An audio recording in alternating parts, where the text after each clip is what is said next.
Disertación de nuestro distinguido amigo, el doctor Julio Mendívil, quien está en estos momentos en Austria como profesor. Voy a leer brevemente su currículum. Él es etnomusicólogo, charanguista y escritor peruano, como dije, radicado en Austria.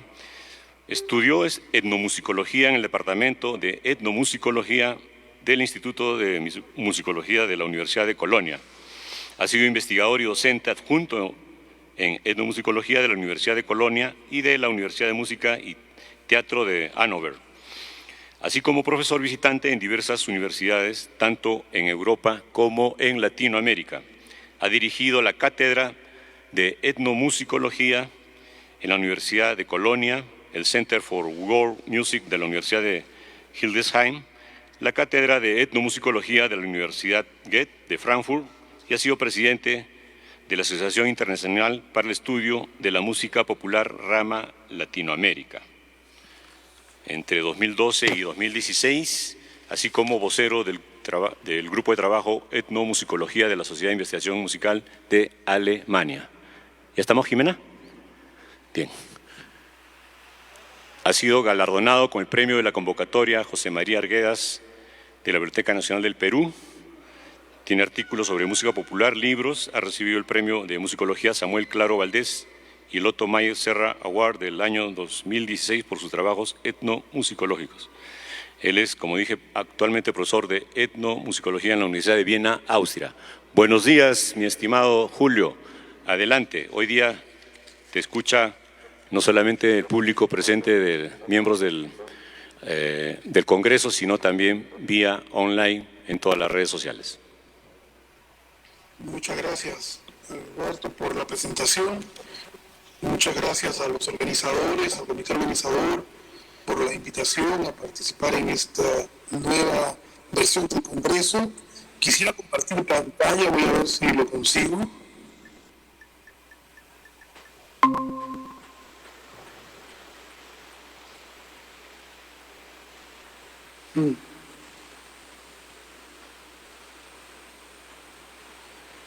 No, a ver, vamos a ver.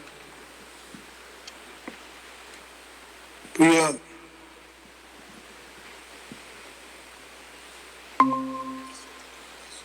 a ver si puedo. No, ahora. ¿Pueden ver mi pantalla?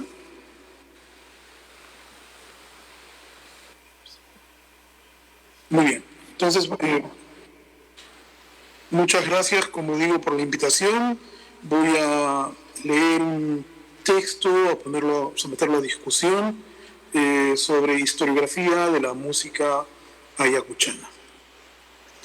Como estamos un poco atrasados, sin más preámbulo, voy a empezar. Siempre es ingrato aceptar una ponencia por encargo. Normalmente uno se sumerge en los temas que lo ocupan en el momento, pero de pronto el encargo nos obliga a dejarlos de lado para cumplir con la deuda prometida. No vengo trabajando en los últimos años sobre historiografía del huayno ayacuchano, aunque quisiera hacerlo. Y digo quisiera porque hay muchas razones para esta postergación. Y creo que vale la pena enumerarlas como parte de una serie de reflexiones que quisiera hacer aquí públicas sobre el tema. La primera concierne a la primera palabra en el título de mi ponencia, historiografía. El diccionario de la Real Academia de la Lengua Española la define como, cito, disciplina que se ocupa del estudio de la historia, y en su segunda acepción como, cito, estudio bibliográfico y crítico sobre la historia y sus fuentes y de los autores que han tratado estas materias. Por añadidura, historiografía denota en una tercera acepción, cito, el conjunto de obras o estudios de carácter histórico. Fin de cita. Desgraciadamente, los organizadores de este congreso, a quienes aprecio en cuantía, no tuvieron a bien especificar qué tipo de historiografía de la música ayacuchana tenían en mente. Puesto que las facultades de adivino no figuran entre aquellas que ejercemos en la etnomusicología, y puesto que he dedicado mis últimos años de investigación a la revisión de las premisas históricas con que se ha construido la historia de la llamada música incaica, deduzco que lo que se espera esta mañana de mí es una revisión crítica de las historias de la música ayacuchana. Es lo que quisiera ofrecer, asumiendo la segunda acepción de la palabra de Marras. Cito: estudio bibliográfico y crítico sobre la historia y sus fuentes y de los autores que han tratado estas materias. Tratándose de un estudio crítico, me resulta necesario igualmente detenerme en el concepto de música ayacuchana.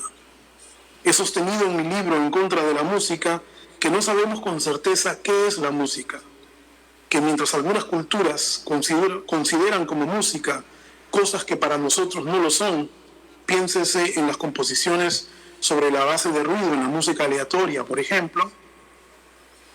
Por otro lado, nosotros designamos como prácticas musicales acciones que en otras culturas no están consideradas como tales. Piénsese en los llamados rezos, en los llamados al rezo en la cultura musulmana, por ejemplo. A la ambivalencia del término música se une la del adjetivo ayacuchana. ¿Nos referimos a una pertenencia geográfica o a una tradición musical con características propias? Supongamos que nos referimos a una definición geográfica. ¿Se remite esta a todo el departamento de Ayacucho o solamente a la ciudad que llamamos Ayacucho? Las cosas pueden ponerse mucho más complicadas aún. ¿Es, por ejemplo, un huayno compuesto en Lima, en Nueva York o en Londres, pero respetando las normas aceptadas como características del huayno tradicional, aún un huayno ayacuchano? ¿Siguen siendo música ayacuchana huaynos que, siguiendo la llamada música andina contemporánea, se alejan conscientemente en su forma cada vez más y más de lo que la mayoría de los ayacuchanos entienden como música ayacuchana? Quiero decir con esto que no sabemos a ciencia cierta qué es la música, ni tampoco qué es lo que queremos decir exactamente con el adjetivo ayacuchano cuando lo aplicamos a determinados tipos de músicas. Esto, no obstante, no nos impide hablar de la música ayacuchana. Siendo el universo un conglomerado de cosas infinito, los seres humanos solemos reducir la complejidad para poder posicionarnos en el mundo. Así, no necesitamos conocer y menos definir las cosas hasta el último detalle para poder hablar de ellas. Parto por consiguiente, y con la venia de los presentes y las presentes, de esta ambivalencia para ejercer la revisión crítica de las historias de la música en Ayacucho. Otro aspecto problemático para mi empresa es la precaria situación de las fuentes con que dispongo para emprender una revisión historiográfica. Casi no existen publicaciones sobre la historia de la música ayacuchana. Al menos hasta donde yo conozco, no existen monografías serias sobre la historia de la música, por poner algunos ejemplos, en Huancapi o en Coracora o en cualquier lugar de Víctor Fajardo. Los datos históricos sobre la música ayacuchana se encuentran desperdigados en numerosos artículos, en monografías departamentales, en revistas de difícil acceso y sobre todo en la memoria de los numerosos y las numerosas intérpretes que como testimonio viviente dan fe de la vida musical de sus lugares. Una historiografía sobre la música ayacuchana, por ese motivo, solo puede remitirse a los libros que explícitamente se declaran como una historia de la música ayacuchana. Eso excluye, por dar dos ejemplos, libros como Chayraj y El Hombre, de Chalena Vázquez y Abilio Vergara, que aún conteniendo valiosa información, no pretenden brindar una visión histórica de las prácticas musicales del departamento, al menos no de una manera concebida como trabajo histórico. Dicho esto, debo confesar que, en aras de la coherencia con el título de mi ponencia, solo puedo referirme a dos libros que, hasta donde conozco, explícitamente aspiran a tener una dimensión histórica.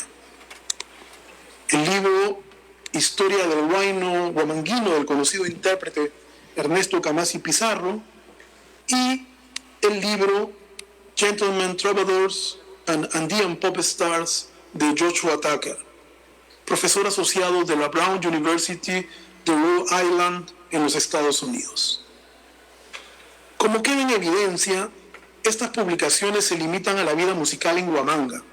Por tal motivo, me veo obligado a advertir a ustedes, queridas y queridos oyentes, del carácter restringido de mi revisión crítica, lo que me obliga a acompañar mi ponencia con constantes desideratas, es decir, indicando al final, sobre todo, lo que aún nos queda por hacer para escribir una historia de la música, o mejor dicho, una historia de las músicas ayacuchanas. Los libros que voy a comentar no pueden ser más disímiles. Mientras que el libro de Tucker se trata de una monografía que mantiene todas las exigencias de un trabajo académico, aun cuando se trate de estándares estadounidenses, el libro de Kamasi presenta, en lo que se refiere a metodología de la investigación musicológica, serios problemas. Mientras que Tucker aspira a ofrecer una panorámica objetiva del desarrollo de la llamada música ayacuchana en Huamanga y luego en Lima, la historia del bohemio ayacuchano que nos ofrece Kamasi se muestra como profundamente subjetiva. En ese sentido, creo que los dos libros parten de premisas distintas y buscan acercarse a un público también distinto. Tucker escribe para una academia internacional, mientras que Kamasi lo hace claramente para el consumo local y no académico. Paso ahora a comentar estos dos trabajos. El libro de Joshua Tucker plantea un recorrido por la música ayacuchana en el imaginario nacional. Es por esta razón que pone especial énfasis en los procesos ocurridos en la ciudad de Huamanga, centrándose sobre todo en la música de las llamadas clases señoriales. Esta es la razón por la cual Tucker empieza esbozando los factores históricos que pesan sobre el significado contemporáneo de la música ayacuchana, especialmente en el caso de la música popular mediatizada, que es la que ha dejado rastros más vivos, por supuesto, en las grabaciones, en las revistas y en los periódicos, inclusive en algunas grabaciones de televisión de épocas pasadas. El libro recorre diferentes momentos de la vida musical de la ciudad, haciendo hincapié en las actividades musicales del Centro Musical Ayacucho, fundado el año de 1934, cuando la mediatización de la música ayacuchana aún era incipiente. Y las actividades musicales tenían lugar en gran medida en espacios públicos, como por ejemplo asociaciones culturales, serenatas, a veces también tertulias musicales. Como muestra Tucker, la vida musical que queda registrada en las fuentes históricas que él analiza se concentra en las actividades de las clases más acomodadas y algunos grupos de intelectuales de clase media. En ambos casos se trata de sectores urbanos que participan de la vida cultural de la ciudad. Aquí es fundamental el carácter mestizo de la música ayacuchana. Y esto quiere decir que se excluye dentro de la música ayacuchana las expresiones indígenas que están viviendo en contextos urbanos. Y esta música mestiza ayacuchana se presenta como contraparte del discurso que se había forjado anteriormente en el Cusco en torno a una música indigenista. Cito a Joshua Tucker. El indigenismo vio cómo los intelectuales de la sierra desafiaban el dominio de Lima, promoviendo una visión alternativa de la nacionalidad peruana, enraizada en los patrones culturales andinos. Sus ideólogos adoptaron símbolos y modificaron las prácticas culturales de las comunidades indígenas para expresar su sentido de diferencia con respecto a la élite de ascendencia europea de la capital, pero fue organizado por las élites no indígenas y reflejó su sed de participar en el desarrollo nacional del Perú. No fue un proyecto de reivindicación indígena per se. Los intelectuales ayacuchanos simpatizaban con algunos aspectos del pensamiento indigenista, pero no con todos, y se dirigieron principalmente a la música mestiza de la élite de la ciudad, forjando un esquema interpretativo basado en su propia imagen como guardianes de una herencia hispanista andina. Al presentarse como herederos de una tradición musical erudita que los diferenciaba de sus vecinos indígenas, crearon una serie de tropos racializados relacionados con el intelectualismo y el refinamiento que subsisten en las conversaciones contemporáneas sobre la legitimidad musical. Fin de la cita. Quiero decir con esto que Joshua Tucker, la hipótesis de Joshua Tucker es que este grupo en torno al Centro Cultural Ayacucho crea una imagen de la música ayacuchana como una música eminentemente mestiza, y esto va a marcar, ¿no?, evidentemente el desarrollo de la música popular después. Tucker comenta aquí que la actividad de músicos legendarios como Oriol Chuchón, Juan de Alastrista, Fortunato Taca Alvarado, Alberto Juscamaica, entre otros, se convirtieron en prototipos del bohemio citadino que canta en las serenatas y en las fiestas.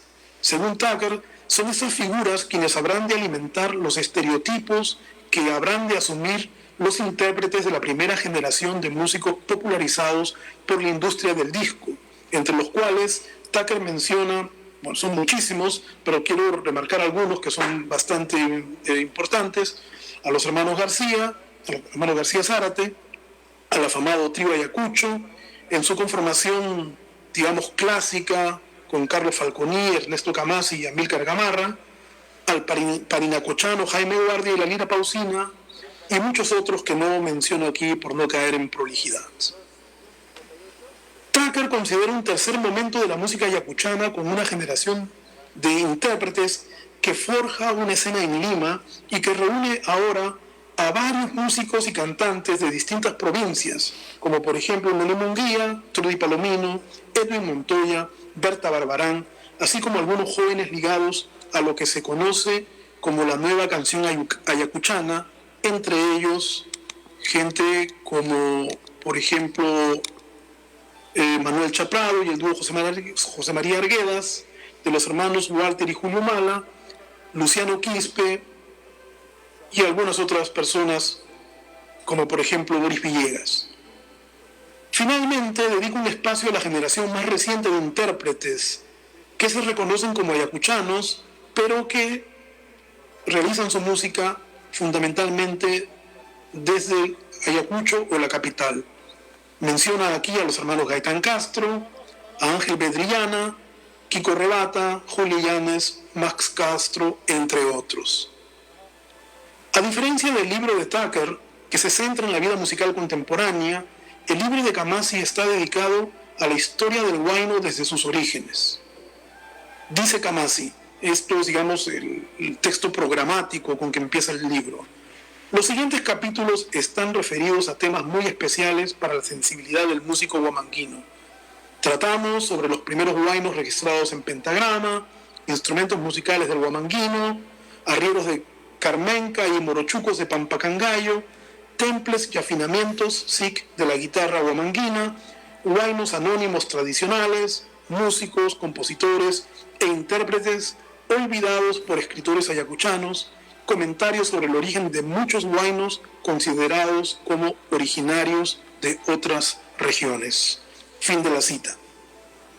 Como es de esperarse, un proyecto que pretende abarcar tanto no puede profundizar en todos los temas que menciona. Así, en este libro veremos que Camasi desarrolla una línea narrativa para contar una historia de la música en Ayacucho que va desde la colonia hasta nuestros días.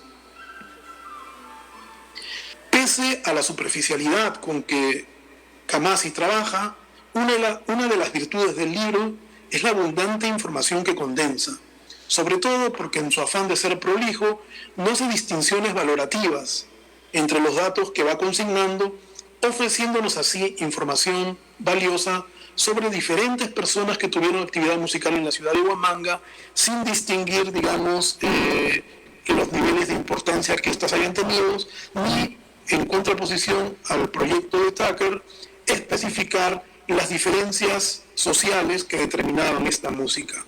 En el libro de Camasi, la música ayacuchana aparece como un todo homogéneo, sin distinciones de clase, sin conflictos, como una música absoluta.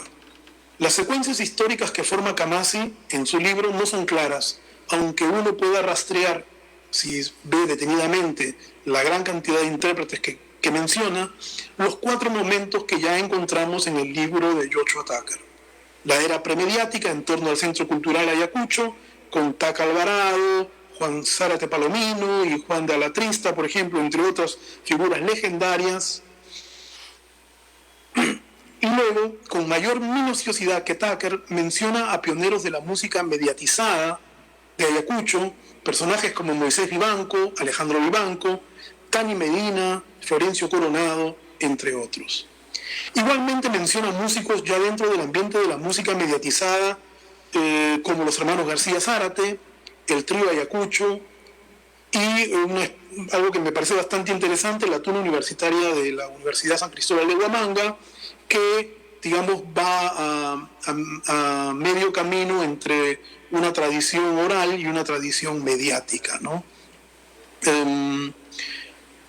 Al igual que Tucker menciona también a intérpretes y compositores relacionados a la nueva canción ayacuchana, como Carlos Falconi, Carlos Guamán, a Oscar Figueroa, y finalmente menciona a intérpretes de las últimas generaciones como los Gaitán Castro, Max Castro, los hermanos Jorge León, entre otros que no puedo mencionar aquí para no aburrirlos y perder el poco tiempo que tenemos.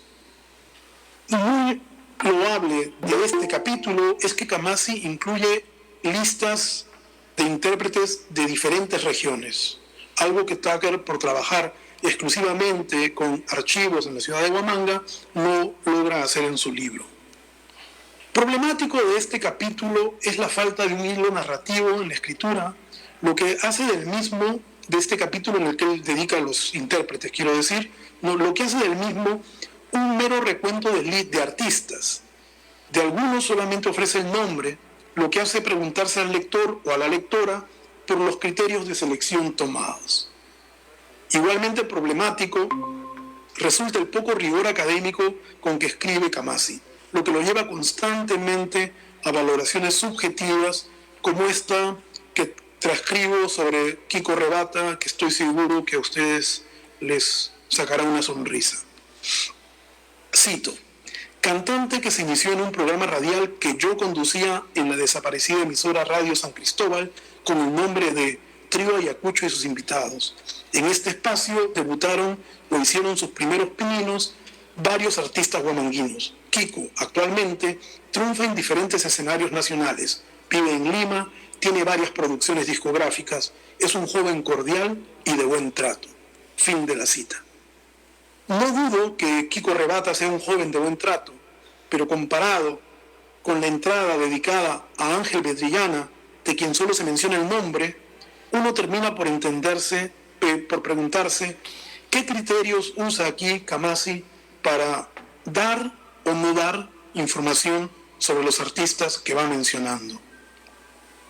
Ya he dicho que estos libros no cumplen mucho con su cometido. Aunque nos dan luces sobre algunos aspectos de la música ayacuchana, dejan aspectos que podrían ser profundizados en estudios que seguramente seguirán haciendo en el futuro. Uno de los grandes problemas que plantea este análisis historiográfico, ya lo dije al principio, es la limitación que implica el centralismo de una mirada que se queda solamente en Huamanga. Sería, por tanto, una desiderata promover historias sobre las generaciones premediatización en lugares como Puquio o Coracora, por ejemplo, que han sido fundamentales en el desarrollo de la música ayacuchana, donde pienso en el caso, por ejemplo, de Coracora, en el ejemplo de Lucho Getón López, ¿no? Que ha sido una figura que ha dejado grandes huellas en el cancionero coracoreño sin haber grabado, ¿no? Hasta donde yo sé, al menos profesionalmente o comercialmente no poseemos estudios sobre estos intérpretes y sería muy provechoso que los jóvenes que están interesándose por la por la historia de la música ayacuchana trabaja en esa dirección. Tampoco poseemos estudios sobre las generaciones de intérpretes de las diversas provincias que han marcado huella en la música ayacuchana, como por ejemplo los heraldos de Puquio, los manantiales y los puquiales, los sureños, ¿no? Los hermanos Alvarado. ¿No? Todos estos conjuntos, pese a haber tenido en algún momento mucha presencia en todo el departamento, no han sido estudiados por la musicología y tampoco han sido considerados su especificidad local. Igualmente sería importante impulsar estudios biográficos de artistas regionales. Artistas como Edwin Montoya, Manuel Chaprado, Juanita del Rosal, que desgraciadamente acaba de fallecer, Sonia Villanueva o Miguel Mancilla podrían dar pie a interesantes biografías musicales como la que realizara Chalena Vázquez y Abilio Vergara sobre Ranulfo Fuentes. Sin duda alguna, los trabajos sobre historia de la música ayacuchana nos brindan informaciones valiosas, pero también nos brindan algo más, una visión de cómo el historiador, la historiadora, ve la música ayacuchana. Desgraciadamente, es imposible hacer una valoración profunda de una historia de la música ayacuchana cuando las publicaciones que se dedican a esto siguen escaseando y los trabajos siguen teniendo una distribución fundamentalmente local, ¿no? Sería provechoso entonces, y con esto quiero terminar mi presentación, ¿no? Sería muy provechoso impulsar trabajos que estudian las diferentes etapas de la música ayacuchana en las diferentes provincias y en las diferentes ciudades y en los diferentes pueblos del departamento. Muchas gracias. Gracias también, querido Julio Mendívil. Importante su ponencia, el ver la necesidad de, justamente como el Congreso, ¿no? Producir material justamente que alimente pues la historiografía de la música ayacuchana, como es el caso que él ha analizado. Vamos a continuar con la sesión virtual que tenemos programada, de acuerdo a lo que ya se había acordado. Enseguida va a intervenir desde la ciudad de Arequipa la doctora Zoila Vega Salvatierra. Ella es doctora en musicología por la Universidad Nacional Autónoma de México, donde se graduó con una tesis reciente sobre el yarabí peruano, siglos XVIII al XX. Licenciada en Artes, Música por la Universidad Nacional de San Agustín de Arequipa, magíster en Musicología por la Universidad de Chile y doctora en Ciencias Sociales por la Universidad Nacional San Agustín. Diplomada en Dirección de Orquesta por el Centro Nacional de las Artes de México, directora titular de la Orquesta Sinfónica de Arequipa y profesora principal de la Escuela de Artes de la UNSA, en las cátedras de violín, música peruana y latinoamericana, investigación musical y análisis musical. Violinista, directora de orquesta, musicóloga, con estudios en música surperuana de los siglos XVIII al XX, con incidencia en la ciudad de Arequipa. Justamente por ello es que hemos querido que esté presente a modo de traer pues el tema del bicentenario relacionado a la música. Ya la tenemos, Jimena, la doctora Zoila Vega, por favor, adelante. Yo luego invitaría, creo, al padre Martín y yo podríamos pasar también a donde están ustedes para poder apreciar mejor, porque de acá, de verdad, no se aprecia muy bien. Pasamos abajo, padre Martín.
Vamos a hacer un pequeño cambio mientras en Arequipa cambian de laptop porque tiene cierto problema con el audio.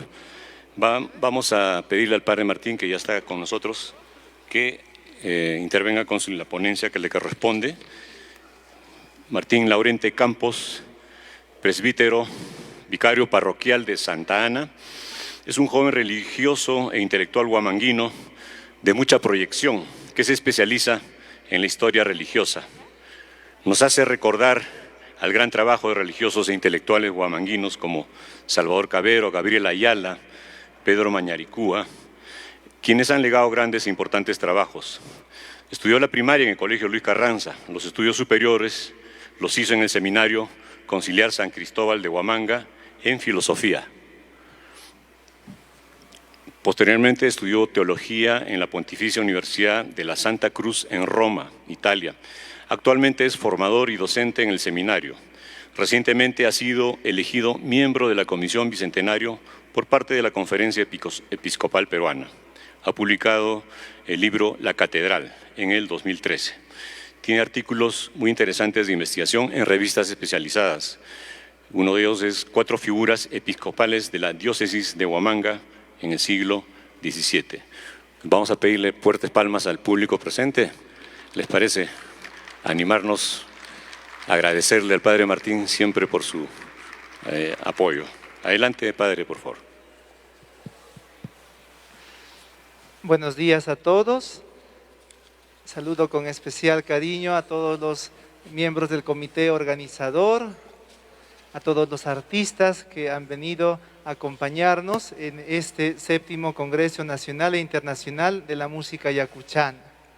Querido público concurrente, quiero compartir con ustedes una investigación que desde mi etapa de seminarista estuve haciendo acerca de un personaje muy importante para nosotros, los huamanguinos, ayacuchanos y también los que nos consideramos orgullosamente peruanos. Estoy hablando de Fray Luis Jerónimo de Oré, religioso franciscano, obispo de la Imperial en Chile, quechuista, autor de numerosos volúmenes que son considerados incunables para nuestra historia, no solo de Ayacucho, sino también del Perú. Luis Jerónimo de Oré nació en nuestra ciudad de Huamanga, 1554. A mí me gusta mucho compartir en cada exposición este hermoso dibujo de Guaman Poma de Ayala. La ciudad de Huamanga nació como una urbe religiosa por excelencia. Luis Jerónimo se empapó de la religiosidad de su tiempo. Él perteneció a una familia de élite. Su padre, don Antonio de Oré, corregidor de Huamanga en 1575, y su madre, doña Luisa Díaz de Rojas, provenientes de las Islas Canarias de España. Ellos pertenecieron a una familia numerosa. Las últimas investigaciones las pude hacer en el convento de San Francisco de Asís, de nuestra ciudad, en el convento de Santa Rosa de Ocopa, en el convento de San Francisco de Lima y en nuestro archivo arzobispal. De esas investigaciones, pues, podemos conocer algunos rasgos de la numerosa familia Oré. Entre las mujeres se encuentra Florencia, Aldonza, Juana y 5 religiosas: María de la Purificación, Ana del Espíritu Santo, Leonor de Jesús, María de la Concepción e Inés de la Encarnación. Es muy importante recordar aquí que las 4 últimas fueron las fundadoras del convento de Santa Clara de nuestra ciudad, en 1568. Todo lo que es el mercado central y el convento y templo de Santa Clara pertenecieron, ¿no?, como territorios a la familia de don Antonio de Oré. Dentro de los varones está Jerónimo, el hermano mayor, casado con doña Aldonza de Acevedo. Cristóbal, Gonzalo, el padre Francisco de Oré, sacerdote diocesano, como ejerzo yo, los 4 franciscanos, Pedro, Dionisio, Antonio y el más importante, Luis Jerónimo. Y finalmente Juan, que fue religioso de la Compañía de Jesús. Estos son los hijos de la familia Oré, según las últimas investigaciones hechas. Una cosa que quiero compartir y quiero aclarar también. Cuando muchas veces hay autores que hablan del franciscano quechuista, hablan de Jerónimo de Oré, ¿no? Y yo quiero aquí recalcar una cosa, ¿no? Que no solo es Jerónimo, ¿no? Sino es Luis Jerónimo, ¿no? Para distinguir entre el hermano mayor y el franciscano. Luis Jerónimo es el famoso quechuista, autor de innumerables números. Aquí tenemos, como pueden apreciar en este PowerPoint, las 4 imágenes de las fundadoras del convento de Santa Clara, que por fortuna se encuentran custodiadas en el interior de la capilla considerada de Mamaperja, en el convento de Santa Clara. Aquí están las 4 fundadoras de nuestro querido convento. El padre Ramón Muñoz, autor del famoso libro Huamanga Vindicada, decía que si no hubiera otro intelectual, otro ilustre personaje en nuestra ciudad de Huamanga, basta con Luis Jerónimo de Oré para que conozcan la vasta historia que tiene la ciudad de Ayacucho. Lógicamente, como era una familia de élite, tenían sus nodrizas, ¿no? Aquí quiero recordarles que don Antonio de Oré ayudó mucho en la famosa batalla de Salinas, en el Cusco, en la batalla de Chupas, y el gobernador Cristóbal Vaca de Castro, como apoyo que recibió, le encomendó la encomienda de Jananchilques, al sur de Huamanga. Toda esa encomienda de Jananchilques, donde actualmente se encuentra el pueblo de Canaria, Chumbilla, Taca, ¿no? Al sur de Huamanga, perteneció al don Antonio de Oré, ¿no? Don Antonio de Oré trajo de ese lugar a las nodrizas que educarían a los hijos. Y aquí quiero impartirles sobre todo algo muy interesante, que los niños desde pequeños aprendieron el idioma quechua y aymara, gracias a las nodrizas. Por su parte, don Antonio enseñó a los hijos el idioma latín, el canto gregoriano y también la música, ¿no? Como dice el padre Pérez de Guereño, eran grandes cantores de canto llano y de órgano y tañedores de tecla, especialmente Antonio y Luis Jerónimo, ¿no? Estos niños crecieron en un ambiente cultural, en un ambiente intelectual, como podemos ver. Luis Jerónimo perteneció a una orden religiosa muy querida en Huamanga, la orden franciscana, ¿no? Aquí en este hermoso grabado que se encuentra en las crónicas franciscanas, podemos ver la labor que tuvieron durante su tiempo, los franciscanos. Fue tanta así la admiración de los frailes que el mismísimo Guamán Poma de Ayala los recuerda con cariño. Dice: los dichos reverendos padres, todos ellos son santos y cristianísimos, gran obediencia y humildad y caridad, amor del prójimo y limosnero, que quiere y ama muy mucho a los pobres de Jesucristo. En todo el mundo son amados y queridos y honrados, en el cielo mucho más.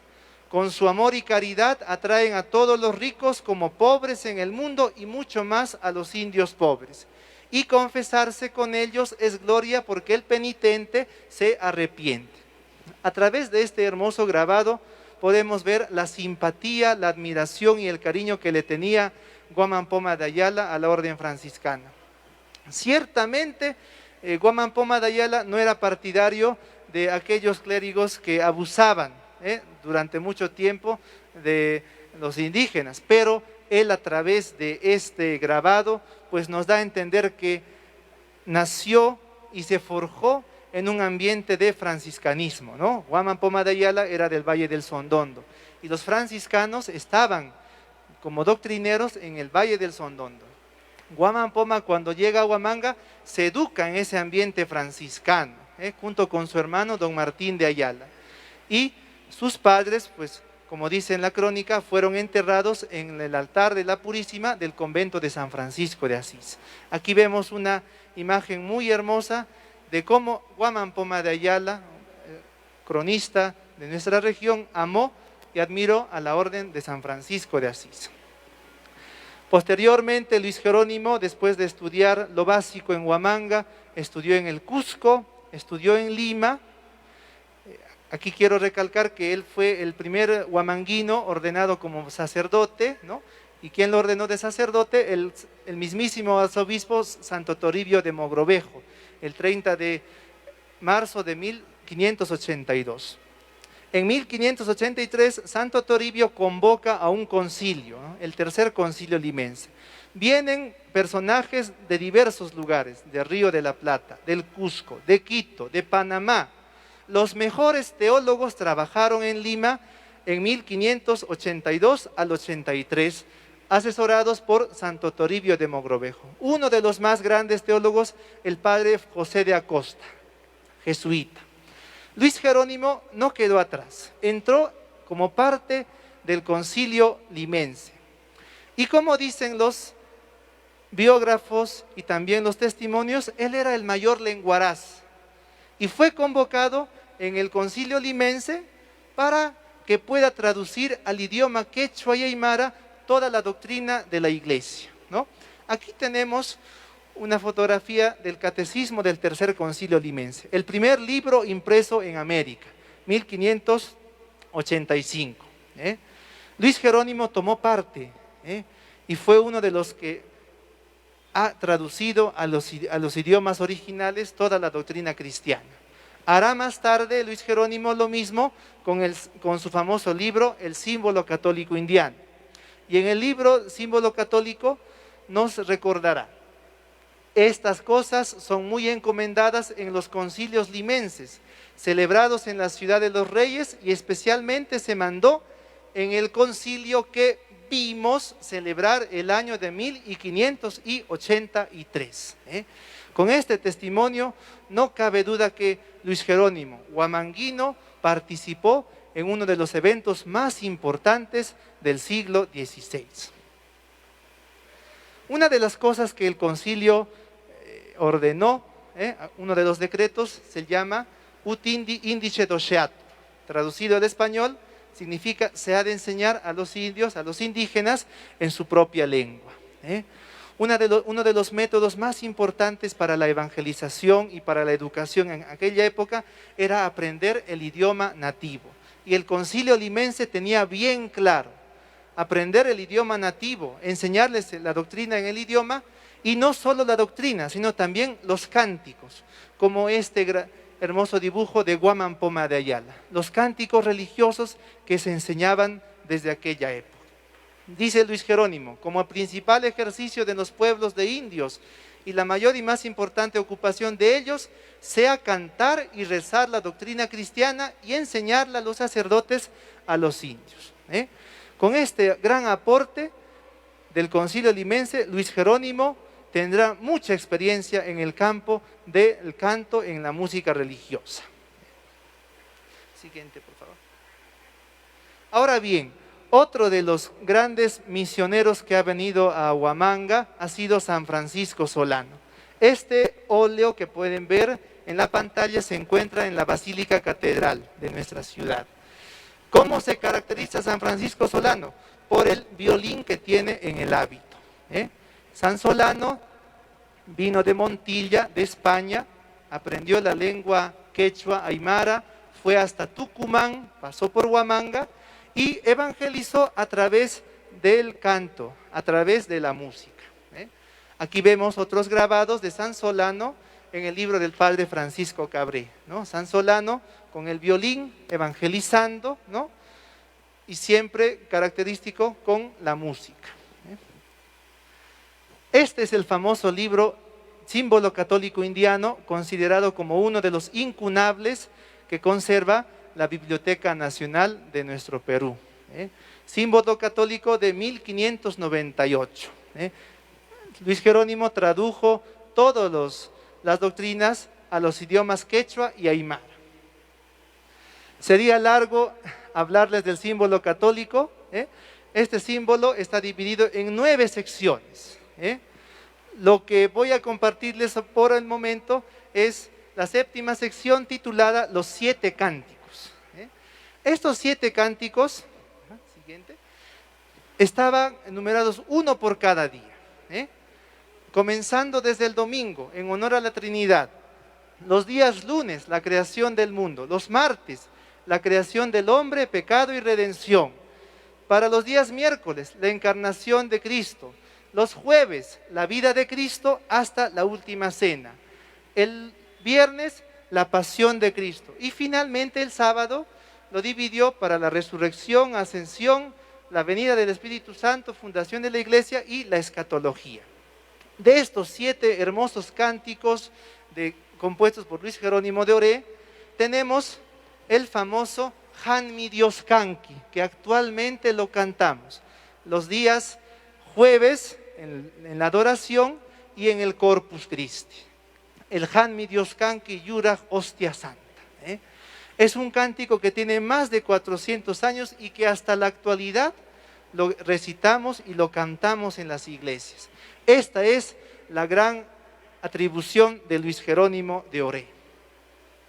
Ahora bien, Luis Jerónimo trasciende las fronteras, viaja a España, viaja a Roma, tiene vínculos con el Papa Paulo V, ¿no? Y en Nápoles lleva a la imprenta el famoso Rituale Seu Manuale Peruano, ¿no? Significa ritual o manual peruano. Este ritual fue traducido a los siguientes idiomas: al quechua, aymara, ¿no?, del castellano, al puquina, mochica, guaraní y brasílica. Son idiomas que muchas veces se han perdido, ¿no? Ya se han perdido muchas veces. ¿Quiénes son los colaboradores de estos idiomas? Luis Jerónimo, el padre Alonso de Barzana, jesuita, el padre Luis de Bolaños, entre los más importantes que apoyaron en este famoso ritual. De este famoso ritual, Luis Jerónimo tendrá un discípulo en el Cusco, será el padre Juan Pérez Bocanegra. Y el padre Juan Pérez Bocanegra publicará el famoso ritual formulario en 1631.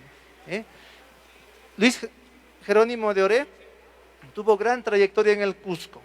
Su discípulo Juan Pérez Bocanegra continuó con el trabajo del maestro Luis Jerónimo de Oré y él compuso este hermoso ritual siguiendo las pautas del famoso Rituale Seu Manuale Peruano. Y aquí una aclaración, ¿no?, y una novedad de parte de Pérez Bocanegra, ¿no? El famoso Hanajpacha Kusikuinin, que es el primer impreso polifónico de toda América. Este es el famoso libro de Pérez Bocanegra. Este es el retrato de Luis Jerónimo de Oré. Esta es una fotografía que se encuentra en el convento San Francisco de nuestra ciudad y este es el retrato original que se encuentra en el convento de San Francisco de Lima. Es el único retrato que tenemos del famoso huamanguino. Ahora bien, los franciscanos recorrieron muchos territorios de nuestra extensa diócesis de Huamanga, que comprendía Huancavelica y también parte de Abancay, ¿no?, y lo que también es actualmente Coracora y Paucar del Sarasara. Con el tiempo fueron dividiendo y fueron separando la diócesis de Huamanga, ¿no? Este es un mapa del año 1943, ¿no? Los franciscanos recopilaron los cánticos religiosos y uno de ellos fue el famoso padre Pacífico, José Pacífico Jorge, quien en el año de 1924 publicó las melodías religiosas en quechua en Friburgo de Brisgovia, en Alemania. Estos son los aportes de Pacífico Jorge. El Han Mi Dios Canqui que compuso Luis Jerónimo de Oré, la tonalidad de Ayacucho, la tonalidad de Huancavelica y la tonalidad del sur. Es el primer aporte en partituras que se hace después de toda la evangelización, ¿no? Aquí tenemos el famoso Apuyaya Jesucristo, también otra obra atribuida a Jerónimo de Oré. Ciertamente no tenemos escritos que corroboren, pero por la semejanza del símbolo con el símbolo católico indiano, se le atribuye este cántico famoso, este himno, a Luis Jerónimo de Oré. Aquí tenemos los himnos a la Virgen María, el Joyanan, el Hanajpacha, y aquí tenemos al padre Pacífico Jorge, junto con su papá. Aquí tenemos una imagen de Pacífico Jorge con el Monseñor Fidel Olivas Escudero y el clero ayacuchano en 1924. Aquí tenemos una imagen de la comunidad franciscana, el padre Pacífico Jorge, Francisco María Ráez, otro gran quechuista, Alberto Gridilla, poeta. Aquí está José Ormaeche, guardián del convento, y Pedro Mañaricúa, quien más tarde nos regalará un hermoso devocionario en quechua. Aquí también tenemos otra imagen de las misiones, como ellos llevaban la evangelización a diversos lugares. Aquí tenemos una imagen de Sibia, 1930. Lógicamente, los franciscanos difundieron la devoción a través de los catecismos, el famoso Cielo Abierto y el famoso libro Catecismo Cristiano Oruna del padre Mañaricúa, y que será reeditado por el padre Gabriel Ayala. Aquí tenemos una imagen del padre Gabriel Ayala. Aquí tenemos una de las misiones en uno de los portales de la Plaza Mayor y los retiros que realizaban en el antiguo hospicio de Huamanga frente al templo de Santa Teresa. Este es el lema que tenían los franciscanos misioneros: la religión, la ciencia y el trabajo constituyen el progreso y la felicidad de los pueblos. Con ese lema iban del convento de Ocopa a toda la selva peruana. Y finalmente quiero aquí recalcar un aporte, quizá ha pasado desapercibido por nuestro conocimiento, del padre Sixto Jorge Poma. Este sacerdote, siendo párroco en Querobamba, nos dejó el famoso Vía Sacra, Joyanan Ñan. Este Vía Sacra es un devocionario en castellano y quechua, y al final el padre Sixto Poma nos ofrece estas hermosas partituras de la Vía Crucis que se entona al sur de Ayacucho, famosa Vía Crucis Joyanan Ñan. Finalmente, aquí les dejo una imagen de la Virgen de Cocharcas. Recientemente ha sido nombrada como patrona de la música gracias a la intervención del arzobispado y de la orden de la congregación de los jesuitas, la Compañía de Jesús. Eso es todo. Muchas gracias.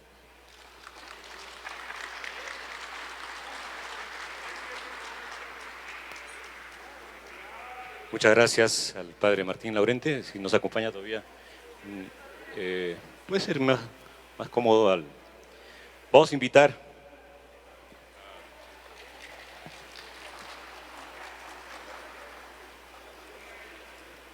lamentablemente la doctora Zoila Vega Arequipa no va a poder continuar con su exposición, pues hay problemas técnicos que no se han podido superar.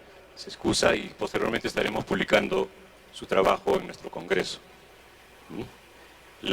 Vamos a pedirle al señor Hildebrando Flores Arequipa para que intervenga como está considerado en esta mesa. Él va a hacer una demostración incluso musical de la provincia de Sucre. El cantautor Lurdio Hildebrando Flores Arequipa, más conocido como Picaflor de Humamarca. Tiene 38 años de vida artística en el género Toril Huacataqui. Fue representante a nivel Apurímac y Ayacucho como presidente de artistas del Toril, y se logró el lanzamiento del Toril desde el Palacio de Gobierno el año 2014 por primera vez. Está ya atrás del escenario, me parece, Hildebrando, y vamos a hacer una demostración. Voy a subir arriba entonces, perdón.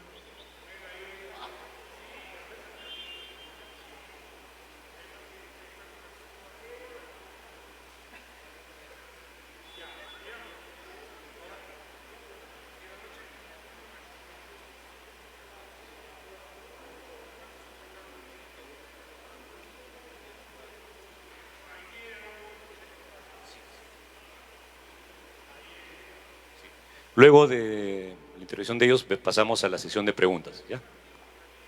Hildebrando, bienvenido, tenga usted el micrófono.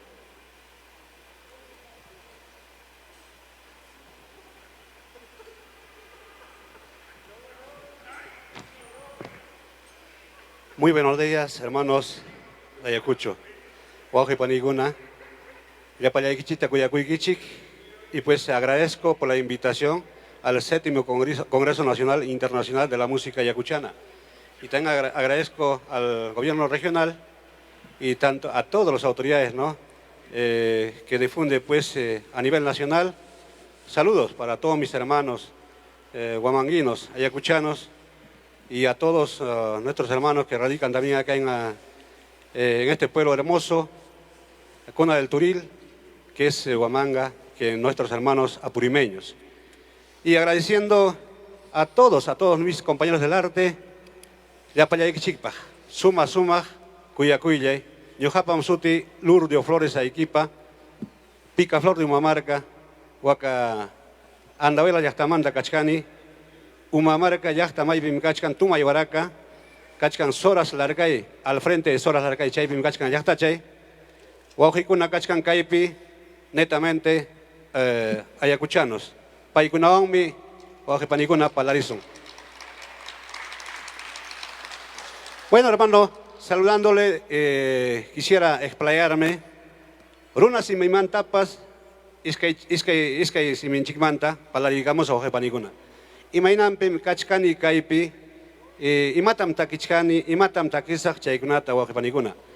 Nuestro toril, el toril milenario que viene pues desde los Andes, del Perú milenario, Chaymanta Pacha, Caitorinchi Camorja, Runa Simipi, Mana Castellanos, Castilla Simipicho, Runa Simillapi, Caitorinchi, Huacataquinchi Camorja, Ñaupajmanta, Taitanchi, Huaujenchi Arguedas, Chaypa, Gilejasjampi Cachcan, ¿no? Chaymangina. Y Maimanta Jamun, Caitorinchi, a veces que Huaujenchicuna, Españamanta, Pamorja, Cay ganado vacuno, ¿no? Bacanchikunata, Turonchikunata, Chaymanta Pacha, Ñojanchik, Uchuychangmanta, Taxachangmanta, Uyuakurjanchik, Uyuachanchik, ¿no? Chaymanta, Kay, Taquinchik Jamu, ¿no?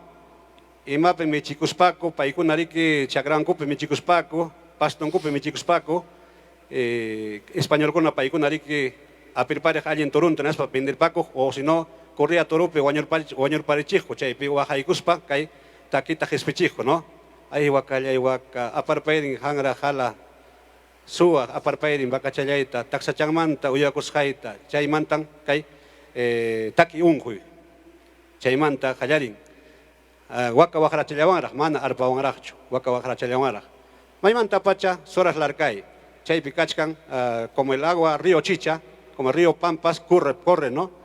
Y frontal a la izquierda también, por Pampachiri, Pomacocho, Mamarca, Ollana, Chajrán, Pachiara, toda la provincia de Andahuaylas, Chincheros, Chanegatas, Cajcay, Cuenca Chicha, Nescamante, Caj margen derecha, Larcay, Soras, Atibara, Matara, Paico, Sihui, Chalcos, Belén, todo Vilca, Somán, hasta Huamanga, ¿no? Chaymanta Pacha, Mana, Carajacho, Torilja, Toril viene pues el nombre Toril españolizado. Ñojaicos, Ñojanico, Ñaupaj, Cay Torilinche, Carja, Cargo Pasacui. Tucuy Huatantin, Carguto Pasaconco, Zapa, Yachtapi. Mana Caja, Huki Yachayacho, Uximana Chayacho, sino Huatantin Unta. Marzo, abril manta, hasta diciembre cama. O sea, el Toril faltaba hacer ver al mundo qué cosa es realmente el Toril. Toril jamana, carnaval y Nayacho, Uximal Chayacho, ni Santiago y Nayacho, sino que Toril es todo el año. El Toril es del pueblo, no es del artista. Yapayaico, Taquinico, Caipe. Y Naspan, Chaypeja, Nerja, Ñaupaj, Huajipanenchicunaja, Nerja, Pasacullaza, obligaduta, Pasacusa.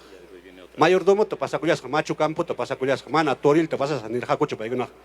Al homenaje de cada santa patrona del pueblo, pasan su cargo y el Toril después se pasa en cada pueblo 7 días, 10 días, 12 días, hermanos. Zapa Yachtapi. En Aspañojaico, artista masikunapian, Chiripira, Huairapera, Sumachta Taquicuspai, Corona Masikunata, Cusichinico. Chay Toril. Mana Ñojaicoja Canicocho, escenario pe artistacho. Canico, Llachta artista.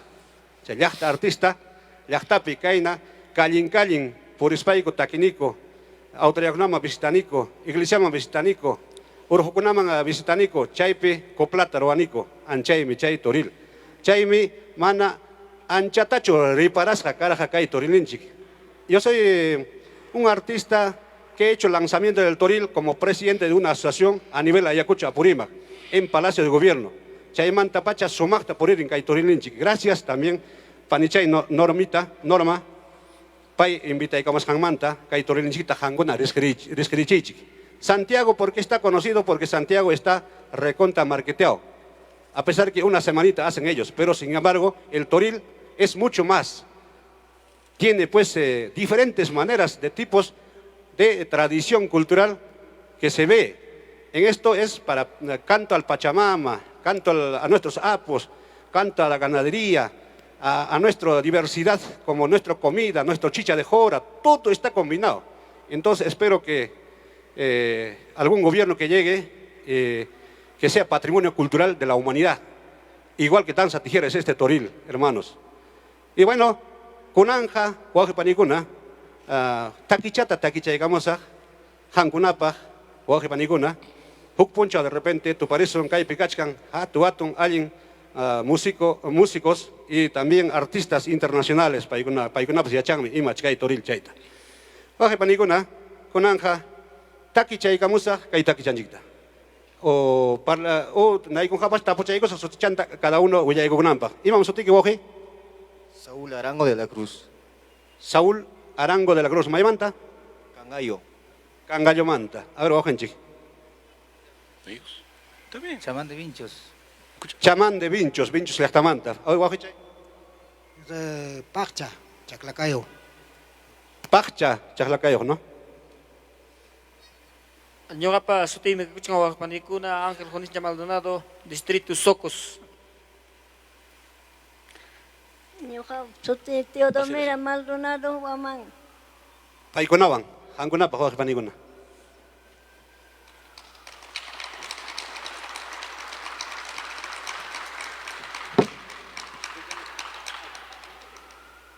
Hayari chay kuchun, Guajara chanchik, siempre Guajara chawan poni, mana Guajara katenja, mana fiesta kan mancho, mana coñerin mancho fiestanchik.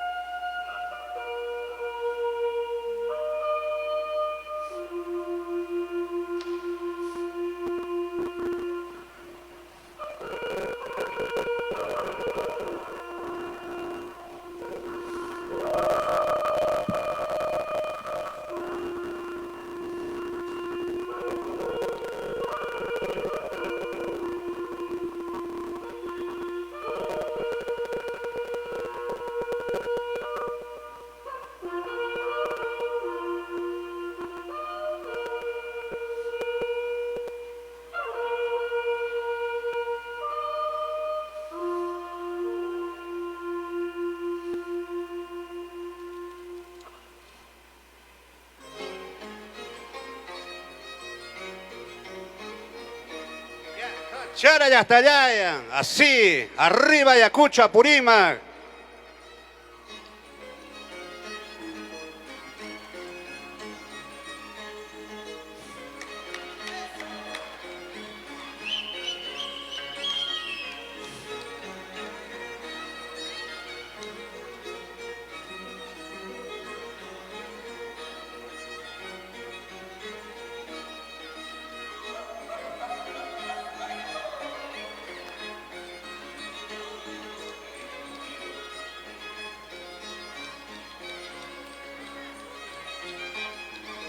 Eso.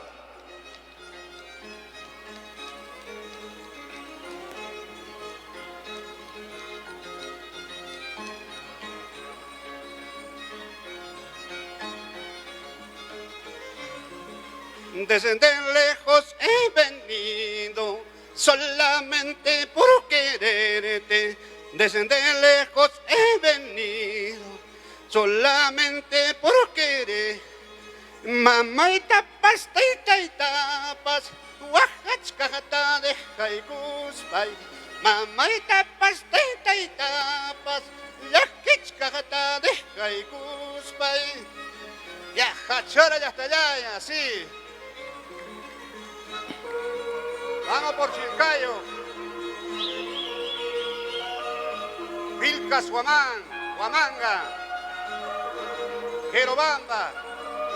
Vamos por Andahuaylas.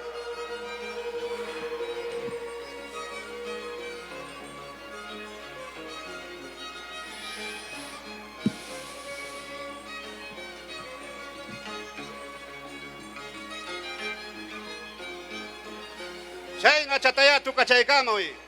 Arpa chayquita. Vamos, Saúl. Vamos, chamancito.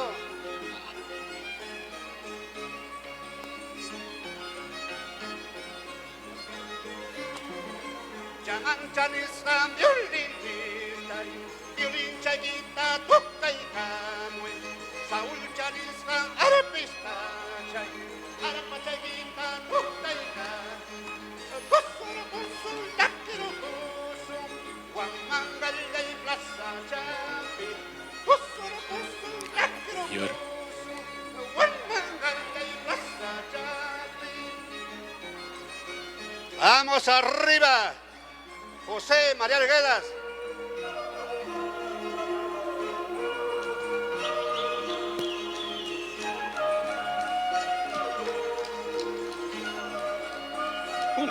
ponle un micro ahí.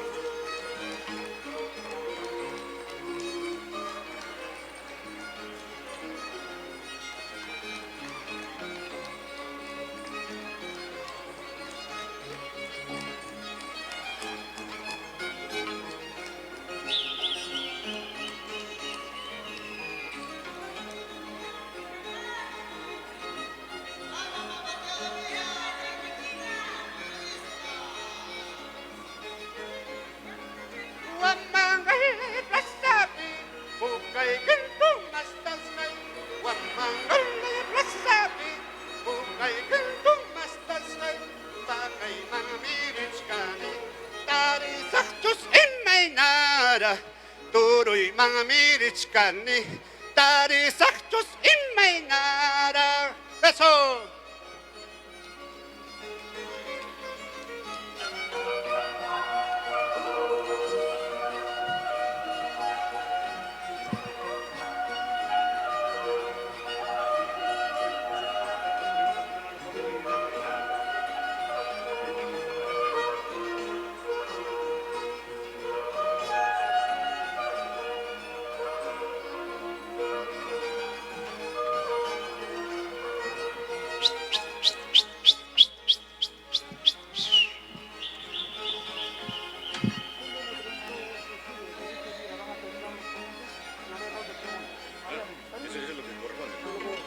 Ñaupalak de patapi, la cravacaita mascani. Ñaupalak de patapi, lucavacaita mascani. Ganadero tu cuspa, tu juliara cuspa, la caracusca. Yachay zapa tu cuspa, tu juliara cuspa, cuchurujusca. Eso. Chay, chay, toril, huacataki. ¡Ya, hachara!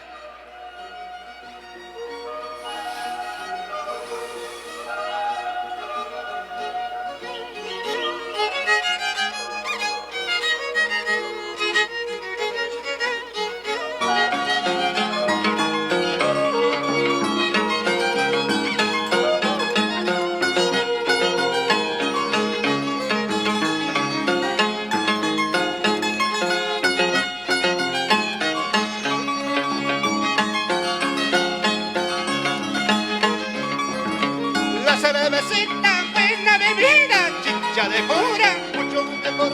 La cervecita, buena bebida, chicha de cura, mucho mejor.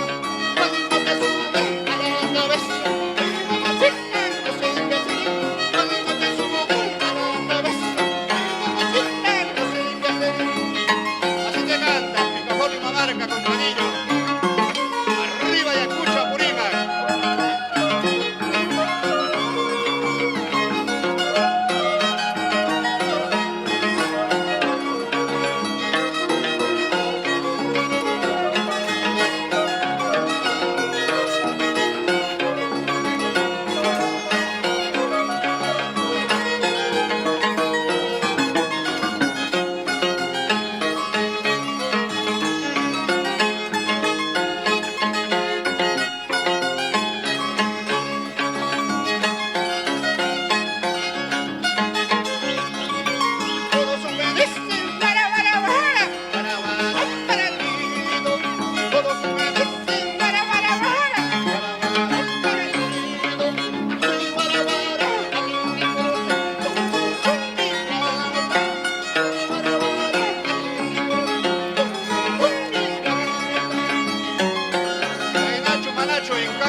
Chaimi, Wauji Panicuna, muchísimas gracias.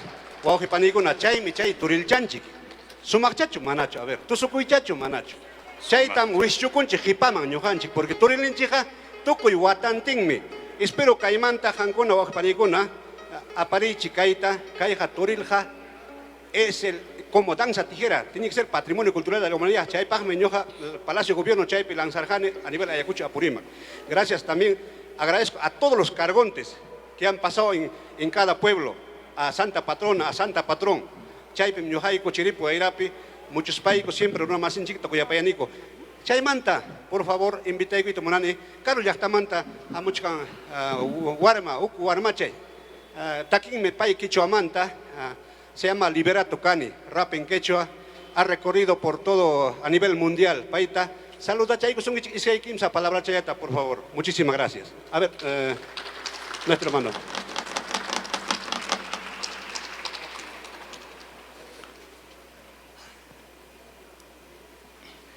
Yaja Guajaro y Mampas, Wauji Panicuna, Ñujallaimi, Liberato Cani, Ricardo Flores, Andahuayla, Yachtamanta, Ñujan Cani, Ancha Cusescan Cachcani.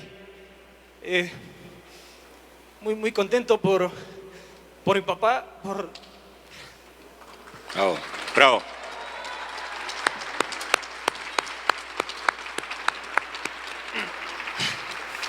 Estoy muy contento. Mi papá viene cultivando el arte del toril, más de 30 años, 35 años en el arte. Y estoy muy orgulloso de que él siga encaminándose en este proyecto musical, recorriendo todas las provincias de Ayacucho, de Apurímac y también todas las comunidades. Por ejemplo, recuerdo una comunidad donde la acompañé, fue en Villa Canaria. Yo pensé que el trabajo de mi papá era como que no le daban un micro y un parlante y ya, ¿no? Pero cuando viajé supe el verdadero esfuerzo de como muchos artistas, así como mi papá, maestros que están olvidados en todo Ayacucho, que se matan trabajando una semana a capela cantando, ¿no? Para el carbullo, ¿no? Para el mayordomo. Entonces es un trabajo de muchos maestros de todos los distritos de Ayacucho, de Apurímac, que deberían ser reconocidos. Y bueno, este es un inicio, y el inicio también lo hicieron desde mucho antes, ¿no? Ñaupamantaraj, Yachak, maestro Kunamiki, ¿no? Tocamuchka, están ahí cultivando nuestras costumbres ancestrales. Y bueno, yo no canto torilcito ni guayno, pero hago lo que es el rap en quechua, ¿no? Con algunos soniditos andinos y un poquito a capela les voy a compartir, y con eso ya yo me estaría despidiendo. Y acá tengo un disquito, ahí el primero que se acerque y que sepa algún tema mío, le regalo uno. Es un disco libro bien bonito que he hecho, y también al lado está la producción de mi papá y que sirve de inspiración para hacer más canciones. A ver, sí. Kai mi kai rap quechua nispasotío. Muchas gracias por escucharme. Kainata hallarispa, humaita kuyuchispa, hichua piri marispa, hanchata kusikuspa, hankunapa kai harawiru akusha, sapa puncha wasimanta luzhimuspai, music in the house tukuyllakta kunapa, kainata taki muy hatun ampun chikininguachkan, miskitan rimaspa, kaitaki wantu suchaikui, manapanchakuspa. Escucha el sonido que no para, flow andino que estalla desde la mañana sonando con pana en la avenida, en la acera, con pista o a capela, libre como el viento, el estilo que se le va, el quechua suena bien, sí o no. Ari, el quechua suena bien, sí o no. El quechua suena bien, sí o no. Ari, El quechua suena bien, sí o no. Ari. Kainata hallarispa, umaita kuyuchispa, hichua piri marispa, anchata kusikuspa, hankunapa kai harawiru akusha, sapa puncha wasimanta luzhimuspai. Alguien tarimas pai, pampa kuna pichita kunija wakuni kaimanta haguaspai, kapitari kuni chintas pajaraguelicas pai manahurmaspa. Ya está más segunda tasajina tu sumuichi baguaspa kusisja caspa. Kapitaki kuni hipechayo marjasca, pampa kuna pija potaita maña kuni yachtai pi yaku kanampa kainata rimana yachtai pi hinara yachara pisipas jamanara. Ayuruna kuna hamayata maichu kausainin chikta kuyasun chik. Muchas gracias, Liberato Cani, Picaflor de Humamarca. Gracias. Palmas por Picaflor de Humamarca, gracias. Muchas gracias, Liberato. Muchísimas gracias, Wauji Panicuna. Chaymanta tu pariso maipipas chaypipas, taquichakunataja, cargo tapasate kichine, taquichapusay. Muchísimas Bien. gracias. Gracias. Gracias, y celebrando Picaflor de Humamarca. Fuerte las palmas, fuerte las palmas. Vamos a continuar con nuestro programa. Es importante la fuerza de la juventud que necesitamos, ¿no? Necesitamos reforzar el trabajo de nuestra música yacuchana. Espíritu ikusaku hatun harawin chico, hermanos. Ya. ¿Cómo estás?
Muchas gracias por ese gran regalo a nuestro corazón desde tierra adentro, el Toril, el Perú profundo.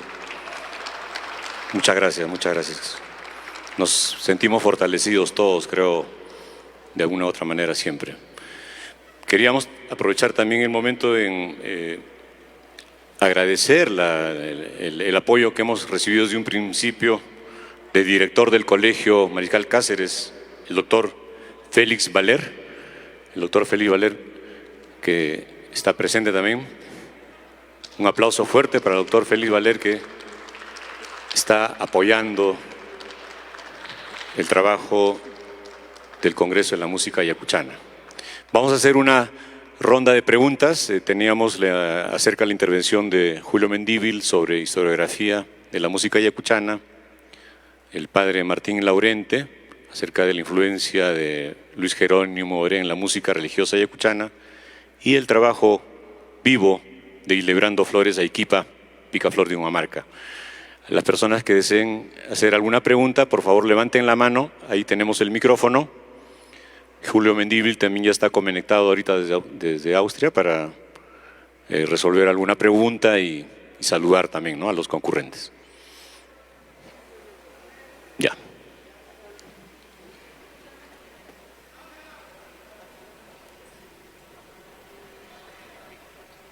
¿Estamos? Carlos, Julio, listos. Hola, hola. Sí. Muy buenos días. Soy Wilber Tamayo Bernales, de la delegación de Apurímac. En principio, para hacer llegar un saludo fraterno, cordial a este congreso, a los organizadores. Creo que es necesario seguir rompiendo las cadenas, seguir rompiendo fronteras, y efectivamente la cultura no puede atarse a ciertas fronteras hechas a propósito. Yo quiero hacer una pregunta, a más de una pregunta, un comentario, y quisiera también una respuesta de parte del padre Martín. Martín Laurente. Martín Laurente. Sí, extraordinario su recuento histórico. El concilio limense, el concilio limense también ha hecho unas acciones de etnocidio, de culturicidio, debido a que es una orden la que han ejecutado ellos, una orden venida de la corona española para precisamente iniciar la ofensiva contra la cultura misma indígena, donde se decía, donde la orden era precisamente levantar iglesias, templos, en donde la población indígena iba a rendir su culto. Obviamente su culto a la Pachamama, todo ello. Y de ahí se ha podido arrasar, digamos, todo lo que se ha encontrado en las huacas. Y la orden era así, es que esas huacas eran decentes y eran dignos de levantarse los templos, las iglesias, ¿no?, de la religión occidental se debiera hacer. Entonces, yo creo que es necesario hacer también alusión a ello y qué opinión le merece esas acciones, padre. Sí. Gracias. Antes de que responda el padre, ¿o alguna otra pregunta más para los otros panelistas? ¿O comentarios sobre el trabajo vivo también de Hildebrando?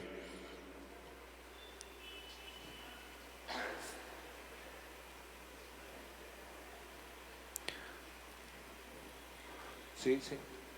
Sí, padre Martín, buenas. Yo le estaba, antes justamente le estaba comentando, toda vez que los occidentales, y usted lo mencionó bastante, de los años 1500, el franciscano, ¿cómo se llama el franciscano? Luis Jerónimo de Oré. Luis Jerónimo de Oré comenzó incluso a enseñar a los niños peruanos, en este caso, en este lado de Ayacucho, en quechua a cantar. La pregunta es, ¿en qué momento se inicia o aparece la música propiamente dicha ayacuchana? Porque los españoles enseñaban cánticos occidentales religiosos, entre comillas, religiosos. La pregunta nuevamente, ¿en qué momento se inicia o comienza la música ayacuchana propiamente? Eso nomás quería decirle, padre. Gracias. Todavía un ratito, Freddy Ortiz, es Uchpas, ¿no? Sí. El maestro Lucho Salazar también desea preguntar. ¿Puede pasarle, por favor, el micrófono a Lucho Salazar? Y con eso cerramos las preguntas para que intervenga tanto el padre Martín como Julio Mendívil. Se ha afirmado que el toril es prehispánico, ¿no? Y eso muchas veces hacemos con las expresiones así que consideramos auténticas, más representativas de lo nuestro. Pero el toril está hecho con el instrumento que se hace con el cacho del toro, y el toro lo trajeron los españoles. Entonces, hay un cuestionamiento ahí, ¿no? Pero en los cerámicos andinos prehispánicos sí hay una corneta de barro, así en la forma que se hace la corneta del toril. Esa es una pregunta, entonces, es ¿desde cuándo? La primera pregunta es difícil de responder, pero la segunda quisiera saber que me respondan ¿desde cuándo se toca la corneta de cacho con el arpa y el violín? Hemos notado de que las tonalidades en que tocan ambos no son las mismas, ¿no? Entonces son dos tonalidades, pero que se superponen durante unos segundos y después se pasa de una a otra. ¿Desde cuándo es así? Listo. Gracias. Sí, ahora podemos pasar a la ronda de respuestas. Padre Martín, ¿tiene el micrófono? ¿Alguna pregunta más? Ya. El micrófono pásenle por favor al padre Martín para que él responda. Y Lebrando también, si estás por ahí, a acercarse para responder la pregunta de Lucho Salazar. Buenos días. Buenos días a todos. Para responder a la pregunta del caballero, ciertamente no vamos a negar que han habido abusos, ¿no? A lo que usted se refiere más que nada es al primer concilio limense, con Jerónimo de Loaiza. Han habido muchas represalias, muchos abusos, no lo vamos a negar y eso no podemos taparlo.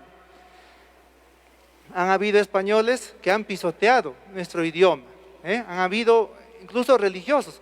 Por eso Guamán Poma de Ayala tenía una cierta enemistad con Martín de Murúa, mercedario, y con varios religiosos. Pero aquí una cosa bien interesante, que Guamán Poma de Ayala y algunos autores contemporáneos resaltan la importancia de estos hombres que, si bien han venido desde muy lejos de la península, ¿no?, de Europa, han amado a Ayacucho, han amado a nuestra patria, gracias a quienes pues tenemos cimentado o tenemos información del idioma quechua. En primer lugar, Fray Domingo de Santo Tomás, religioso dominico, fue el primer religioso que publica el vocabulario en la lengua quechua. Ahora bien, Luis Jerónimo durante su trayectoria, como dice en el mismo símbolo y como dicen los autores, él ha dejado un vocabulario y un arte en el idioma quechua y aymara, pero de ello no tenemos información. Es decir, quiero resaltar aquí que si bien han habido religiosos, han habido incluso obispos que han maltratado nuestra cultura, han habido buenos aportes, entre ellos Luis Jerónimo. Ahora bien, la segunda pregunta, ¿desde cuándo se inicia el canto netamente ayacuchano? Pues a partir de Luis Jerónimo de Oré. Como les he explicado a partir de las diapositivas, con el símbolo católico indiano de 1598, él recopila todas esas tradiciones. Como él es huamanguino, él ha tenido mucha cercanía con los pobladores de Jananchilques, donde actualmente se encuentra Canaria, Chumbilla, Tiquihua, Taca, ¿no? Él ha tenido mucha cercanía con ellos, él recoge esas tradiciones y él lo plasma en los libros, ¿no?, especialmente en el símbolo católico indiano. Yo no dudo que hayan habido otras obras en quechua, como dice J. Pozo en su libro Historia de Huamanga, época colonial, han habido una serie de destrucciones dentro de nuestra región, ¿no?, a partir de la independencia. Se han destruido casas, conventos, y al destruir estos monumentos, pues se han destruido también y se han perdido mucha fuente bibliográfica. Es a partir de Jerónimo de Oré donde se inicia la trayectoria de la música, especialmente la música religiosa, como el Apuyaya Jesucristo. Muy bien, gracias. Y Lebrando, por favor, Lucho Salazar nos preguntaba ¿desde cuándo el Huajrapucu interviene junto con el arpa y el violín? ¿Cómo es el proceso en que entra primero el Huajrapucu o después el arpa y violín? ¿Es simultáneo? ¿Tienen que estar separados? Algo de eso, ilústranos, por favor. Bueno, a mi conocimiento, nosotros siempre hemos aprendido de nuestros padres, ¿no? Gracias a ellos difundimos. El toril, pues, trata de surgir desde este choque de los españoles con el andino, y pues, más que nada, es creado por los que pasteaban, ¿no? Chay penin el Chuamanta, chay michijunapa, ¿no? Michijuna, Oaxaspa, Bacachanta, a veces español gamonalcona, aparjos pariki, mana ni sombrochayantapas ni usatachanta farantispaco, chaymanta Oaxaspaco quedan, ¿no? Llorando quedan a los que pastean, de ahí pues nace ese Huacataqui, ¿no? Luego pues hacen fiesta ocultamente, paikunarique, Huacinco, pero Aconco, Ajachanco, Tatomaspaco, Oaxaconco, Bacanmanta, allí Bacanmanta, allí Torón Manta, como del toro misito, ¿no? El torero, por ejemplo, el español torero Evaristo, ¿no? Reta al toro misito, ¿no? De acuerdo a eso, y de ahí viene con el corneta del cacho, Chay Chayaban la Tocoilaope, ¿no?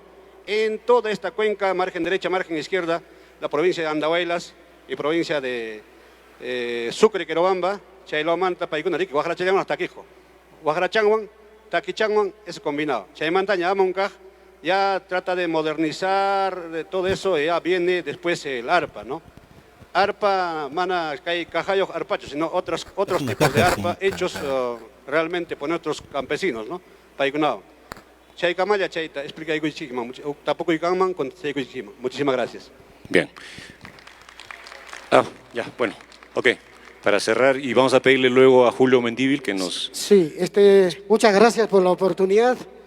Yo creo que la pregunta que hiciera acá nuestro hermano es algo más técnico también por un lado, porque se escucha aparentemente diferente el arpa, el violín por un lado, arpa-violín igual, y nosotros lo llamamos esto huecocho en la zona en Apurímac, huecocho. Y a ver qué pasa. El origen, ambos son traídos de España, ¿no? Pero el huacataqui, ¿cómo no? Ha existido. Porque huaca también es la alpaca, huaca, huacataqui, canto al ganado. Eso hay, con diferentes especies musicales, de expresión inclusive. Hay un canto, un huacataqui para las ovejas, un huacataqui, perdón, para el ganado vacuno y también para las llamas que son auténticas, para las alpacas, ¿no? Entonces, por ahí hay que seguir investigando, indagando, y creo que hay que ubicarse bien en ese sentido. No debiera haber mucha discrepancia en ello. Pero lo que sí, quiero entrar a este temita rápidamente, lo que decía nosotros, los apurimeños, tanto en Antabamba, Grau, Cotabambas, y en Cusco, en la parte de Chumbivilcas, Espinar, los guajarafucos que llaman acá es de doble entrada, doble círculo. ¿Y con qué finalidad? Con la finalidad de que al soplar esto produzca sonidos más redondos y más entonados. Hoy por hoy se están haciendo toriles o acataquis con instrumentos de cuerda, también con arpa y violín, que ya no suenan desafinados, sino están hechos bien afinados. Hay una industria interesante, artesanal, de los guajarafucos. Les invito a escuchar los huacataquis del conjunto Apurímac, por ejemplo, de Anira Garrafa. Los huacataquis de Antabamba, de los López Félix, por ejemplo. En Cotabambas igualmente hay muchos otros. Ahí ya la música ya no difiere del uno al otro. Ese era el alcance que quiera. Muchas gracias. Vamos a pedirle al doctor Julio Mendívil, ya él tiene que pasar a también otros temas, que nos dé su mensaje de despedida, porque él está, como ustedes conocen, en Europa. Julio, si estás en línea, Jimena, por favor.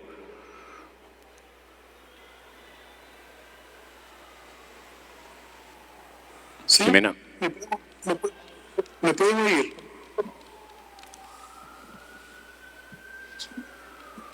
Perfecto. Bueno, quisiera comentar muy rápidamente lo del guajarapuco. En verdad, si bien es cierto que el cacho como material llega con los españoles, antes de la llegada de los españoles ya en el mundo andino había una serie de trompetas de vueltas, ¿no? Entonces ahí como que se confluencian dos tradiciones, ¿no? Las tradiciones de trompetas prehispánicas que llamaban quepas, con algunas especies de trompetas de llamado que se usaban también en Europa. Aquí lo que hay es una fusión de elementos andinos e hispánicos. Hasta donde yo sé, el registro más antiguo que yo conozco es el de los Dakurt de 1925, pero sin duda alguna el instrumento tenía mucho más tiempo, ¿no? O sea, pero es lo que nos dice la historiografía a ciencia cierta. Dicho esto, quisiera recordar que hay un trabajo de Carlos Mancilla sobre el guajarapuco, ¿no? Que vale la pena tomar, ¿no? O sea, creo que es un buen trabajo. Igual Ellen Hamann también ha hecho un trabajo sobre el Huajapuco aquí en Europa, ella está en Alemania, ¿no? Y hay cierto material ahí que vale la pena revisar. Sí, y además aprovecho para decir qué importante es, ¿no?, impulsar trabajos historiográficos, trabajos de historia sobre los instrumentos, los géneros musicales, el desarrollo de los instrumentos. Esto es un trabajo que no se ha llevado a cabo sino de manera muy, muy lenta. El Perú tiene una gran tradición musical y sin embargo somos uno de los países con un gran atraso musicológico. Esperamos que congresos como este sean un estímulo para que la gente se interese más y empiece a investigar de una manera más seria. Agradezco mucho su atención, agradezco mucho a los organizadores nuevamente por la invitación y me despido de ustedes. Aplausos. Bien, de esta manera hemos concluido con esta mesa. Les agradezco la paciencia y espero que haya sido de utilidad para todos ustedes y también a todos nuestros amigos que nos están viendo a través de las redes sociales y en la página de IRCETUR, la página del Congreso de la Música Ayacuchana y de los amigos que están apoyando esto. Vamos a invitar a nuestro amigo, el guitarrista Julio Humala, que es miembro de la comisión, para que dé inicio al siguiente panel. Él mismo nos va a dar los alcances. Conmigo, buenos días. Muchas gracias.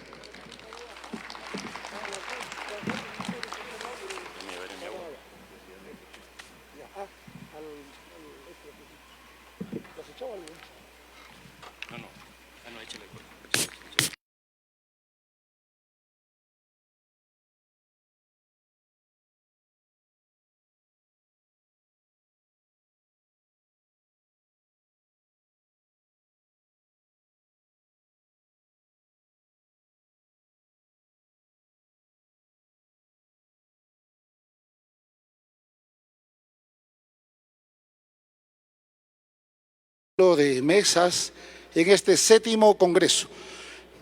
Voy a invitar a Mario Guamaní Inca, Joronta de Andamarca, para que se siente a mi izquierda. Y ahí como igual. Luego vamos a invitar a Sonia Rosa López Anjo, Perlita de Santa Rosa de Chipao. Pasa por favor. A Iris Carmela Quispe Calle, Quillari de Andamarca. Yo quisiera pedirles unas palmas para ellos, por favor.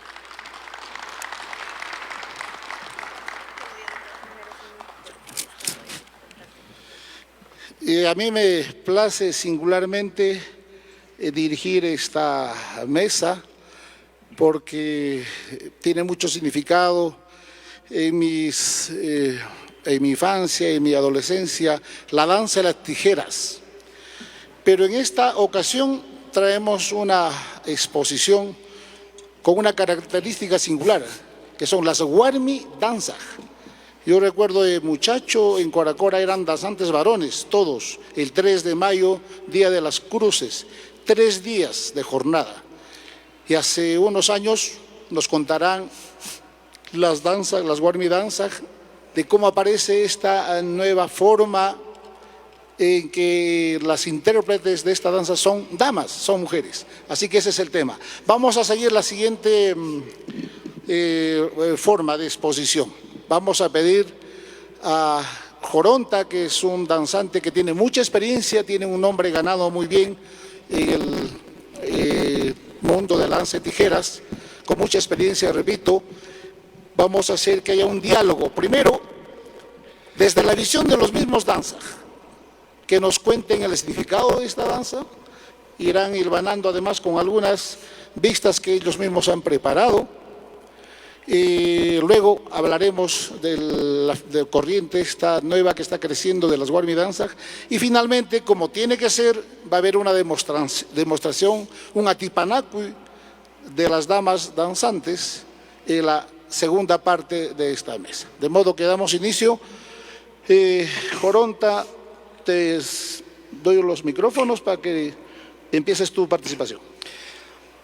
Bueno, ante todo, buenos días a todo digna concurrencia, hermanos artistas de todas las regiones del Perú y por supuesto de nuestro querido región Ayacucho. Primeramente quiero agradecer a los organizadores del Congreso, del 7º Congreso, y para mí es un honor estar en esta mesa para exponer, para poner conocimientos sobre la danza de las tijeras de nuestra región Ayacucho. Bien, la danza de las tijeras es una danza ancestral de los Andes del Perú que abarca toda la región Chanca. En cada región tiene diferentes denominaciones. Por ejemplo, en nuestra región Ayacucho, lo que somos nosotros, los llaman los danzaj. Los cargontes o los mayordomos que nos contratan para sus fiestas patronales y el público, la población los llaman los danzaj. Igual manera, la región Huancavelica tiene otra denominación. Las comunidades, los cargullos o los que pasan cargo, lo llaman los galas. Igual manera también en la región Chanca, nuestros hermanos apurimeños lo llaman los sáharas. También abarca la región Arequipa, específicamente la provincia de Unión Cotahuasi. La costumbre de Casa Siguala lo llaman los villanos. Está al límite prácticamente con la región de Ayacucho, específicamente la provincia de Paucar de Sarasara. Las costumbres de la danza de las tijeras es igual en la provincia de Cotahuasi y en la provincia de Paucar de Sarasara. En Paucar de Sarasara lo llaman los danza y unos metros pasando a la provincia de Cotahuasi lo llaman los villanos. Bueno, la danza de las tijeras era pues una rebelión ante la región católica en la época colonial. Como todos sabemos, los danzantes tijeras, con respeto a los señores católicos, no somos católicos. Me refiero a los verdaderos danzantes tijeras. A nosotros, los danzantes tijeras, nos han bautizado en el pueblo, en las montañas más altas. En caso mío, por ejemplo, yo soy del distrito de Carmen Salcedo, Andamarca, provincia de Lucares de Ayacucho. Mi tierra es Andamarca, tierra de los danzantes tijeras. Mi padre, a los 6 años, me ha llevado a la catarata de Puzapacha. Catarata Puzapacha es un río Negromayo, una caída de 300 metros. Es un lugar sagrado, es un santuario sagrado para los danzantes tijeras. También mi padre ha sido danzante tijeras y él me ha bautizado a los 6 años en una Puzapacha, llamada Puzapacha. Por eso muchos anteriormente nos han catalogado como diablos, Satanás y peor, no nos dejaba ingresar a la iglesia. No nos dejaba ingresar a la iglesia. Hasta ahora me refiero con traje de danzante tijeras. Y por supuesto, ese legado cultural nosotros lo seguimos hasta ahora. Yo vengo de una tradición familiar. Mi abuelo ha sido danzante tijera, mi padre es danzante tijera, mi hermano es danzante tijera, yo soy danzante tijera, mis sobrinos son danzantes tijeras. Y mi tierra es tierra de los danzantes tijeras. Y los que conocen mi tierra lo saben. Y en mi tierra y en todos los pueblos del Valle de Sondondo se realizan las fiestas patronales, la fiesta del agua con la danza de las tijeras. Ayer hemos escuchado la exposición, ayer en el auditorio, que hablaba del agua. ¿Qué tiene que ver el agua con los danzantes tijeras? Hay mucho que hablar. Porque nosotros, los danzantes tijeras, hacemos un ritual para que haya abundancia de agua en nuestras comunidades. Los cargullos, la comunidad pasa a cargo, es ofrenda a la Pachamama y a la Madre Tierra y para que haya abundante agua, abundante lluvia en nuestras comunidades. Cuando hay agua, cuando hay abundante lluvia, hay bastante cosecha en nuestras comunidades. Por eso que los danzantes tijeras hacemos ofrenda ritual en las fiestas andinas. En las fiestas andinas, en los pueblos de Valle Sondono, específicamente me refiero a los pueblos de Ayacucho Sur. Por ejemplo, en los pueblos de Cabana Sur, Chipao, Andamarca, Cabana, Puquio, Aucará, Huaycahuacho, Morcolla, etc., pasan su fiesta con los danzantes tijeras.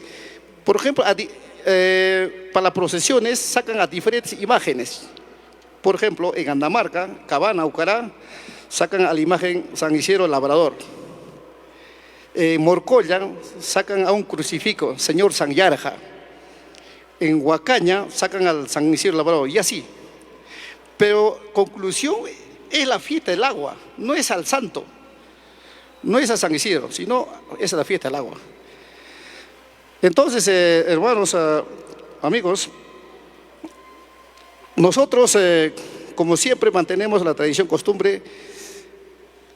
Lo único que hacemos es preservar, mantener el legado cultural que nos hagan nuestros ancestros. No estamos tergiversando. De repente hay algunos errores de algunos compañeros, pero los verdaderos danzantes tijeras que hemos nacido en la Santa Tierra, todavía mantenemos la autenticidad, la originalidad que nos ha dejado nuestros maestros mayores. Iremos conversando, Joronta, del proceso de cambios que han habido, y claro, tú acabas de decir, nosotros mantenemos la tradición. Sin embargo, las diapositivas vamos a ver que ha ido cambiando también el vestuario, ¿verdad? Y el hecho, por ejemplo, de que hayan damas danza ahora, y es un gran cambio, es una gran revolución en la danza de tijeras. Sin embargo, es importante lo que acabas de decir, que los danzas le rinden pleitesía, culto al agua. El agua es viva en la cosmovisión andina, es vida. Yo recuerdo de niño haber visto a danzantes de tijeras que eran yachaj, eran los que leían la hoja de coca. Muchos jóvenes de ahora, amigos míos danzantes, no saben leer la hoja de coca. Se ha ido perdiendo y quizás la sociedad de consumo ha ido mercantilizando también.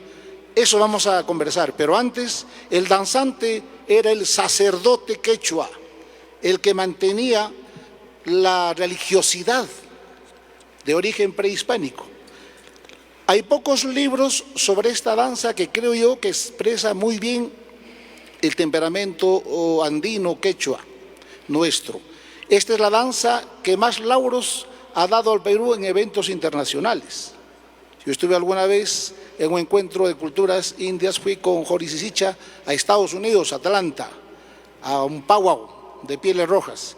En el siguiente evento, y era concurso, ganaron nuestros danzantes de tijeras. Con toda seguridad es una danza más elaborada y más bonita y vistosa que tenemos en el Perú. Por eso el reconocimiento que tiene de parte del gobierno como patrimonio vivo, ¿verdad? Entonces, hay pocos libros, decíamos, la autora Lucy Núñez Rebaza es antropóloga, escribió el libro Los Danzas. Hay un artículo más o menos largo de Juan José Vega, historiador, y creo que José Carlos Vilcapoma tiene otro trabajo también. Pero, ¿podrías tú decirnos, Joronta, cómo crees que se da el origen de la danza de tijeras en el Perú?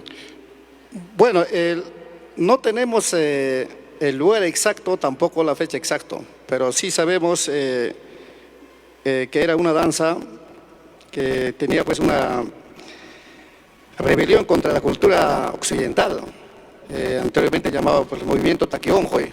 Los estudiosos, los antropólogos siempre nos dijeron que abarcó toda la región Chanca, exactamente en Soras, en la provincia de Sucre. Otros nos dicen que en la provincia de Lucanas. Entonces hay diferentes versiones. Lo que sí podemos decir es que nosotros sí estamos pues, siempre estábamos pues contra de la cultura occidental, porque cuando llega la cultura occidental pues querían exterminar a los danzantes tijeras, porque era una danza diabólico. Por eso que hasta actualmente, como le decían antes, ¿no? Los sacerdotes o los curas no permiten a los danzantes tijeras ingresar a la iglesia, y también en algunos pueblos, tampoco últimamente que he visto, no permiten que acompañen la procesión. Entonces son versiones diferentes y han pasado más de 500 años de resistencia y todavía estamos vivos. Bueno, hay algunos estudiosos que dicen que el origen estaría en Parinacochas, en mi tierra. Pero bueno, falta el gran trabajo académico que pueda dar luces sobre esta hermosa danza. Yo quisiera preguntarte, Joronta, ¿tú has visto algunos cambios en la ropa, en la música, en los pasos diversos que hay desde tu experiencia con tu abuelito hasta tu generación? ¿Han habido cambios o no han habido cambios? Hasta tu generación. Después hablaremos para más adelante, ¿no? Claro que sí. Hubo muchos cambios y actualmente es peor y es preocupante. ¿Por qué? Anteriormente, los danzantes tijeras, me refiero a los jóvenes o los niños, para aprender tenían que buscar a un maestro. Como antes dijo Julio, los danzantes tijeras eran pues un yachak, sacerdotes andinos, el maestro. Tenían que recurrir a un maestro. Igual manera los músicos arpistas, igual manera los músicos violinistas. Hay pocos que mantienen la autenticidad de la música. Por ejemplo, lo que he visto, la generación del maestro Chimango Lares se mantiene. Él, por ejemplo, tenía en su generación el maestro que ya lamentablemente por este tema que falleció, el maestro Cholo Víctor de Puquio, gran músico de la danza de las tijeras. También el compañero Juan Cac Charango, Cheche de Sondondo, Quintucha, ellos también mantenían la tradición de la danzante tijera, la música, me refiero a la melodía, pero después de la generación de ellos, estimados público y Julio, mayormente lo que están actualmente grabando ya no es música autóctona de la danza de la tijera. Me da mucha pena. No hay nadie, no hay una institución que rectifique o que corrija a estos jóvenes. Ahora sacan melodías diferentes. Igual manera los danzantes tijeras ahora bajan un video o bajan una música de YouTube, con eso aprenden. Ya no es como antes. Yo, por ejemplo, para aprender, a pesar que mi padre era danzante tijera, yo he sufrido. Yo he empezado a caminar a los 6 años, desde Andamarca. Mi padre iba caminando en la década del año 76, 77, cuando yo tenía 6 años. De Andamarca, imagínense, caminar hasta Morcoya son 2 días. Yo iba atrás de mi padre para aprender. Después mi padre fue caminando hasta Santana de Aucará, 2 días caminando. Entonces, he sufrido. Ahora no. Ahora ya no. Igual manera en los trajes. En los trajes ahora, por ejemplo, en el sombrero, antes era de lana de oveja. Mi padre tenía, mi abuelo también he visto, pero más que nada de mi padre, su sombrero era de oveja.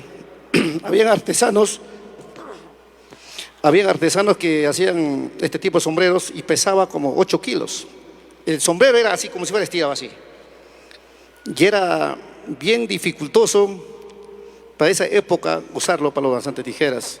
Actualmente esos artesanos ya no existen, ya fallecieron todos. El traje era más simbólico. Ahora vemos muy colorido porque, bueno, en la capital se consigue todo, pero anteriormente no. Yo he visto en la década de 70, el traje era igual, pero más sencillo. Ustedes, si no me creen, pueden ver su libro del doctor Juan Ocio, ex ministro de Cultura, ha publicado sobre mi pueblo, la década de 70, y ahí están las fotografías. Está más sencillo, ahí está la foto de mi padre, de mi tío Cirilo Inca y también de mi tío Nicolás Inca. Igual, por ejemplo, las zapatillas. Si bien es cierto, actualmente todos los danzantes utilizamos zapatillas ya de la cultura occidental, anteriormente se utilizaba zapatos de cuero, hechos por artesanos de Huataca, de tu santa tierra, San Pedro de Huataca, que pertenece a, Paucar Sarazara, la provincia de Paucar Sarazara, de Marcabamba. Yo he llegado a ese pueblo. Ellos en ese pueblo eran fabricantes de zapatos. Ellos no utilizaban clavos, sino utilizaban cejos de madera. Yo he visto todavía ese zapato. Entonces, mi padre y otros danzantes de Puquio hasta Andamarca iban a pie a San Pedro Huataca a bailar fiestas costumbristas, demoraban 7, 8 días y de regreso se llevaban esos zapatos para bailar. Y eso actualmente ya no hay, no existe. También fallecieron esos hermanos artesanos del pueblo de San Pedro Huataca que hacían ese zapato para los danzantes tijeras. Igual manera también las tijeras. Por ejemplo, anteriormente habían artesanos exclusivamente, yo he visto en mi tierra, Andamarca, artesanos que hacían solo pedido. Las tijeras hacían de castel. Castel, un acero que, bueno, no he visto oxidar, no he visto oxidar. Y eso tenía un sonido espectacular. Y ese tijera, los danzantes tijeras lo cuidaban mucho porque era un valor cultural importante para la danza. Actualmente no hay ya esas tijeras, hay pocos. Por ejemplo, yo tengo de mi padre, bueno, una tijera que tiene ya más de 100 años, antiguazo, que digamos, pero ya no hay de ese material actualmente. Actualmente lo hace, por ejemplo, de muelle de los carros, de los resortes de los carros, que ya no, el sonido ya no es igual. Si usted compara un tijere autóctono con tijera comprado en Lima, usted va a una fiesta patronal que allá no hay micrófono, no hay parlantes, ahí se ve el sonido. Ahí se ve el sonido. Gracias. Antes de empezar con las Guarmi Danza, quisiera preguntarte, hay dos aspectos de danza de tijeras. Uno es el baile mismo y otro es el pasta de la magia. Cuéntanos así brevemente, ¿qué es pasta de la magia? ¿Cuál? Pasta de la magia. Bueno, pasta. Bueno, la danza de las tijeras tiene varias secuencias. Aparentemente, cuando uno ve bailar a los danzantes tijeras, simplemente lo ven como que está bailando danzantes tijeras. No es así. Cada paso tiene diferente melodía. Cada paso tiene diferente melodía. Eso solo podemos ver en las fiestas tradicionales, en las fiestas patronales que duran 8 días, 7 días, hasta 10 días. Por ejemplo, en el pueblo de Uchuitambo, que pertenece todavía a la provincia de Lucanas, que está cerca de Nazca, ahí la fiesta se realiza durante 10 días, tienes que bailar. 10 días, día y noche. Entonces ahí se demuestra todas las secuencias.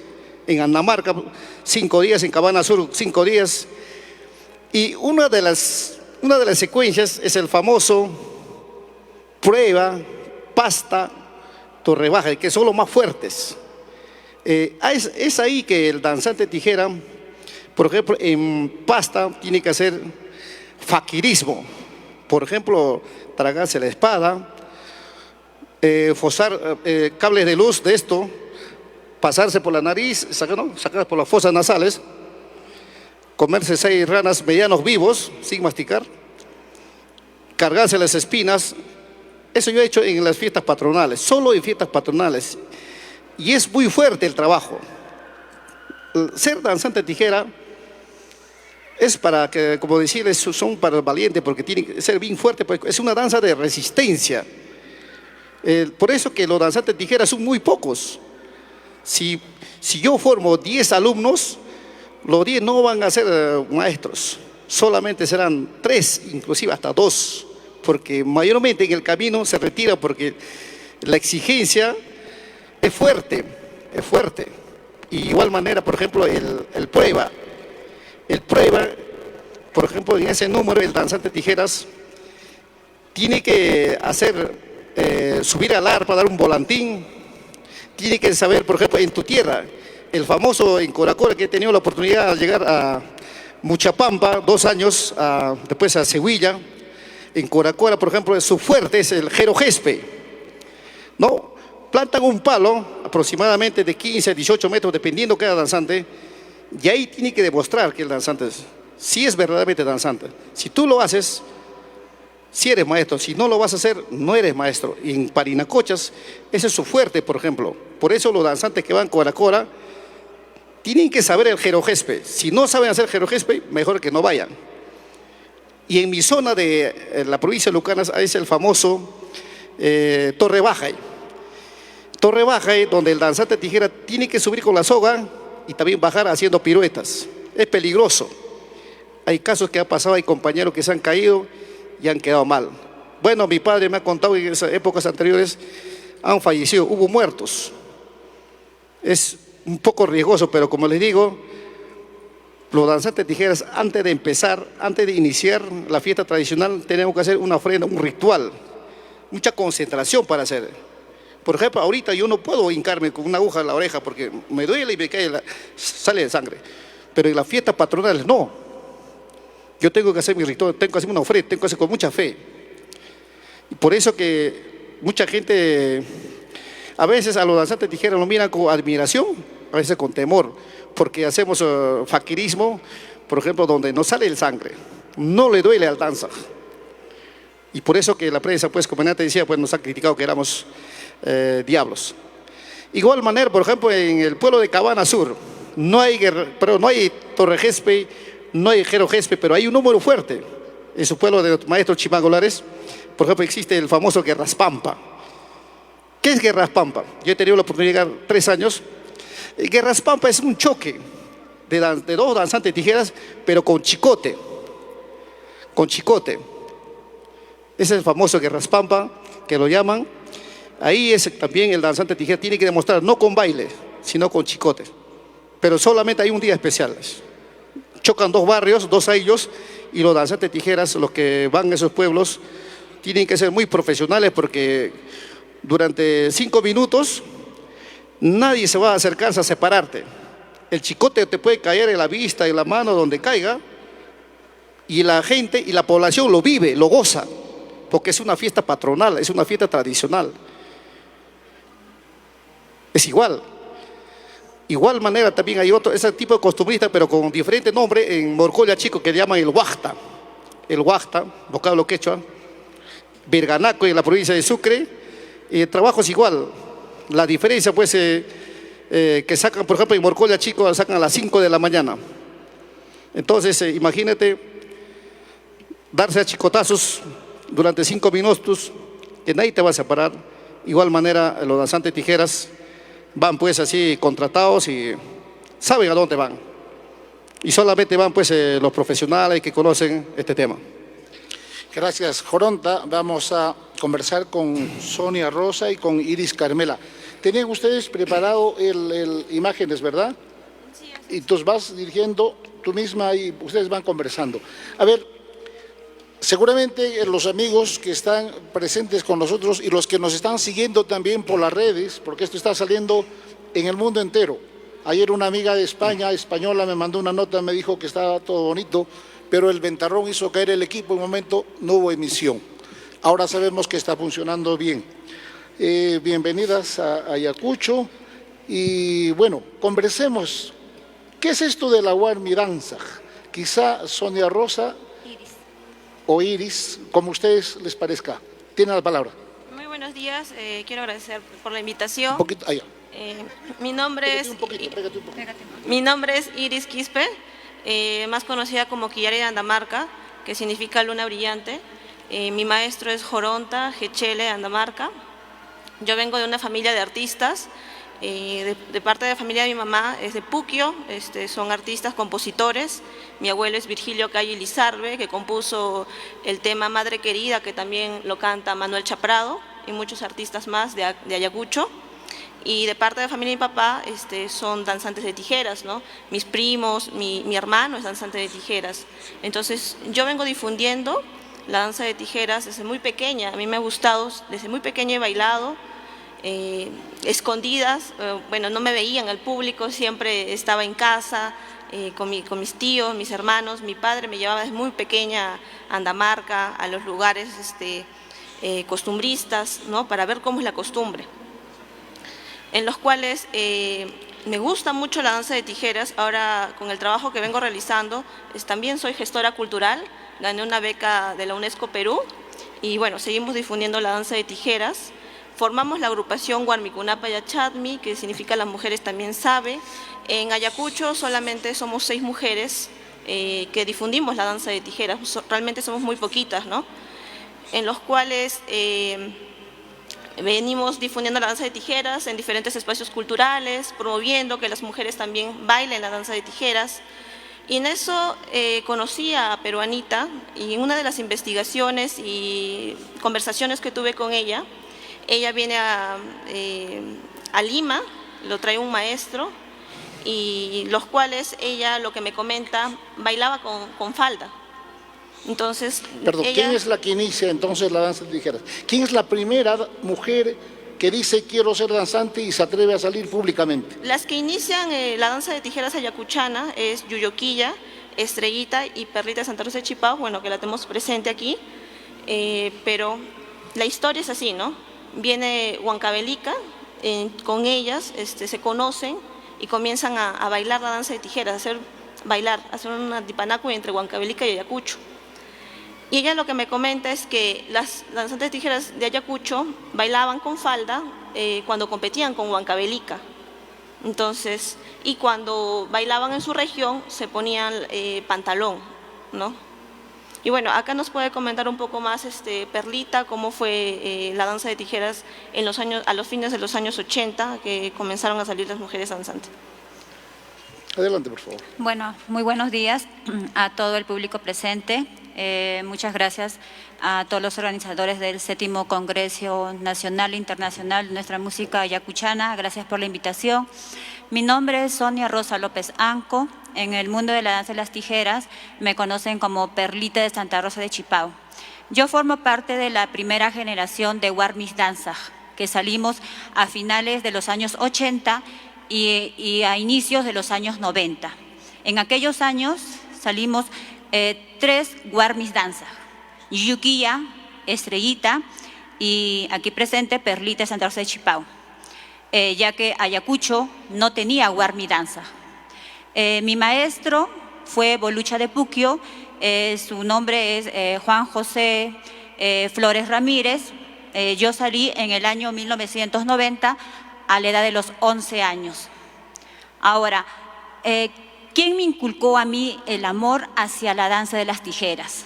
Fue mi padre, Virgilio López Palomino, ya que mis abuelitos paternos, mi abuelita Martina Palomino Ortiz era huailía, mi abuelito Marcos López Chipana era arpista y mi padre Virgilio López Palomino iba a ser arpista, pero por cosas del destino lamentablemente no pudo ser arpista.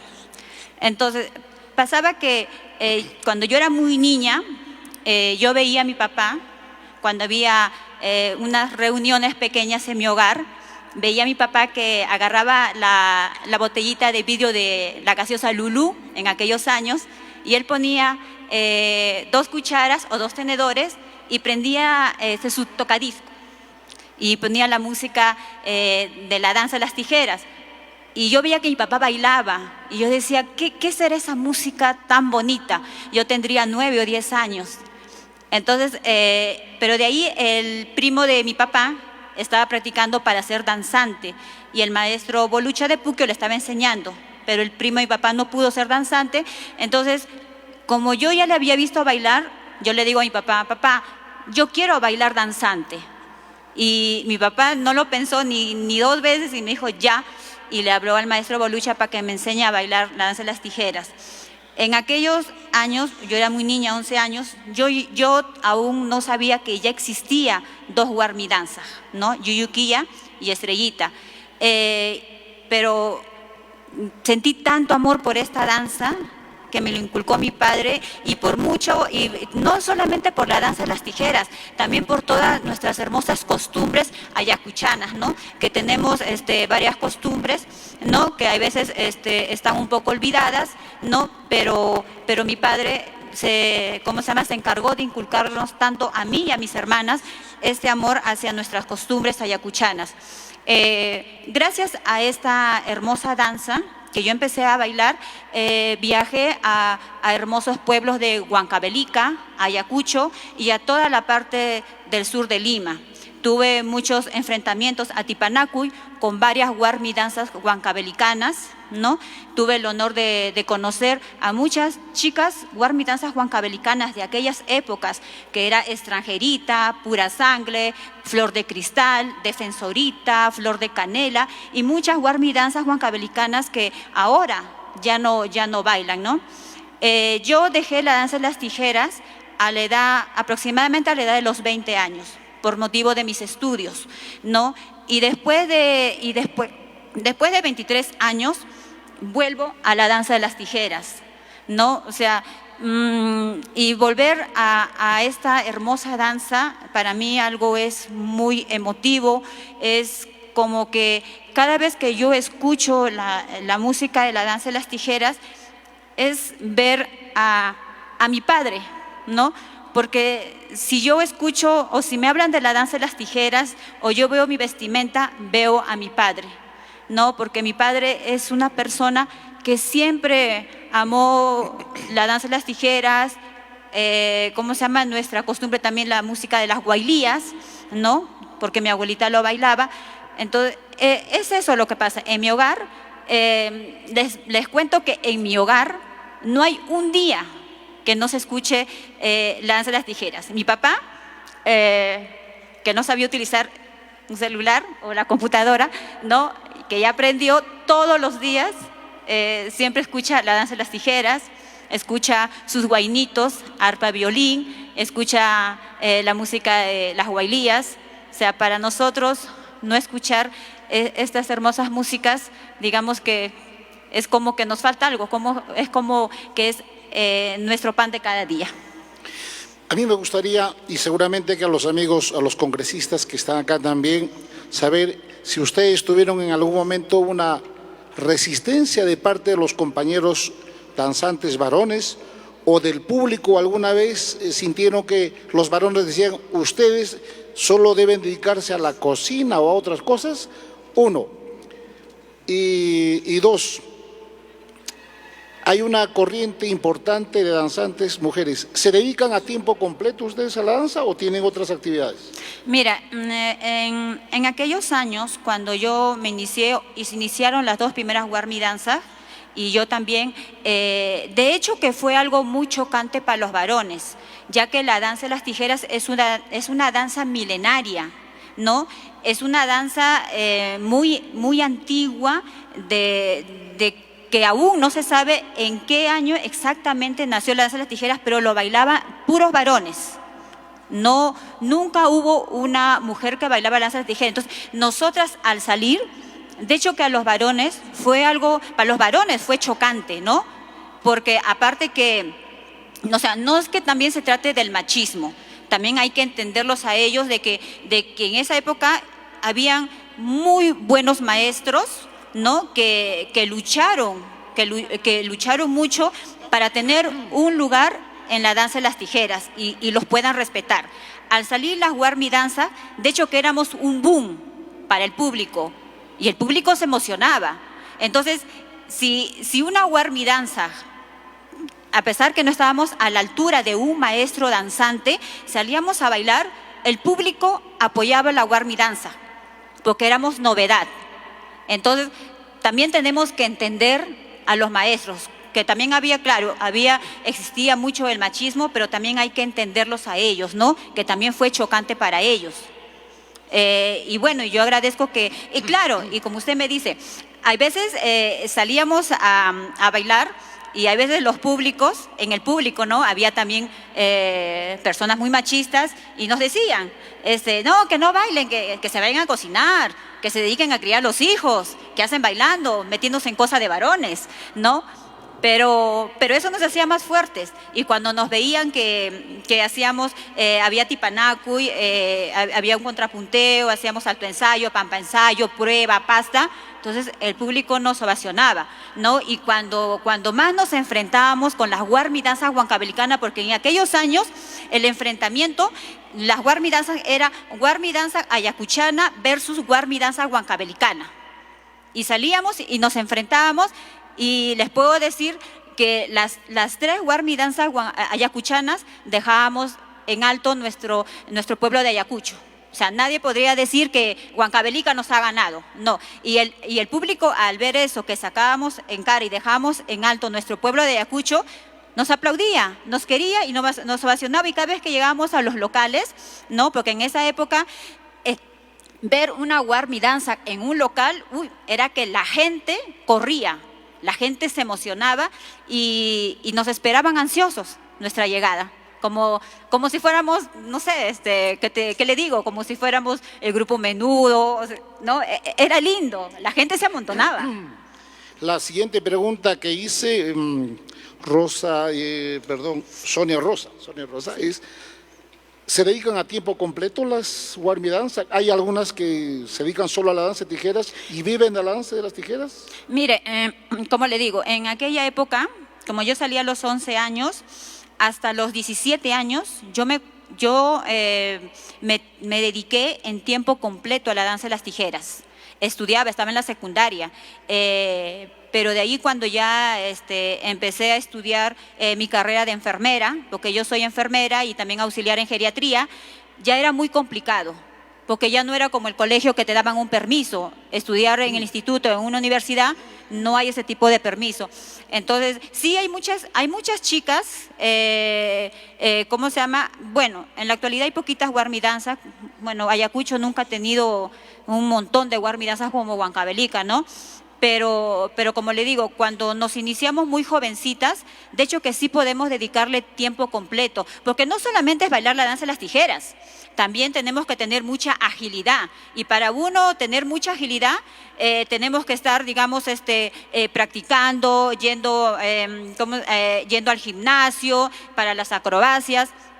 No, porque ser danzante no es solamente bailar, es también tener mucha agilidad y también mucho aguante al dolor. Vamos a hacer una pregunta más para cerrar esta parte, y le vamos a pedir a Joronta que nos cuente los pasos principales en la danza, en la versión ayacuchana, porque Huancavelica tiene una versión, la melodía es distinta, ¿verdad? Y creo que más parecido entre Apurímac y Ayacucho. Ya nos ha comentado que la provincia de La Unión, cuya capital es Cotahuasi, que colinda con la provincia de Paucar de la Sarasara y antes con mi provincia, porque Paucar se ha separado de Parinacochas, tienen las mismas tradiciones, las mismas canciones, la misma forma de cantar el huayno, de cantar un yarabí. Entonces, en la versión ayacuchana, ¿qué pasos principales son los que necesariamente uno tiene que hacer en un evento? Bien, los pasos principales no simplemente sería todo, porque en una fiesta patronal, como dura la fiesta pues 6, 7, 8 días, en otros pueblos hasta más, se tiene que ejecutar diversas melodías. Por ejemplo, en una fiesta patronal, por ejemplo, Jataricuy lo llaman, esa melodía que es el tradicional alba y la noche, donde pues salen a bailar los danzantes tijeras del Casa del Cargullo o mayordomo a la plaza, es el tradicional Jataricuy. También lo llaman en otros pueblos el alba, ¿no? El tradicional el alba. Y transcurso de la noche se ejecutan diversas melodías en el tradicional o en el alba. Por ejemplo, digamos, voy a decir los principales porque es bien amplio. El tema es bien amplio. Por ejemplo, ¿qué hora canta el gallo, por ejemplo, en otras comunidades andinas? Anteriormente no había pues el reloj. El hombre andino anteriormente se despertaba con el canto del gallo. Por eso que a las 4 de la mañana hay una melodía, porque en el anticipa el danzante amanece bailando. Ojo, pongamos, por ejemplo, sale el jatarico y el tradicional alba a las 8 de la noche, es hasta las 6, 7 de la mañana tiene que bailar. Esa es la costumbre en las fiestas patronales. Estamos hablando de la primera noche, porque la fiesta dura 7, 8 días, inclusive, como decían en Villa Ochuitambo, dura hasta 10 días la fiesta tradicional. Transcurso de esa noche, se tiene que ejecutar diversas melodías, pero voy a decir los principales. Por ejemplo, a las 4 de la mañana, se tiene que bailar el tradicional Huaypahuajay. Es el mismo momento que canta el gallo en las comunidades andinas. Es el canto del gallo, el Huaypahuajay. Hasta yo mismo me preguntaba por qué Huaypahuajay cuando estaba muy pequeño, pero sí coincidía con el canto del gallo, que esa hora cantaba el gallo y esa hora el hombre andino se despertaba en sus comunidades con el canto del gallo. De ahí, por ejemplo, a las 5 de la mañana, 6, el tradicional huaychao. ¿Por qué el huaychao? Huaychao es un pajarillo andino que se levanta de su nido a las 6 de la mañana y está cantando esa melodía, huaychao, huaychao. Y el músico, el arpa y violín, profesional por supuesto, tiene que tocar esa melodía. Y el danza tiene que bailar ese paso, el huaychao. A las 6, a 7:30, 7 de la mañana más o menos, se toca el tradicional, el alba. Saludo al Taitainti. ¿Qué hora llega el sol a nuestras comunidades? En algunos lugares está llegando, por ejemplo, a las 6:30, a las 7, dependiendo. Esa hora tiene que tocar el tradicional del alba. Saludo al Taitainti, al sol. Mínima esa melodía del alba se toca en nuestras comunidades, en la fiesta patronal mínima hasta las 8 de la mañana, no más. Y así sucesivamente, ya en el transcurso de la fiesta, las finales, por ejemplo, que voy a decir los principales, se baila, por ejemplo, el zapateo, el tipac-tipac. El tipac-tipac es el pampa en caballo. ¿Cómo corre en nuestras comunidades andinas el caballo de paso? Tipac, tipac, tipac, tipac. Y hay un paso que se llama tipac-tipac en el paso de los danzantes tijeras. Por eso todas las melodías de danza de la tijera están en runasime, está en quechua. El hualpahuaje, el siusao, el alto ensayo, el malavida, el huaychao, el cera apaico, entre otros. Por eso que los que aprenden los danzantes de tijeras, los nacidos en la sierra, es más fácil que puedan aprender, porque las melodías están en runasime, en quechua. Los que aprenden la capital de Lima, un poquito, que no devoran y no captan muy bien, porque, como le decía, la melodía es en runasime, en quechua. De ahí, por ejemplo, viene el tema, el pampa ensayo, que es muy fuerte también, porque el danzante tijera tiene que ser acrobático, tiene que demostrar sus habilidades. También el patara. El patara es una secuencia también muy fuerte, porque tiene que caminar, esos pasos, tiene que caminar punta del pie. Es como un ballet. Es fuerte el trabajo. De ahí viene el prueba, la pasta, la acrobacia, viene el torrebaja. Entonces, el trabajo de los danzantes tijeras es muy sacrificado, es muy fuerte y duramos pocos. Le voy a decir con toda sinceridad, es igual que un futbolista más de 30 años, por más buen futbolista que sea, ya no va a responder, igual que somos los danzantes tijeras. Nosotros, me refiero artísticamente, tenemos pocas vidas. Un buen danzante tijeras, por ejemplo, yo he sido danzante tijera, he aprendido de los 6 años a los 15, 16 años, he sido profesionalmente. Mi primera plaza ha sido el Chaipi, Parinacochas, y tenía 16 años ese año. Y mis danzantes retores, que eran puquianos, Upa Virgen, y otro compañero, Mario Salcedo Añacha Chuchama, totalmente me destrozaron porque no tenía experiencia. Pero después me fui a Puyo el siguiente año y así sucesivamente recorrí, pero recorrí solamente hasta los 30, 32 años así profesionalmente, recorrí todos los pueblos, porque más ya no podía, porque no había más fuerzas ya no. El cuerpo ya no respondía más. Por eso que los danzantes tijeras somos pocos y duramos muy pocos. Pero tenemos Joronta todavía para rato y esta energía de las guarmidanza. Vamos a abrir un rol de preguntas. Yo les voy a pedir la pregunta directa. Vamos a sumar las preguntas, tomen nota por favor, y luego van a hacer la respuesta en bloque. Mientras vamos a pedir que don Andrés Lares, maestro, amigo mío de hace muchos años, Chimango le decimos de cariño, suba al escenario para que se vaya acomodando con el compañero del arpa, porque luego de responder a las preguntas, a las inquietudes de ustedes, las guarmidanza van a bajar a hacer una demostración. Así que Chimanguito, por favor, ve subiendo al estrado junto con el maestro del arpa. ¿Alguien nos ayuda con el micrófono, por favor? Con el micrófono. A ver, alguien levantó la mano. El señor de gorrita roja primero, hay 3, luego de los hermanos Huamán, ya con la máscara no nos reconocemos, hermanos. Y luego atrás, 3, 4 preguntas tenemos hasta ahora. ¿Me ayudas, Carlitos, por favor? Adelante, por favor.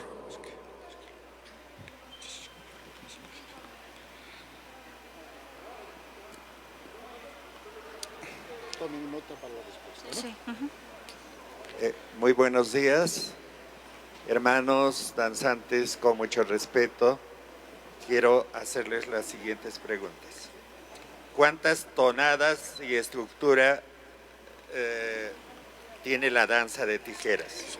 La estructura nos ha dicho algo, ¿no? Pero las tonadas, por favor. Y la danza de las tijeras es una ritualidad, y como ritualidad puede ser distorsionada, ¿no? Eso es lo que yo les pregunto, porque hemos visto a jóvenes danzar con mallas, y eso está bien, no sé. Otra pregunta, ¿qué opinan de la fusión de la danza de la tijera con el rock y con el jazz? ¿Está bien? ¿Ustedes han autorizado? ¿Los pueblos originarios han autorizado eso? No sé. ¿Y la danza de las tijeras tiene carácter mercantil? Es otra pregunta. Apúntame esa pregunta. ¿Y por qué se entierra al danzaj de pie? ¿Y dónde, por favor? Muchísimas gracias. Interesante, ¿eh? Ustedes coordínalo eso. Muchas gracias. Son varias preguntas en verdad y muy interesantes, ¿no? Interesante. Pasemos a la siguiente. Hay 4 personas que levantaron la mano. Señor Guamán, por favor. Buenos días con todos. Soy Sergio Guamán del dúo Canto Eterno de Andahuaylas. No nos han puesto claro más o menos cuándo empieza la danza de tijera, ¿no? En el Perú. Escuché hablar pero también les escucho hablar que la danza es milenaria, ¿no? Mi pregunta sería si en el incanato ya se bailaba la danza de tijera. Y para el señor Joronta, le escuché hablar que él tiene mucha fe, ¿no? Para que baile la danza de tijera. Mi pregunta sería, ¿fe en qué o en quién? Buena pregunta. Buena pregunta.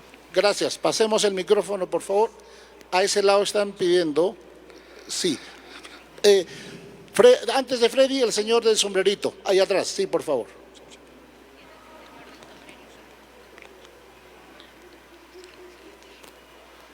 Adelante. Nora. Hola. He escuchado la exposición de la danza de tijeras y yo vengo de la influencia, por mi padre, de Vilcas Guamán, y he compartido bastante, he escuchado bastante las tonadas de la Guailía. Sí. Y veo y escucho que tienen casi las mismas tonadas. Yo quería saber, ¿qué influencia tiene las Guailías sobre la danza de tijera o la danza de tijera sobre las Guailías? ¿Cuál es la similitud o de dónde, cuál nace de cuál, no? Esa es mi pregunta. Muy bien. Gracias. Gracias, Norita. Hay que aclarar similitud con la Guailía ayacuchana, porque la Guailía de Apurímac es otro fenómeno y va a haber una mesa sobre la Guailía de Apurímac que es muy fuerte también. La otra pregunta, Freddy, creo que pediste la mano y con eso cerramos, ¿no? No. Adelante, por favor. Aló, buenas. Mi pregunta es si hay un término en quechua para denominar lo que has llamado.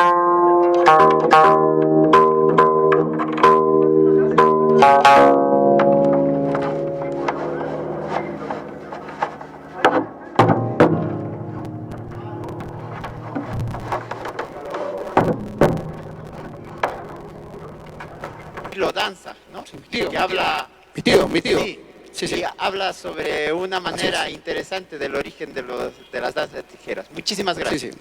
Muchas gracias a los congresistas por sus preguntas. Vamos a tratar de hacerlo breve.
Lo otro es, yo trabajo en la ¿por qué? A ver, mi corona, ¿por qué?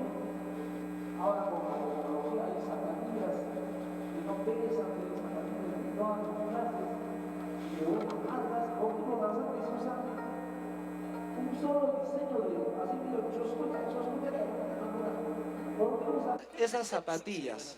Yo a veces a Gechele le digo, ¿por qué yo te voy a regalar una zapatilla Adidas que no pesa bacancha? Tú son ahí que parece. No, manachara, a veces no quiere. Entonces, esa pregunta nada más, papá. Excelente. Gracias. Esta afirmación, la danza más loca del Perú y América. Muy bien. Vamos a Joronta, por favor, empezamos así brevemente. Ya, correcto. Directo a la yugular. Dice, ¿cuántas tonadas? Es una de las preguntas. Bueno, la pregunta es, preciso voy a responderlo brevemente, son 36 tonadas. 36, por eso Renata decía, el tema es bien amplio para detallar parte por parte. La otra pregunta es una ritualidad, y esta es una ritualidad que tiene que ver con la religiosidad quechua, ¿y esta puede ser distorsionada? Por supuesto que sí, ritualidad, porque como le decían antes, nosotros los verdaderos danzantes hacemos un ritual ofrenda cada año en nuestras comunidades andinas. Los danzas tienen su lugar sagrado en su comunidad y lo hacemos anualmente en nuestras comunidades. Y hay pocos que lo saben, pero hay muchos que lo distorsionan, especialmente los jóvenes que no saben elaborar el quechua, el runasibe, porque la ofrenda, el ritual se hace en runasibe, el quechua. Bien. Hay otra pregunta que podría ser parte de la respuesta de los tres. ¿Qué opinan de la fusión? Esto es importante. Esto también se ha sido reiterado por Freddy. ¿Qué opinan de la fusión? Bueno, en mi opinión personal, yo sí estoy de acuerdo con el tema de la fusión, porque ¿cómo pueden llegar a los jóvenes, ¿no? Llegar a que conozcan nuestras costumbres ancestrales, ¿no? Y justamente el grupo USPA y otros grupos más difunden, ¿no? Nuestras costumbres ancestrales, ¿no? Quizás un poco de nuestras costumbres y eso es bueno, ¿no? Para que los jóvenes se interesen y conozcan nuestras costumbres. Bueno, también quería responder sobre ese tema las preguntas. Bueno, eso personalmente veo a los jóvenes que sí les gustan, lo gozan. Yo he visto sus presentaciones de los, por ejemplo, de nuestro amigo Freddy Ortiz Uchpa. A los jóvenes les encanta.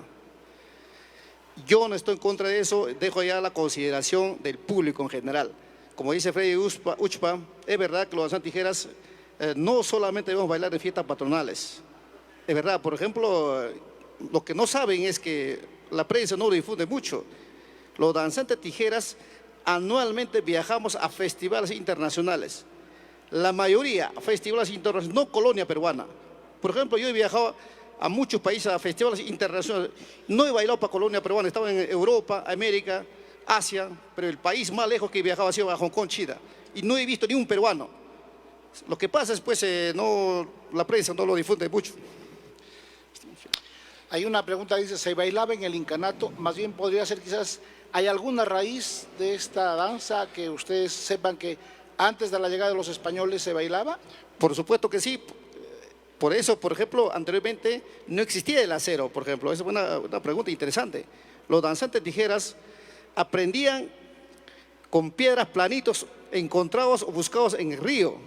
Ya cuando llega ya la cultura occidental, que los españoles traen el acero, ahí recién ingresa a los danzas las tijeras. Así es. ¿Fe en qué cosa tienen los danzantes? La pregunta para los tres. ¿Fe en qué?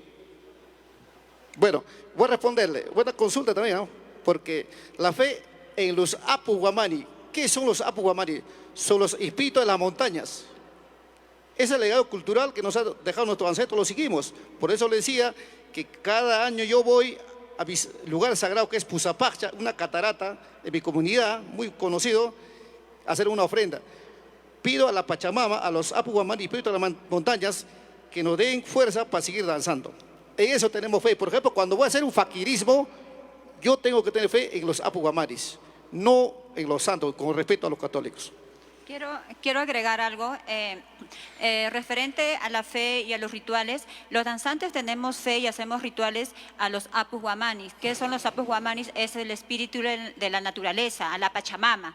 Ahora, en la actualidad hay muchos jóvenes que lo distorsionan y dicen, yo soy danzante y hago pacto con el diablo. Eso es falso. Un danzante no hace pacto con el diablo. Un danzante tiene sus rituales y su fe hacia los apus guamanis, que son el espíritu de la naturaleza, y hacia la Pachamama. Ya. ¿Hay tonadas de la huaylía en la danza de tijeras? Respuesta. Bueno, es diferente. La huaylía es, por ejemplo, va a ser breve, se baila pues en época de Navidad, para el niño Jesús, nacimiento del niño, bajada de Reyes, nada tiene que ver los danzantes tijeras. Solo hay una diferencia que en la región huancavelica sí lo hacen, ojo, sí lo hacen, con su estilo propio, por supuesto, huancavelicanos, pero en la zona de Ayacucho, donde somos nosotros, la fiesta tradicional con la danza de la tijera empieza en el mes de mayo, fiesta de las cruces, exactamente qué coincidencia, empieza en su tierra, Coracora, 3 de mayo, fiesta de las cruces, la mejor, y culmina en septiembre en la fiesta del agua. Y la huaylía ya viene pues mes de noviembre, diciembre, hasta bajada de Reyes, que es mes de enero. En quechua, ¿qué cosa es faquirismo? Sería pasta, ¿no? Yahuarmayo. Yahuarmayo. Yahuarmayo. Yahuarmayo, o sea, río de sangre. ¿Por qué usan solamente esa zapatilla barata? Dice mi amigo Freddy de Uchpa, Freddy Ortiz. Bueno, como antes detallaba, los artesanos huataqueños ya no existen, todos fallecieron. Entonces, los danzantes de tijera nos hemos adecuado. Primero usábamos los zapatillas peruanos que utilizaban Dunlop, no sé si todavía se acuerdan ustedes, Sin Fin, había otras zapatillitas muy baratitos. De lona. Claro, de lona. Y actualmente utilizamos una, mira, a ver, Freddy tiene a veces qué curiosidad, utilizamos todos los danzantes de tijeras, zapatilla Venus, que viene desde Ecuador. ¿Por qué? Porque es más liviano. No es que usemos una zapatilla de marca. No, no podemos. Es más flexibilidad para nuestros dedos. Si ustedes se dan cuenta, que ahorita no lo voy a hacer, mayoría de nuestros dedos, de nuestros pies, están volados, no existe. En cada número que hacemos, lo que trabaja son los dedos y ahí vuela. Entonces, el zapatilla Venus nos ayuda. Por eso que no utilizamos zapatilla peruano, que hay muchos de marca, ¿no? Ese es el detalle. Excelente respuesta. Pero la zapatilla podría regalarnos a nosotros, a los que estamos moderando. Por favor, Freddy. Una de marca, Freddy, por favor. favor. Por favor, Freddy. Para el grupo, por favor, no se olvide. Dejé una última pregunta que sí la hizo y no quiero dejarla en tintero. Es un baile de carácter ahora, tiene carácter mercantil, dijo alguien que preguntó. O sea, se cobra, naturalmente los danzantes tienen que cobrar por su trabajo. Claro que sí, actualmente hay que ser sinceros, claro que es mercantil, actualmente no, anteriormente no era mucho, pero actualmente sí, lo que vivimos en capital, siempre tenemos que vivir del arte, porque el arte que hemos aprendido de pequeño, por ejemplo, yo me dedicaba, ahorita tengo 50 años, todo mi vida me dedico hasta ahora a los danzantes de tijeras, y de algo tenemos que vivir, y como le digo, tampoco no es muy comercial, es poco, ¿no? Hay pocos danzantes tijeras que viven del danza de tijeras. Y es temporada también los contratos son. No es todo el año. Yo voy a pedirles unas fuertes palmas para Mario Guamaní, Inca, Joronta de Andamarca. Gracias, muy amable, gracias. Para Sonia Rosa López Anjo, Perlita de Santa Rosa de Chipao. Para Iris Carmela Quispe Calle, Quillari de Andamarca. Gracias por estar en esta mesa. Por favor, gracias, muchas gracias. Pueden bajar a la parte de abajo, van a hacer una demostración de 10 minutos como tope.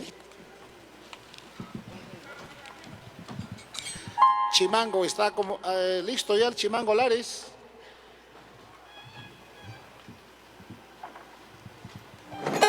Vamos a pedir unas palmas para los maestros músicos. Chimango Lares, el maestro del arpa.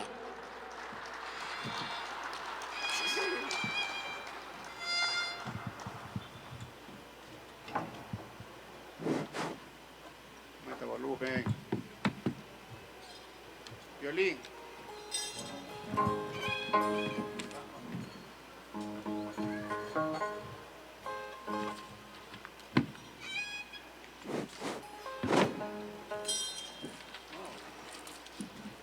Micro de violín.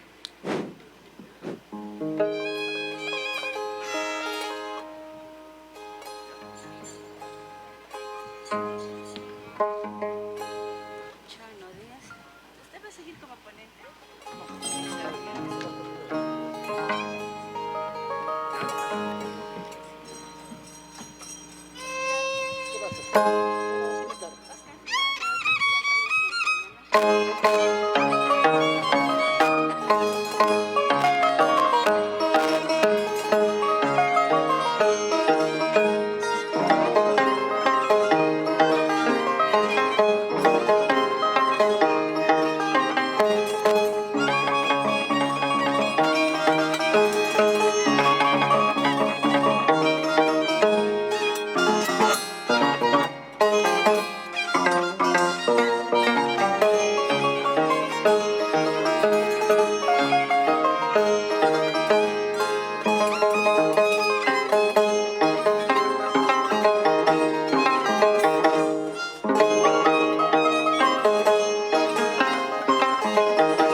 solamente el de Chano nomás.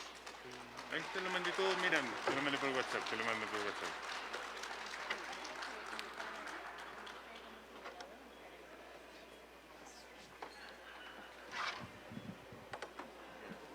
José Miguel Hernández, uno. Cristian Reyes, Vuelven dos. a enviar a mí mismo, Pero para ahí yo está, tenerlo al pues, final. ya.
Músico, artista ayacuchano, Chano Díaz.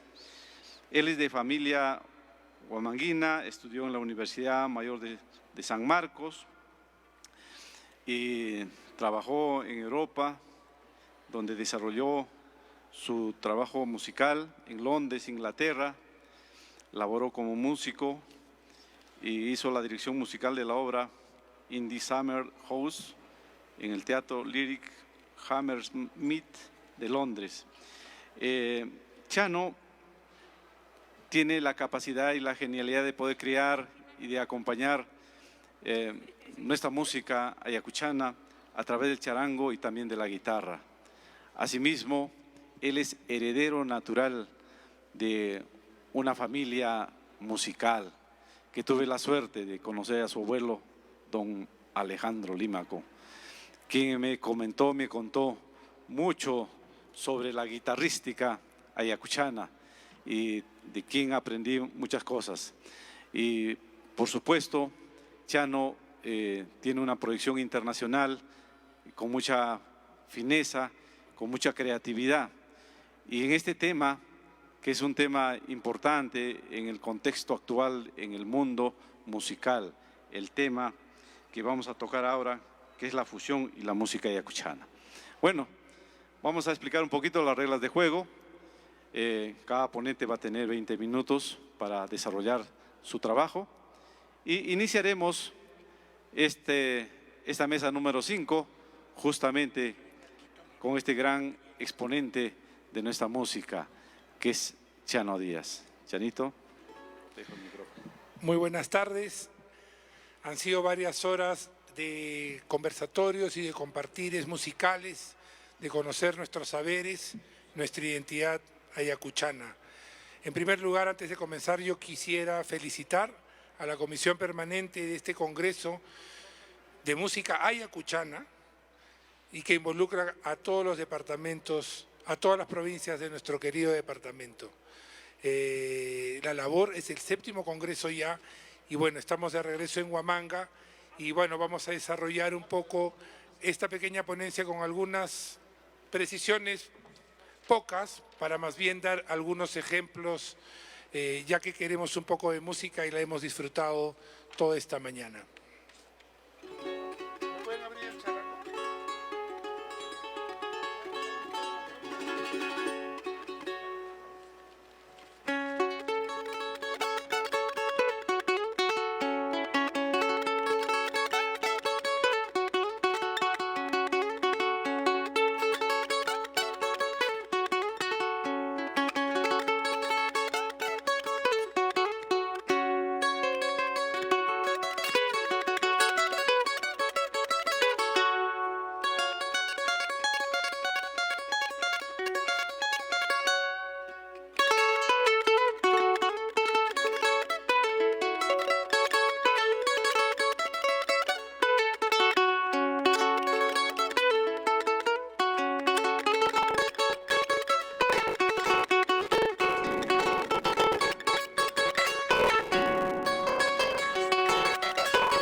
Gracias.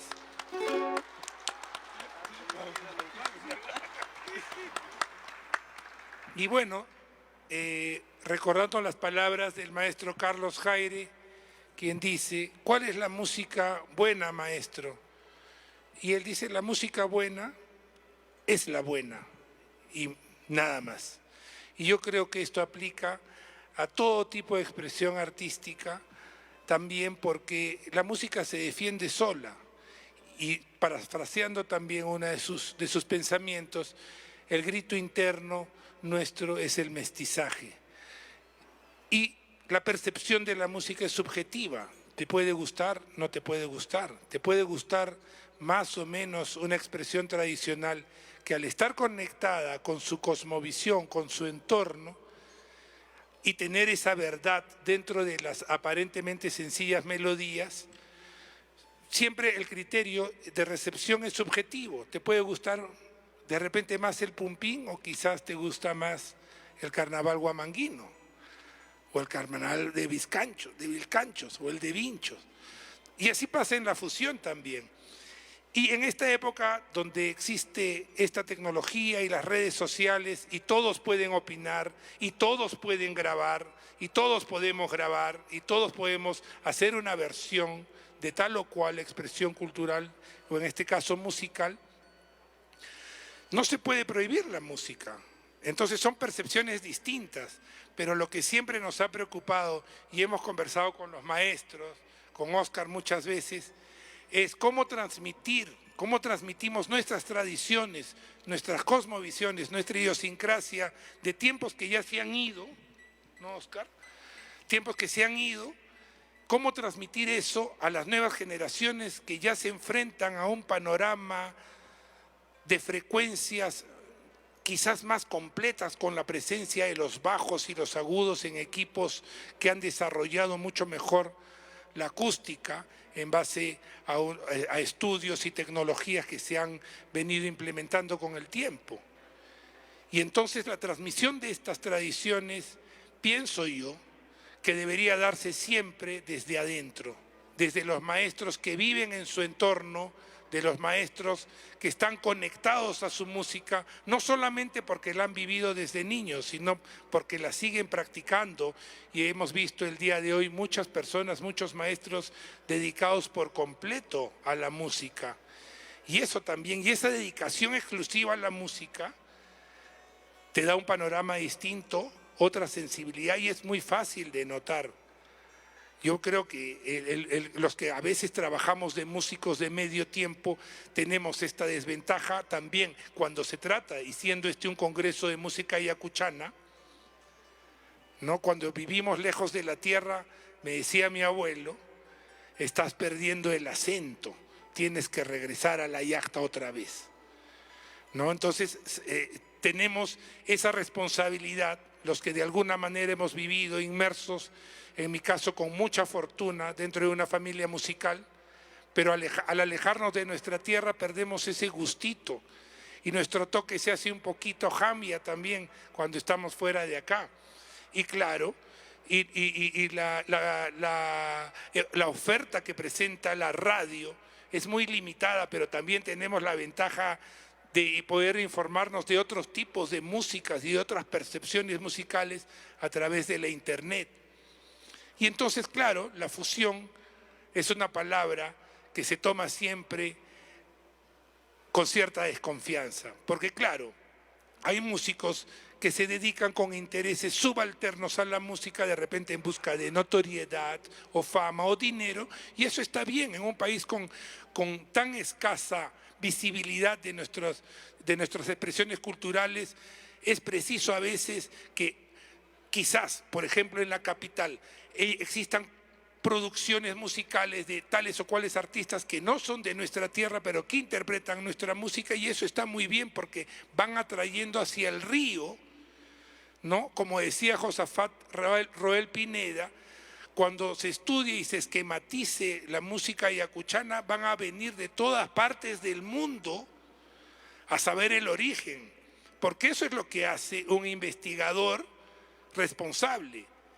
Las aparentemente sencillas melodías de nuestros huaynos están conectadas totalmente a su entorno. Y entonces, si tú tocas sin saber lo que estás tocando, solo por haber copiado en un CD o en una partitura, tu instrumento no sabe de qué está hablando, no le has contado, porque la madera está viva y la madera sabe y la madera vibra contigo también. El madero sabe lo que tú estás sintiendo, y si estás tocando algo que no sabes, eso también es difícil y también es peligroso, porque no podemos transmitir nuestras tradiciones sin tener el conocimiento de causa de por qué tal o cual melodía tiene tal o cual acento o ornamentación. Entonces, cuando las fusiones se hacen desde afuera, ya con una segunda mano de una persona que ha aprendido, de otra que ha hecho quizás una grabación escuchando algo, pero que no ha visitado nuestra tierra, ya nos estamos alejando de la raíz para poder hacer las fusiones. Yo prefiero personalmente cualquier fusión con conocimiento de causa, y tenemos esta mañana, esta tarde, personas que han desarrollado fusiones interesantísimas. Y voy a mencionar cada uno de ellos brevemente, porque quiero darles ejemplos musicales de lo que estamos hablando. Sixto Aybar ha llevado con su grupo Alborada nuestro quechua a todas partes del mundo, y no solamente eso, la autoestima que ves tú en los jóvenes ya andinos de segunda generación cuando escuchan nuestro quechua, ¿no?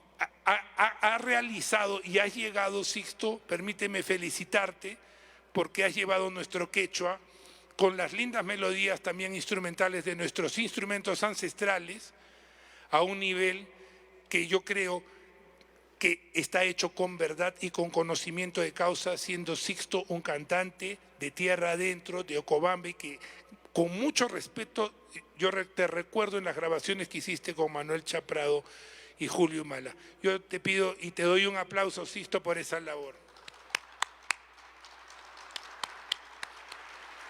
Asimismo, está con nosotros, para los que les gusta el rock, nuestro querido Freddy Ortiz, que vivió aquí en Huamanga muchos años, donde se esquematizó mejor lo que fuera y lo que es su banda Uchpa. Él también ha llevado a través del rock no solamente el quechua, sino melodías y géneros musicales diversos. Él ha grabado, les recuerdo, con guajarapucus, ¿no? Guajarapuqueros o corneteros, como le decimos, de tierra adentro. No de los que aprenden a tocar guajapuco, sino de tierra adentro. Y ha hecho que el quechua sea también como un instrumento musical.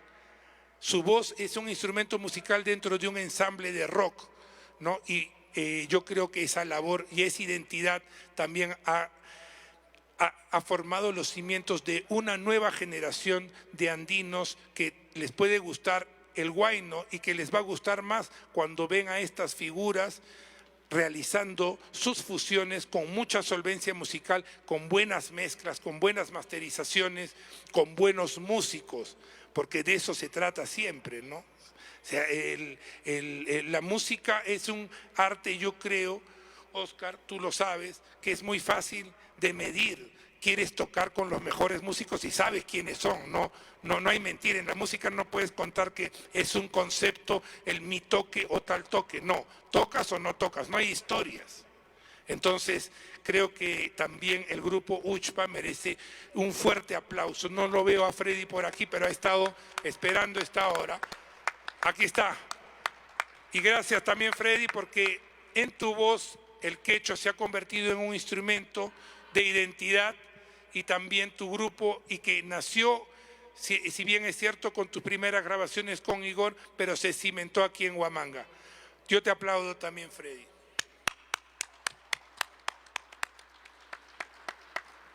Bueno, y así hay fusiones y fusiones, y fusiones ha habido también en las ornamentaciones de nuestros solos de guitarra, la presencia del bajo hace algunas décadas. Y bueno, el mundo está en movimiento, el mundo sigue avanzando, y no es que la fusión se va a imponer a nuestra música tradicional, son dos caminos distintos. Y la música tradicional tiene que beber de sus fuentes, por eso es preciso siempre regresar y conocer estas tradiciones. Si te empezó a gustar el pumpín, trata de ir a Víctor Fajardo. Si te gustó el chimaiche, igual. Tratar de ir a buscar a los lugares el origen de los acentos y el origen de su música, que, repito, puede ser aparentemente sencilla, pero si no es tocada también desde el fondo del alma, no tiene ningún sentido. Y esto es lo que me decía mi abuelo cuando me escuchó escuchar a Eric Clapton. Me dijo, ¿qué es esa música? ¿Qué es ese rock? Y le digo, bueno, abuelo, esto es blues. Y me dice, eso se parece al huayno. Y yo le digo, ¿y por qué? Porque esa es música de sentimiento, y uno sabe cuando uno está cantando o tocando con sentimiento. Y por eso la música popular de cualquier parte del mundo, lo vuelvo a repetir 1 y 100.000 veces, debe estar relacionada totalmente a su entorno, a su vivencia.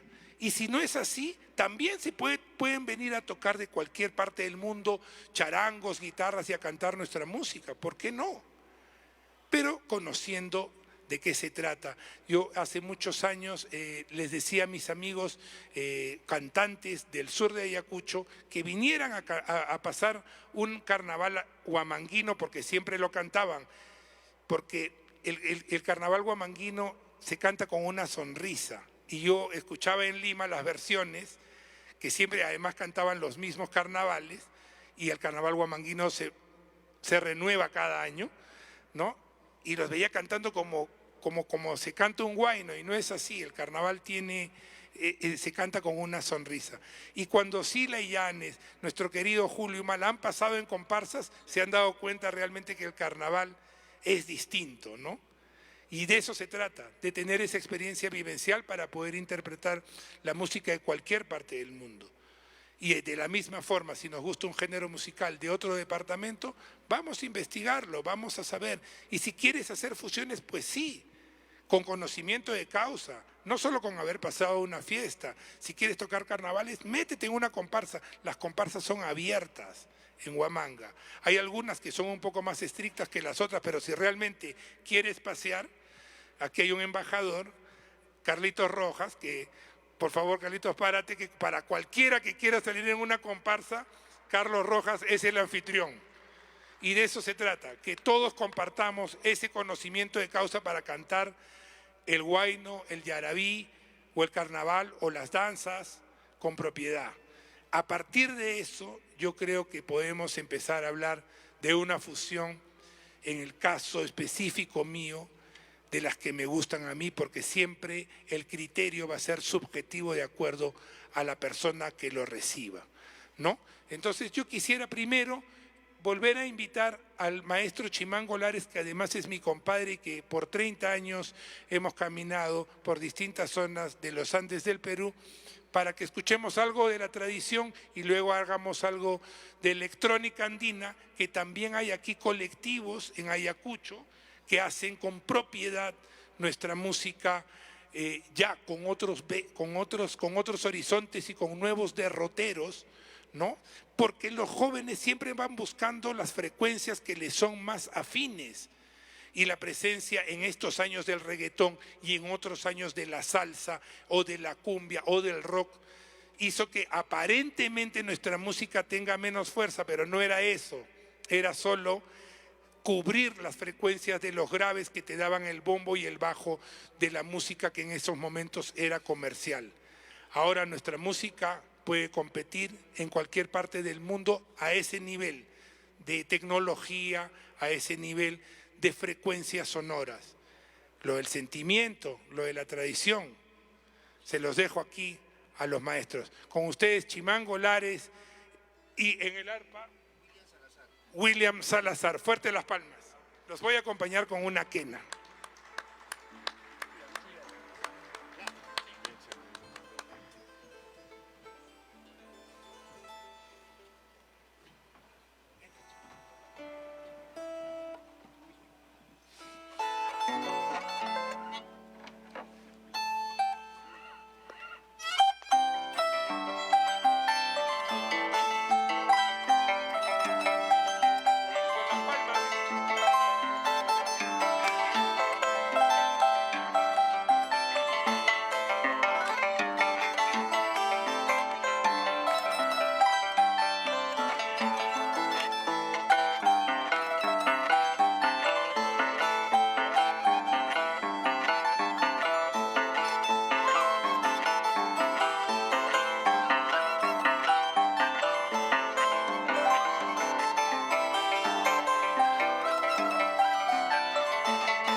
Para esa fuguita.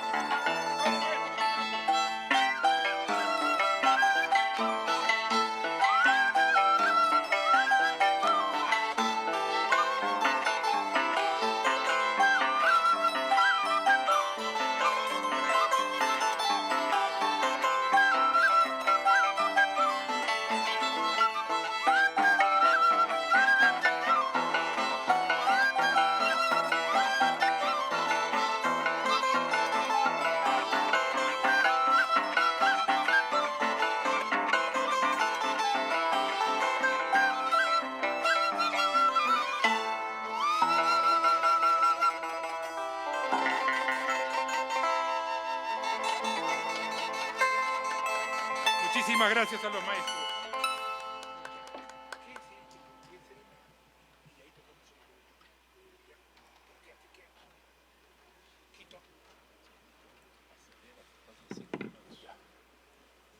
Bueno, el tiempo corre, así que vamos a hacer una pequeña muestra con Quito Linares, que me acompaña con las secuencias de una base incidental electrónica, y vamos a hacer un tema que seguramente muchos recuerdan.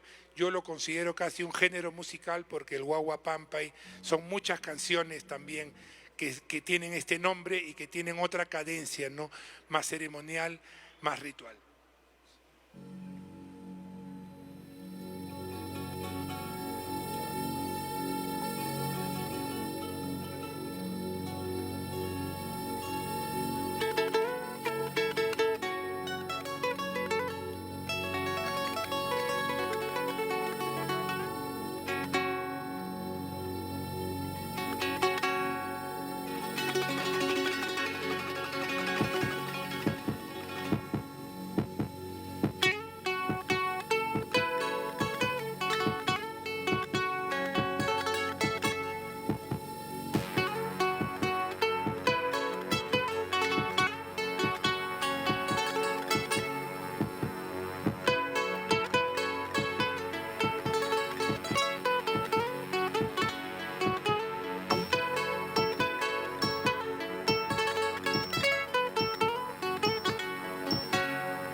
Muchas gracias. Bueno, el tiempo nos ha premiado porque quiero hacer algunas cosas más. Está Liberato Cani, con el que hicimos algunas cosas, pero creo que ya el tiempo nos ganó, ¿no? Nos ganó el tiempo, pero les dejo esto. El mensaje creo que es muy simple y viene de nuestros grandes maestros. Conservar nuestras tradiciones a partir de la raíz y con conocimiento de causa, y las fusiones que nos gustan más a nosotros son justamente aquellas que también tienen ese trasfondo y ese horizonte. Muchísimas gracias. Muchas gracias, Chanito. Fuertes aplausos para Chano, que nos ha sintetizado este trabajo importante de la fusión, que tiene que ver mucho con nuestro entorno, con la cosmovisión, tiene que ver mucho con nuestro acercamiento a, en este caso, a nuestra realidad, Ayacucho. Y menciona un tema curioso, ¿no? Como don Alejandro le decía a Chano, por favor, tienes que volver a beber las aguas de Ayacucho. Y paralelamente te puedo decir de que en algún momento el doctor Raúl García Zárate le decía a alguien también parecido a eso, le decía, tienes que ir a Ayacucho, pero a morder la lengua de una ayacuchana. Ay, ay, ay. Qué interesante, ¿no? Es una metáfora, pero quiere decir de que nuestras raíces no nos pueden sacar del camino. Creo que ese es el mensaje importante. Y hemos escuchado, ¿no? Los ayacuchanos nos conmovemos con lo que toca la quena y el charango, Chano. Bueno, continuamos con esta importante mesa, ¿no? Porque muchas veces es controversial.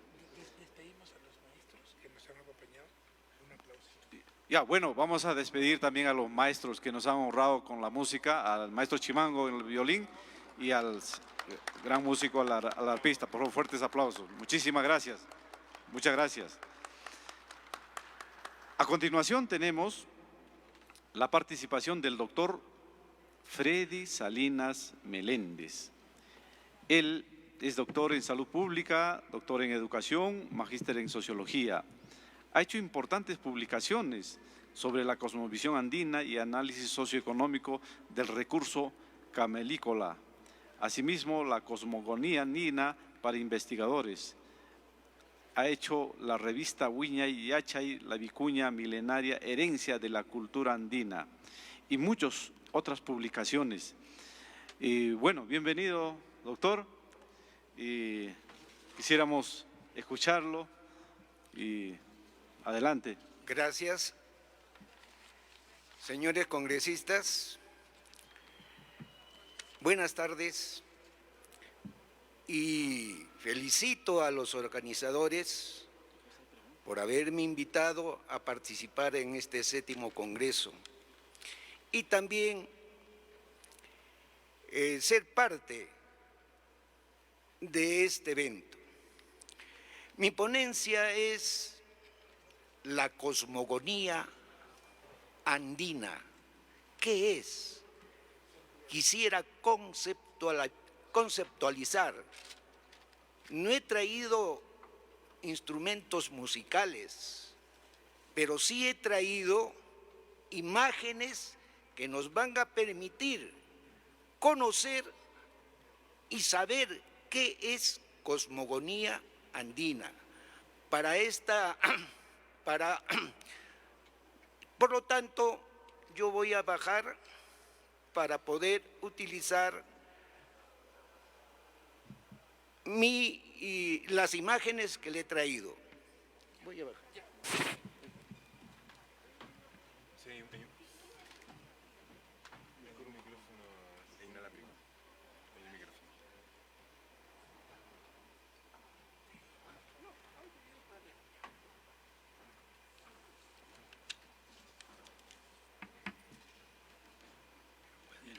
Claro, Chanito, sí, está, hay tiempo. Sí, Chanito.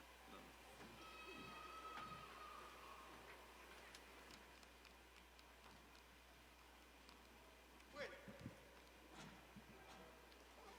como los antiguos peruanos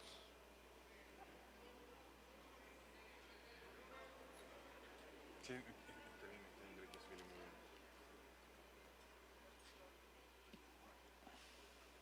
bien. Bueno, les dije que les había traído imágenes y esto teníamos que conceptualizar. ¿Qué es cosmogonía?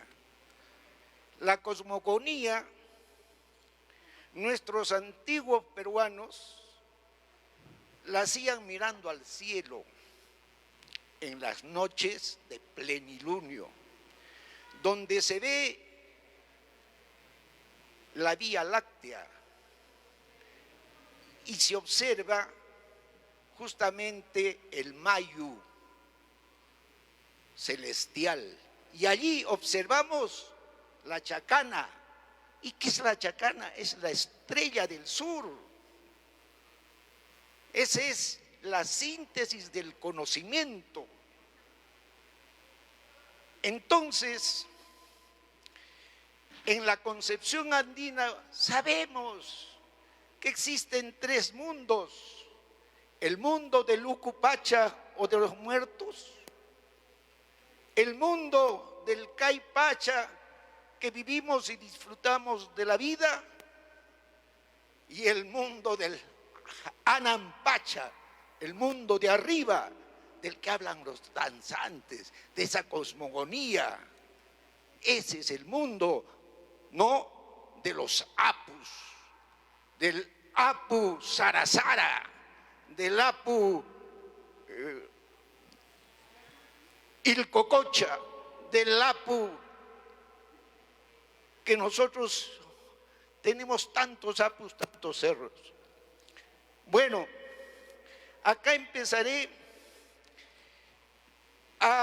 con las imágenes. El sonido del alma. ¿Había música? ¿Había cornetas? Sí, pues. Ahí vemos justamente el pututu, ¿no? La musicalidad. Y acá vemos cómo el chasqui anuncia la llegada de un reo. Siguiente. Bueno, lo importante acá es que Siempre nos hemos preguntado, ¿qué es el artista? Ser artista, ser músico, se lleva en las venas, en los genes, genes mandan. Hemos visto aquí a Joronta, ¿no? Ver su genealogía, su abuelo danzante, su papá danzante, él danzante, etc. Y eso justamente se cultiva con estas actividades, con estos congresos, para que no muera. ¿Por qué? Porque el medio, ¿no?, nos permite prolongar en el tiempo. Siguiente. Bueno, y lo más importante para entendernos y conocernos más es preguntarnos quién soy, qué es el hombre como persona. Es una fórmula cariotípica, 2n igual 46 cromosomas. Si es hombre es 44 cromosomas, autosomas que forman su cuerpo y 2 sexuales, XY, por eso es hombre. Y si es mujer, también 2n44 que forman su cuerpo y XX superior al hombre, tiene mayor carga genética. Por eso es que inclusive se habló de gallos, se habló de toros bravos. Quien lleva el gen de la bravura es la madre, por su carga genética. Siguiente. Bueno, acá vamos a conocer nuestra cosmogonía. Es la historia que representa todo el conocimiento desde su origen. Entonces, nuestra cosmogonía andina se remonta pues a Caral, hace 5.000 años. Y acá tenemos el primer reloj, el Intijahuana de Caral. Siguiente. Y acá tenemos ya un reloj superado, mejorado, que se puede leer los meses, los años. Siguiente. Acá otra herramienta, es el nivel andino. ¿Para qué sirvió? Si no hubiera existido esto, no hubieran hecho pues el Machu Picchu, no hubieran hecho todos los canales. Y acá está la demostración. Siguiente.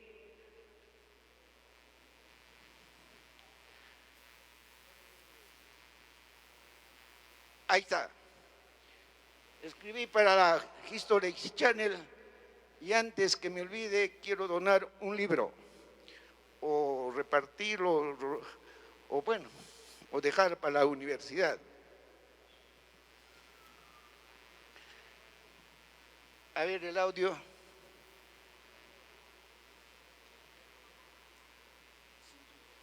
Al agua más importante del imperio, y Freddy Salinas, especialista en tecnología andina, asegura conocer cómo los incas pudieron alcanzar tanta precisión en la nivelación exacta de los acueductos del templo.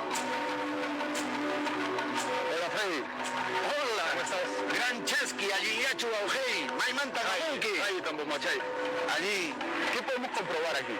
Que los dos recipientes se van a llenar igual al mismo tiempo. ¿Qué significa eso? Que hay un mismo nivel y una misma frecuencia de agua. Así es. ¿Qué hacemos? Vamos a sincronizar el tiempo para poner los dos al mismo tiempo el agua. Perfecto. 1, 2, 3.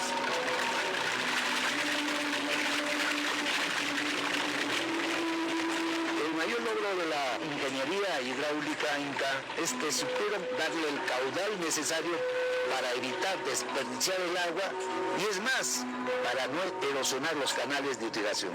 Y todo esto se lograba gracias al nivel cholo, cuyo fundamento es la plomada. Ahí está el engranaje, eso te indica que esta piedra está a nivel. Si yo simplemente hago esto y lo pongo, ya me da un desnivel cuando es fuera de su señal, fuera de su señal. Entonces con este instrumento se podría trasladar el nivel para la construcción de otras estructuras. Por supuesto, podemos trasladar cosas más grandes y más complejas. Bueno, como ven, y hay otra herramienta o aparato que era para comunicarse a grandes distancias. ¿Ustedes cómo creen y cómo se explican que del Cusco se podían conectar hasta Pasto en Colombia, del Cusco hacia el sur, hasta el río Maule en Chile, del Cusco a Cuelap en la selva, del Cusco al mar? Era con esta herramienta. Y vamos a verla.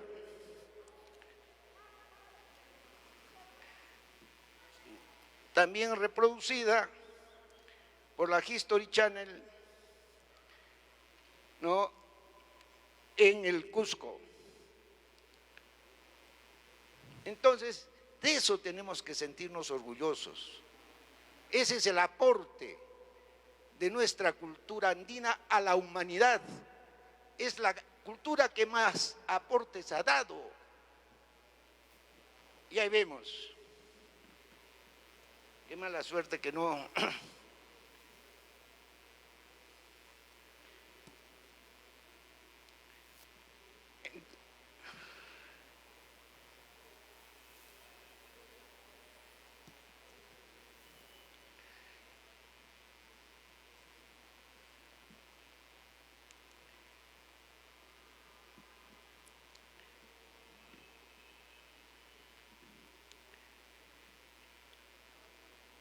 El audio.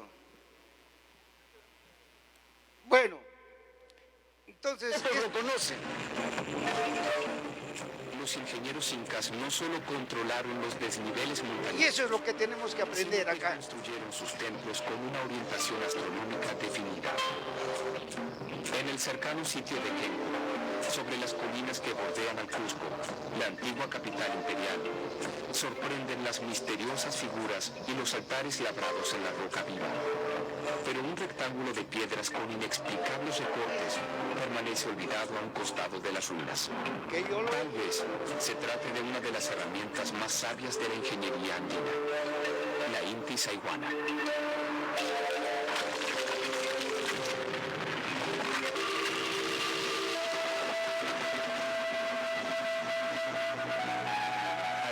Las enormes piedras y modelar los increíbles muros de sus templos, los incas dejaban testimonio de su poder absoluto. Cada construcción estaba perfectamente alineada con respecto al cosmos al cual pretendían emular. En observatorios sagrados como el de Quenco, cercano al Cusco, se habían establecido los parámetros astronómicos para orientar templos, ciudades y hasta el propio imperio, con un instrumento de medición casi olvidado, la Inti Sayhuana. Con esta herramienta andina, el hombre logró controlar el gran imperio de los incas. ¿Para qué servía específicamente? Este aparato tiene como fundamento la ubicación de la Tierra en el espacio. El año andino empezaba así.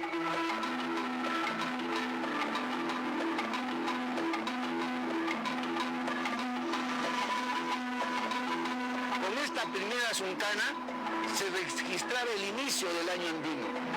Luego se pasaba a la segunda, que ya es el mes de enero, luego al mes de febrero, y aquí se registra el equinoccio de marzo o Pojo Reino, marzo, abril, mayo, luego pasamos a junio, al 21 de junio, que es el solsticio de invierno. La Inti Saiguana de Kenco servía para establecer la posición del Sol a lo largo del año, con respecto a las montañas que rodeaban a Cusco, la capital imperial. Así se fijaba la orientación arquitectónica inca, la división política de las regiones del Estado y las principales fechas del calendario agrícola y ritual. Todos los niveles del imperio estaban regidos por el movimiento del Sol, su dios principal, en lo que se llamó el sistema de Seques. Este sistema de Seques permitía demostrar que el Cusco era el ombligo o centro del mundo, porque Cusco estaba interrelacionada a través de este sistema de Seques con sus 4 suyos, hasta Pasto en Colombia y por el sur hasta el río Maule en Chile, por el este hasta la selva y por el oeste hasta el mar. Siguiente. Buen día, cibernautas. Bueno, Nos este es un encontramos video en la ciudad de Coracora, que hay que ponerlo en Ayacucho, práctica. Perú, en la Plaza Mayor. Y les decía que una forma de conocer nuestra cosmogonía es conociendo Buen día, por dónde cibernautas. sale el sol y por dónde se Nos oculta. encontramos en la ciudad de Coracora. Es lo más importante, porque es el almanaque. El almanaque donde se fija todas las estaciones del año, o sea, se fija los meses, las estaciones y los años. Entonces, aquí tenemos que ubicar. Ayer fui y ubiqué el punto para entender mi cosmogonía, cómo el hombre andino registraba su almanaque, es sabiendo, conociendo en las mañanas por dónde sale y por dónde se oculta. Porque vemos en nuestra casa cómo el sol alumbra a diferentes partes de nuestra casa durante el año. Y eso es lo que recorre, eso es lo que tenemos que saber. Si eso no lo practicamos, no vamos a llegar a entender nada. Siguiente, porque la imagen... Bueno, otra herramienta andina es el alpa pampachana, es el teodolito andino. Es el teodolito, con eso se hizo el Japagñá, pues. Con eso se hacían los planos y los trazos perfectos. Ahí está. Siguiente. Y ahí está el fundamento, el nivel del agua. Yo con esta herramienta en la Facultad de Arquitectura y de Ingeniería Civil desafiaba a los ingenieros quién hace más rápido los planos. Siguiente. Esto inclusive pues dicen, este es el telescopio para ver el cielo, para leer los astros, para ver la chacana, el amaru. Todo funciona con clorofila, le echas clorofila y aparecen todas las imágenes. Siguiente. Y también acá tenemos en Coracora, en Sanquisanqui, esa es la chacana. La chacana es una constelación que tiene 4 estrellas. Chaca significa puente, puente celestial. Siguiente. Y acá están, mire, los nazquenses leyendo el cielo, leyendo el mayu, lo que se llama Vía Láctea. Siguiente. Otro es el Yacutarina, detector de aguas del subsuelo, aguas freáticas. ¿Cómo funcionaba? Doctor, le queda 3 minutos. Ya, siguiente. Bueno, siguiente. Este es el quipu y la yupana. Y ahí tenemos justamente la yupana, que viene a ser pues lo que utilizamos actualmente, nuestros celulares. Siguiente, siguiente, ya siguiente, me queda muy poco tiempo, siguiente. La música, cómo ha ido evolucionando, ¿no? Con 2 orificios, 3 orificios, sigue un poquito más rápido, sigue.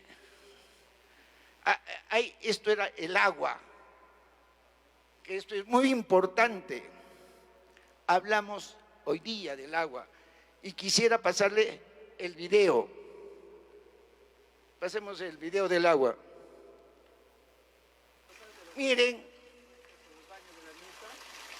nuestra cultura estuvo sobre la ciencia y las cosas que están sobre la ciencia se llama metafísica. ¿Cómo dominar o no? Pues ahí ven, simplemente manipulando el sonido del agua cambia y también el caudal del agua cambia. Siguiente. Pasa porque no. Bueno, va a haber solución. Ahí está, cultura. Caral, el anfiteatro, las herramientas musicales. Siguiente, un poquito más rápido, ¿no? De diferentes, y cómo a través de la historia ha ido cambiando desde Chavín, sigue. Aquí tenemos en el Imperio Wari también los músicos, y lo más importante, que también acá en Conchopata se encontró, ¿no?, los restos de muchas quenas que vienen a constituir uno de las quenas más antiguas del mundo. Siguiente, en el imperio de los incas ya fue algo más grande, más logrado, porque se logró establecer ya el teatro. Siguiente. Acá tenemos que a través, ¿no?, aconsejaría a todos que lean a Huamampoma de Ayala. Ahí tenemos la fiesta de los Chinchaisuyos, de los Cuatro Suyos. Siguiente, fiesta de los Collasuyos, de los Collas, fiesta de los Antisuyos, los Chunchos, y ahí vemos sus. Y acá está el origen, inclusive la herencia genética, cultural de nuestra música y canto. En el Contisuyo era la región, si se quiere decir, donde la ciencia y la tecnología tenía mayor desarrollo y donde mejor se hablaba el quechua. Entonces, acá tenemos el jarawi, que se cantaba, y eso finalmente dio origen al yarabí, justamente en la región del Contisuyo, Arequipa, Ayacucho. Siguiente. Bueno, acá quería hacer un hincapié. Decimos que acá en Ayacucho existen 33 iglesias. Y justamente, ¿qué se hace en las iglesias? Se canta, se rinde pleitesía a nuestros dioses. Y justamente eso se ha ido pues practicando y elaborando, cosa que no existe en otras regiones o departamentos del Perú. Bueno, acá ya ahí está también la fusión del charango, pero lo van a ver. Siguiente. Escuchemos pues. Sí, síguelo. Escuchemos pues de Johann Sebastian. Si la mesa me da 3 minutos para escuchar esto. Sí, por favor, hay que agilizar porque ya nos esperan 2 ponencias todavía. Siguiente. Bueno, también les hablo de mi tierra de Coracora, que de igual forma que acá en Ayacucho, en Huamanga, en Coracora también existen grandes y gran promoción por la música y el canto. Siguiente, acá tenemos justamente, bueno, ¿no? Tenemos a muchos artistas connotados, como la señora Natividad Hurtado. Siguiente. Tenemos acá el Centro Musical Los Andes Coracora. Siguiente.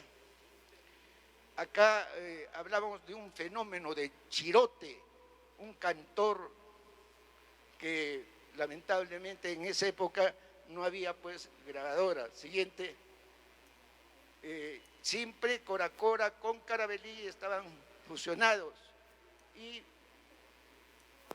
prácticamente en las fiestas tradicionales en agosto venían los carabeleños a Coracora y en febrero los coracoreños iban a Carabalí. Siguiente. Siguiente. Acá simplemente déjame, regresa la... Aquí tenemos justamente a Beethoven, es uno de los compositores y músicos más extraordinarios de todos los tiempos. Creció en una familia humilde. Su abuelo fue conocido como violinista, su padre como cantor y violinista, y él pues también un reconocido músico, tan igual que García Zárate, un ayacuchano que nació con esa carga genética, cultivándola desde su niñez hasta la inmortalidad. Siguiente. Doctor Freddy, hay que concluir, por favor, ya nos gana el tiempo. Con esto concluimos. Mi conclusión, que la octava herramienta andina para regocijar el alma, para sentirnos bien, es la música y el canto ayacuchano. Gracias. Muchas gracias, doctor Freddy Salinas. Lamentablemente los tiempos son cortos y no quisiéramos... interesante la ponencia, pero vamos a tenerlo en las redes seguramente. Bueno, seguidamente vamos a tener la participación desde el extranjero, desde España, del doctor José Miguel Hernández Jaramillo, quien ha nacido en Sevilla, España, estudió Ingeniería Informática en la Universidad de Sevilla. En esta misma universidad obtuvo en el 2015 el título de doctor con mención internacional en el programa de doctorado Estudios Avanzados de Flamenco, área musicológica. 2 años más tarde obtuvo un segundo doctorado en etnomusicología en la Facultad de Música de la Universidad Nacional Autónoma de México. Fue galardonado por la UNAM con la medalla Alfonso Caso en 2017. En ese sentido, vamos a dar paso a José Miguel Hernández para que aborde el tema similitudes de la interpretación de la guitarra flamenca y ayacuchana. Ese es un tema virtual. Sí. Y también se va a interactuar con Julio Mala. Hola. Para ver qué similitudes, qué paralelismo hay con nuestra guitarra ayacuchana. Bueno, hay que poner... Hola, ahí está. José Miguel, ya ustedes están en buenas noches, aquí estamos en buenas tardes todavía. Te agradezco sinceramente tu participación en este congreso. Espero que alguna vez estés en mi tierra, en mi patria chica. Bueno, vamos a dialogar, a hacer un diálogo para encontrar un paralelo entre 2 escuelas importantísimas de guitarra solista en el mundo. Sabemos que el flamenco es un estilo que se escucha en el Japón, en Australia, en Bolivia y en todos los 5 continentes. Nuestra guitarra ayacuchana no tiene todavía ese vuelo, sin embargo, conversando contigo en Sevilla, en tu casa y en México, decíamos que es una escuela singular guitarrística. Entonces, vamos con el diálogo. Yo quisiera que nos comentes de los instrumentos, de los cordófonos que los españoles traen a América en el momento de la conquista. Por favor.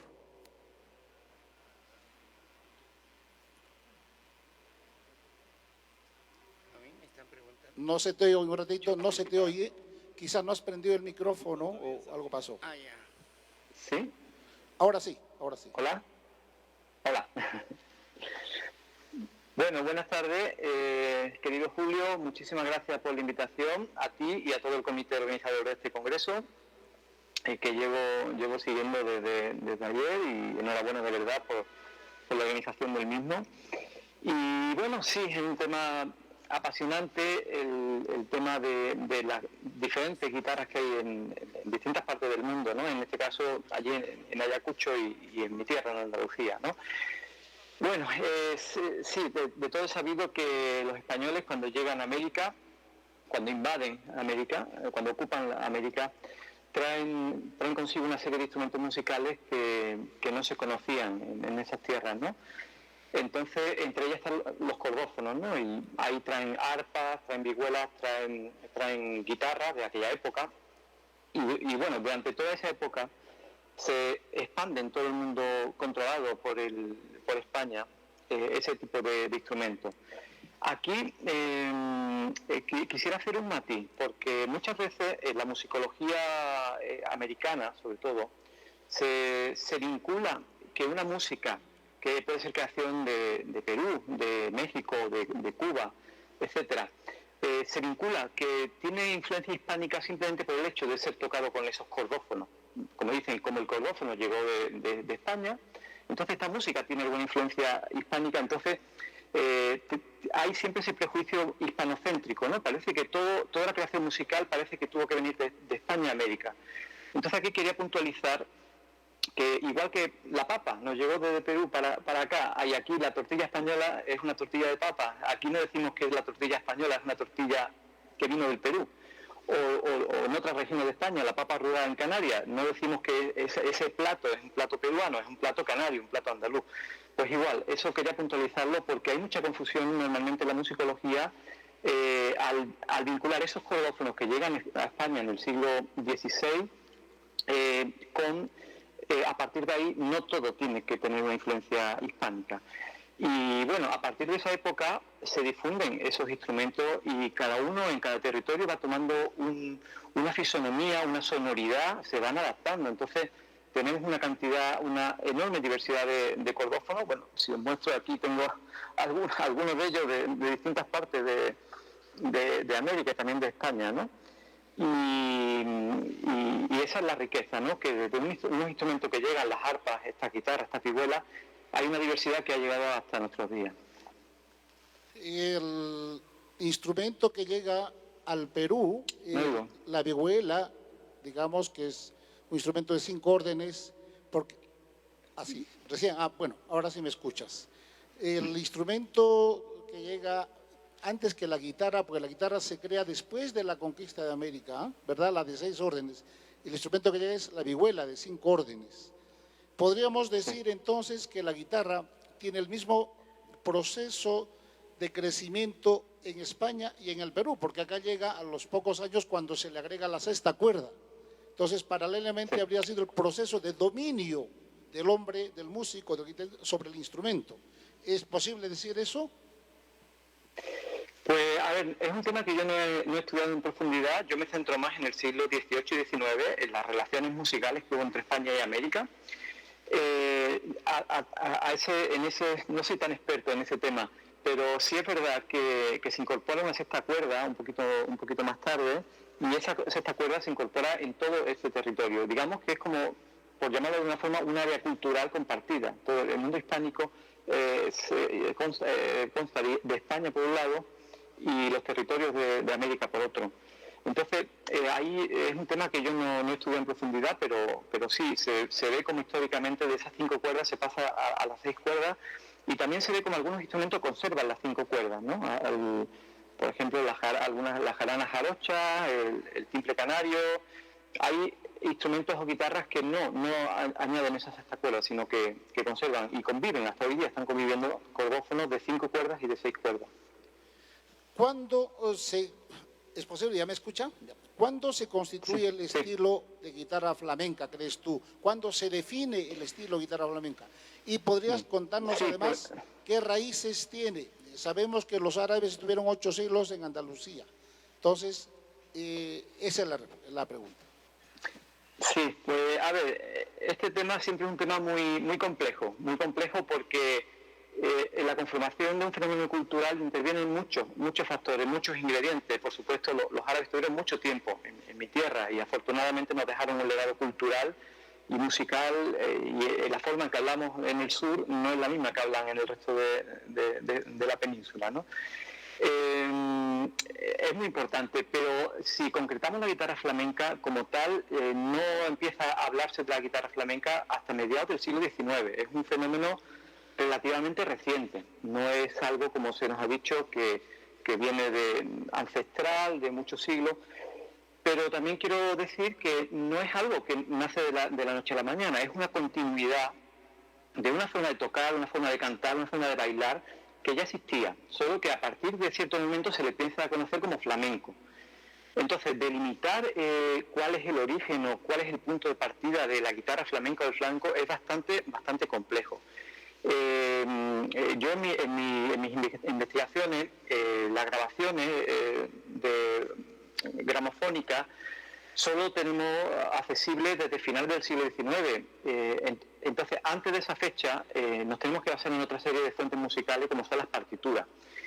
Y analizando las partituras de guitarra que ya hay de esa segunda mitad del siglo XIX, incluso antes, ya se perciben técnicas que seguimos haciendo hoy día los guitarristas flamencos. O sea, hay como una continuidad, ha sido un constante camino donde se han ido incorporando elementos. Yo creo que como en cualquier música, ¿no? Se van incorporando elementos y otros pues van pasando de moda, atendiendo a las modas, a las estéticas que hay en cada época. Pero principalmente la guitarra como tal flamenca se empieza a conocer en la segunda mitad del siglo XIX, y es sobre todo en el siglo XX donde ese cambio, esa transformación que sufre la guitarra o que experimenta la guitarra es mayor, ¿no? Ha habido como diferentes escuelas a lo largo de todo el siglo XX, donde se han ido incorporando elementos, muchas veces elementos propios de nuestra cultura, de nuestra tierra, y otras veces elementos foráneos. Por ejemplo, quizás el gran impulsor y es un referente que quizá todo el mundo conozca es Paco de Lucía, que a partir de finales de los años 60, de los años 70 sobre todo, empieza a incorporar muchísimas sonoridades de otras músicas, empieza a recorrer todo el mundo con su guitarra, y incluso el cajón, nos trae el cajón peruano para incorporar al flamenco. Entonces todo ha sido como un camino en donde se han ido incorporando como diferentes capas que han hecho que la guitarra flamenca de hoy sea la que conocemos. Pero ya digo, las partituras son súper importantes. Los métodos de guitarra del siglo XIX son súper importantes, y en ellas encuentro rastros musicales o falsetas, que llamamos las variaciones que hacemos los guitarristas, prácticamente idénticas a las que me enseñaba mi maestro, ¿no? Entonces es muy difícil delimitar cuando empieza así todo, ya digo, un continuo. También nosotros los guitarristas tocamos ritmos y estructuras que podemos encontrar en el siglo XVIII, en el siglo XVII, y si vamos para atrás seguramente pues también. Bueno, aquí en el Perú podríamos, o en Ayacucho seguramente podríamos afirmar que a fines del siglo XIX se da el germen de lo que luego se define como una escuela guitarrística ayacuchana. Y es en el siglo XX que, bueno, ya la cosa está definida. Entonces ahora la generación de jóvenes guitarristas define un estilo, ¿verdad?, en permanente cambio, porque claro, en la música está siempre en la historia cambiando, asimilando elementos de afuera y los propios. Pero yo quisiera preguntarte si es posible, yo sé que es difícil, en un plato de comida es posible decir, bueno, tiene papa, tiene arroz, tiene cebolla, la papa fue de América, del Perú, y decir este porcentaje de quechua o de americano, este porcentaje de africano. En la música probablemente sea muy arriesgado decir, oye, este porcentaje de influencia árabe, de influencia nórdica, por decirlo.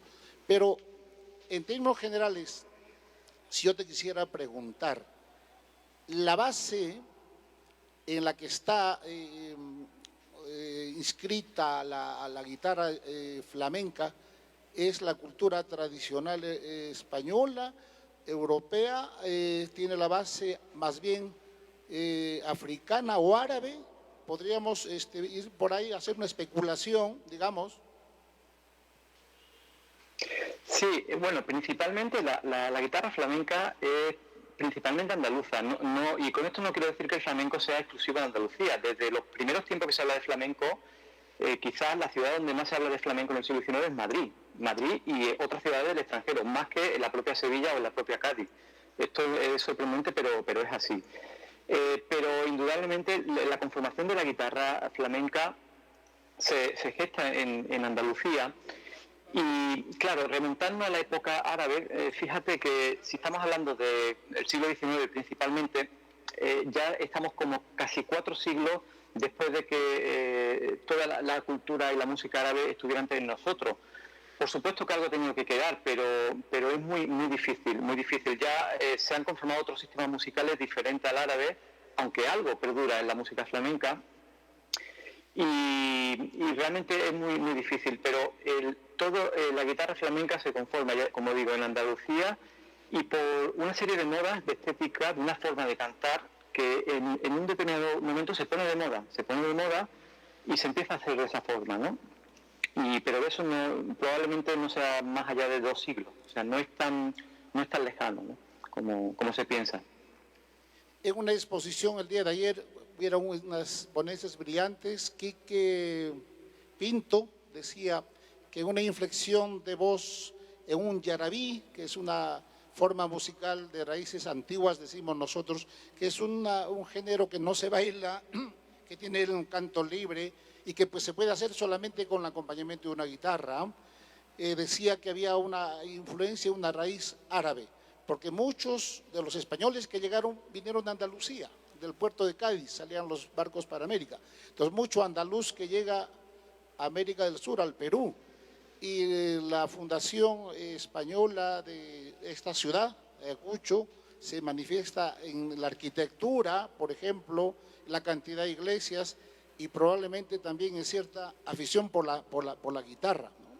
Alguna vez estuve con un amigo en un canal de televisión en Madrid y cuando la conductora nos escuchó dijo, pero este es el cante hondo, porque este amigo hizo el canto de un yarabí con una sola guitarra. Decía, este es el cante hondo. Yo veo la familiaridad, decía esta conductora, que no es una especializada en música. Pero entonces yo quisiera saber, esa alianza en el cante hondo con la guitarra flamenca, en que la guitarra va dejando espacio para la voz, ese estilo singular que define en una etapa seguramente la guitarra flamenca, porque ahora se han agregado muchos instrumentos de percusión. Pero coméntanos de este estilo, digamos. Sí, a ver, en el flamenco, igual que la música ayacuchana, hay todo el espectro un espectro muy amplio de músicas, de emociones.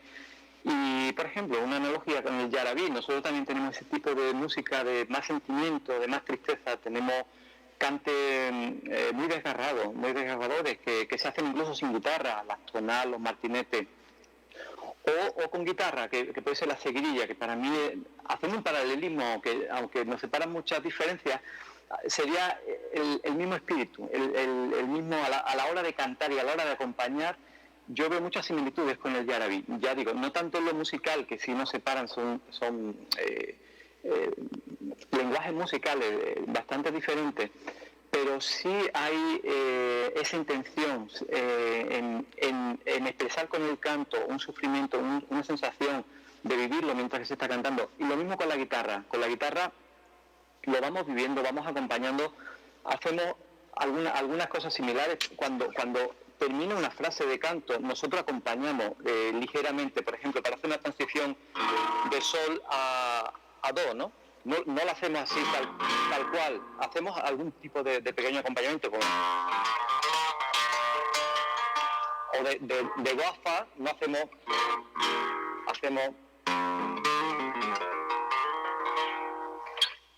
ahí hacemos ese apunte de la guitarra y dejamos que él cante libremente, vaya cantando. O por ejemplo, pues en la malagueña o en algunos fandangos.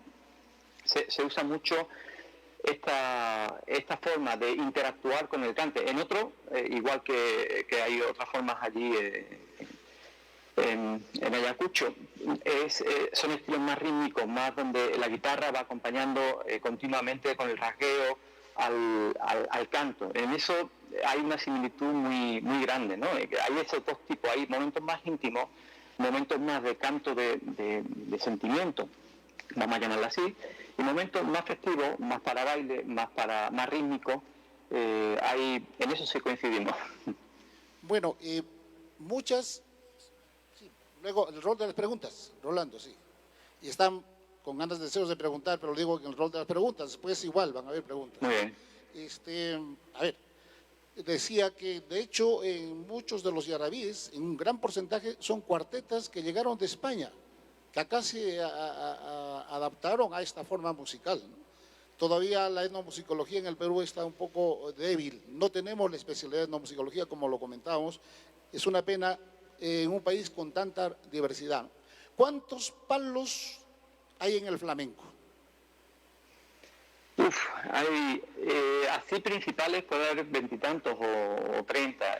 Lo que pasa es que luego hay muchísimas variantes, hay enormes, hay cientos de fandangos, hay cientos de soleá, hay muchísimas malagueñas, hay mucha creación personal, que algún artista cantaba la malagueña con una determinada melodía y como era muy popular, el resto de cantadoras y cantadores empezaron a cantarlo de esa forma y ya se hizo famosa la malagueña de Chacó, la malagueña de Mellizo, la malagueña de la Peñaranda, en fin, hay muchísimas variantes. Pero así cantes principales hay una veintena o 30 y ya digo, a partir de ahí muchísimas variantes. Perfecto. Uno de los temas recurrentes en los congresos es el tema de la fusión. Aquí, hace un momento ha habido una ponencia respecto al tema y siempre, claro, es un tema en tensión.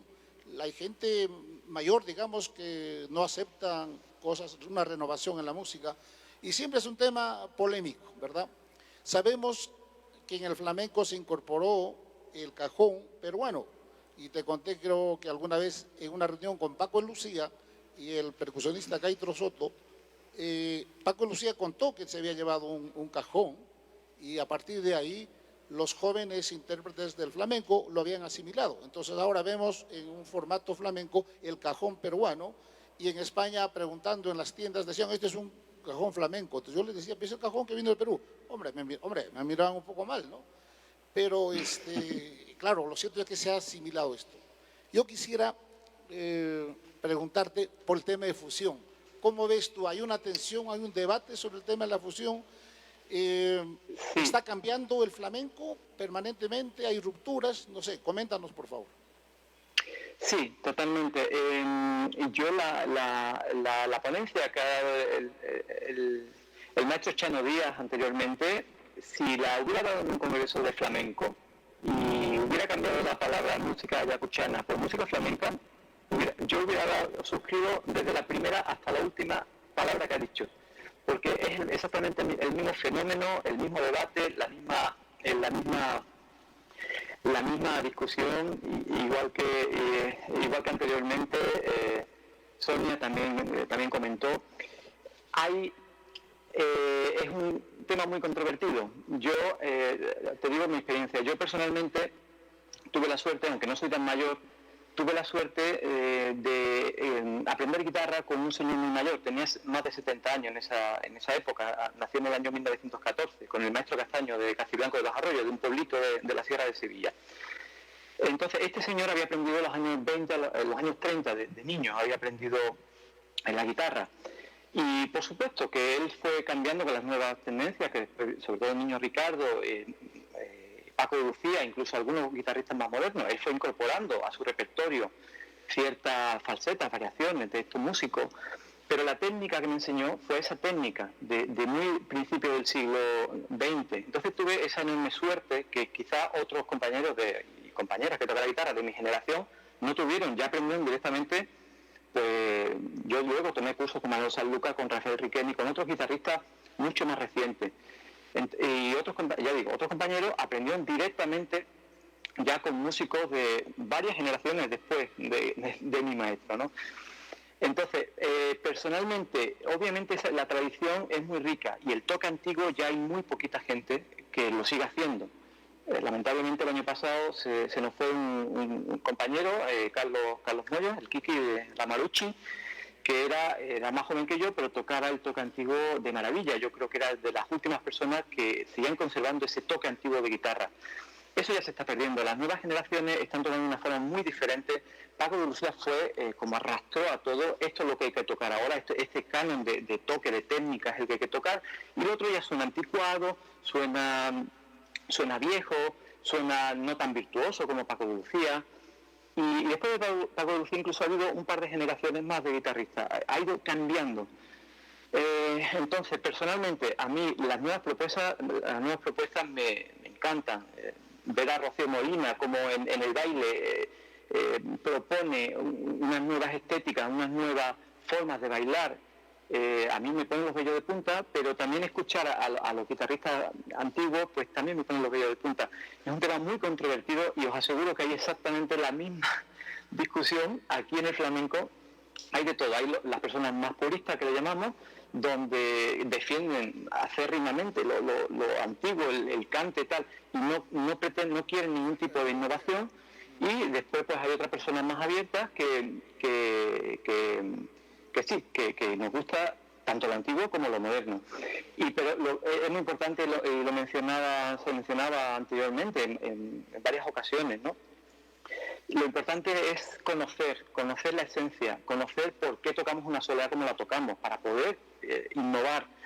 Yo os cuento una anécdota muy rápida. Cuando he ido a Moscú, a Rusia, a darle clases, alguna masterclass a algunos chicos y algunas chicas que tocan la guitarra allí en Moscú, con mucha afición, me tocan muy bien, muy virtuoso.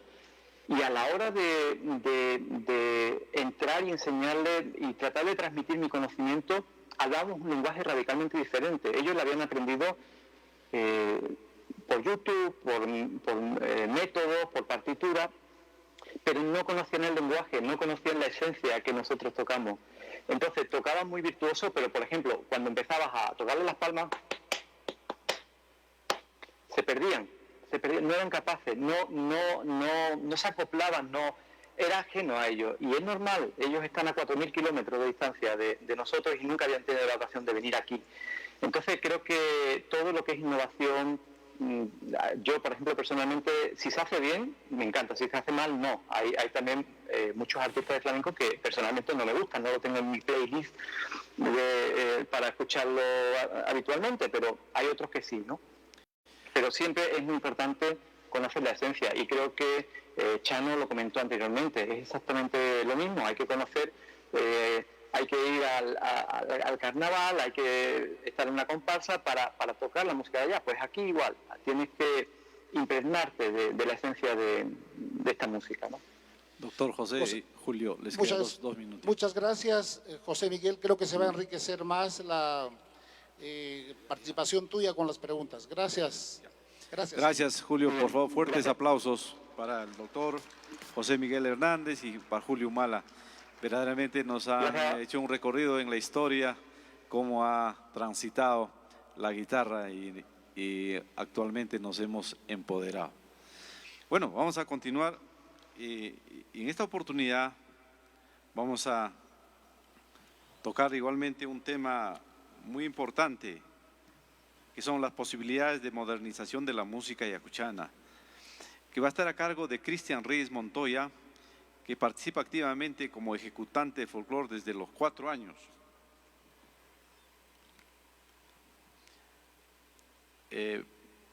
Posteriormente se licencia como ingeniero civil, comienza su trabajo como cultor y gestor de folclore latinoamericano en la ciudad de Lyon, en Francia.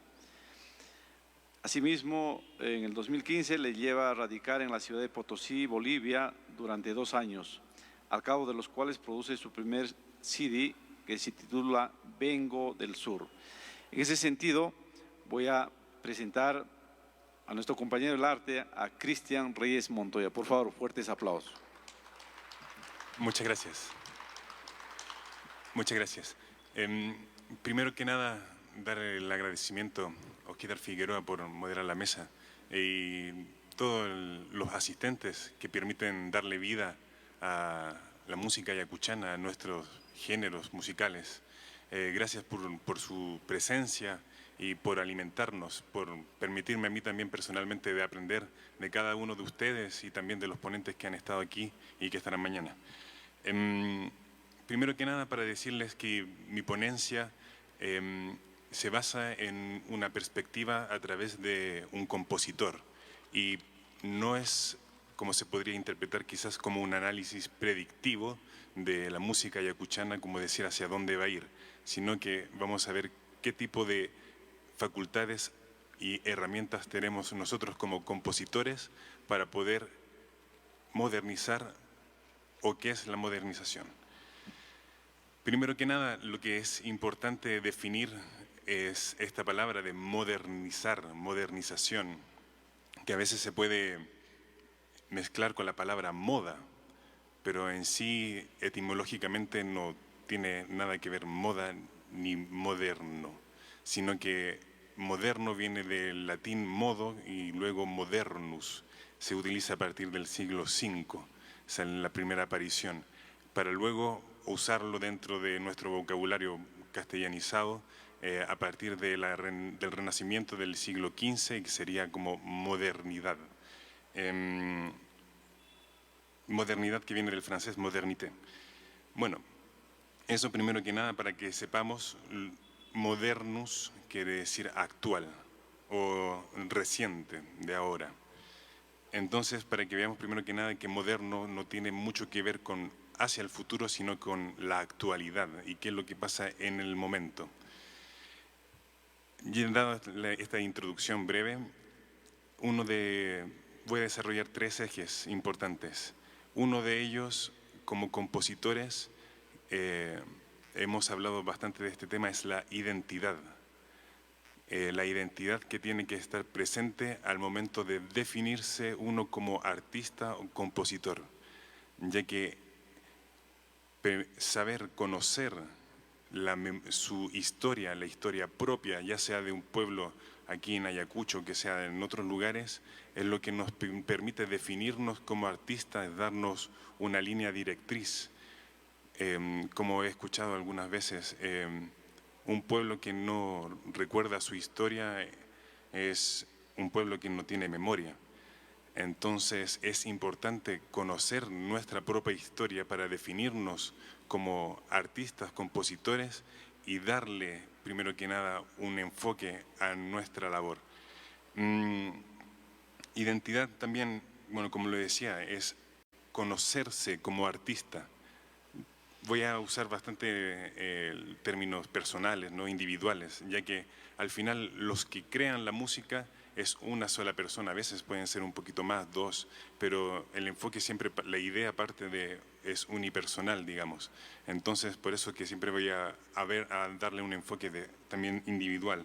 Entonces, definirse como persona a partir de su pasado, a partir del presente, a partir de las raíces. Hemos hablado también de fusión, de mezclas, la pureza. Por ejemplo, ayer escuchaba que la pureza en sí no existe, sino que somos el fruto de mezclas. Lo decía hace poco Freddy Salinas también, la cantidad de fusiones que tienen que haber habido desde la cultura en Caral para llegar a este momento preciso. No es solamente el fruto de una línea constante, sino que de mezclas que se han producido durante 5.000 años prácticamente. Un artista también, cómo define sus gustos, sus sentimientos, la coherencia también del artista, porque el arte tiene que ser coherente en relación a un discurso, a un modo de vida, a una visión, ya sea quizás una visión sentimental, una visión política, tantos tipos de inspiraciones que pueden tener vínculo con el artista. Entonces es importante este término de identidad ¿Qué es lo que nos hace, en este caso, el día de hoy, ser ayacuchanos? ¿Por qué lo somos? ¿De dónde vinimos? Y eso es importante para ir hacia adelante y parte también de esta de modernidad, de la actualidad. Los acontecimientos actuales también nos permiten definirnos como personas. Vemos, por ejemplo, lo que ha sucedido a raíz de la pandemia, que nos obliga de cierta manera a definirnos o a encontrarnos, a buscarnos como personas. Se nos han dado las facilidades, digamos, porque el hecho de estar encerrados en nuestras casas nos hace cuestionarnos de una o de otra manera y por ende de definirnos como personas, ¿no? Entonces, lo que me permite pasar a este tercer eje, que en el fondo, ¿cuáles son los parámetros que pueden definir a un compositor? Un compositor se define por su entorno, su percepción y también su expresión. Esos tres ejes, bajo mi punto de vista, son primordiales para definir un compositor. Primero, el entorno. La situación social es un entorno, por ejemplo, económico, político, las necesidades que pueden haber en el entorno. Ayacucho es un ejemplo de entorno musical, cómo el entorno ha llevado a hacer esta música y una corriente que tiene tantas particularidades, singularidades que hacen que sea reconocida a nivel nacional e internacional. Ese es un entorno que ha favorecido justamente a la creación, sobre todo en los años 80 o los años 90, en donde el entorno social, económico, político ha sido fuerte para que el compositor se cuestione y dé un punto de vista en relación al entorno. La percepción, eso también es importante, ya que cada uno tenemos percepciones diferentes acerca de todo lo que nos puede acontecer, tanto dentro de nuestro interior como también lo que puede suceder en el entorno.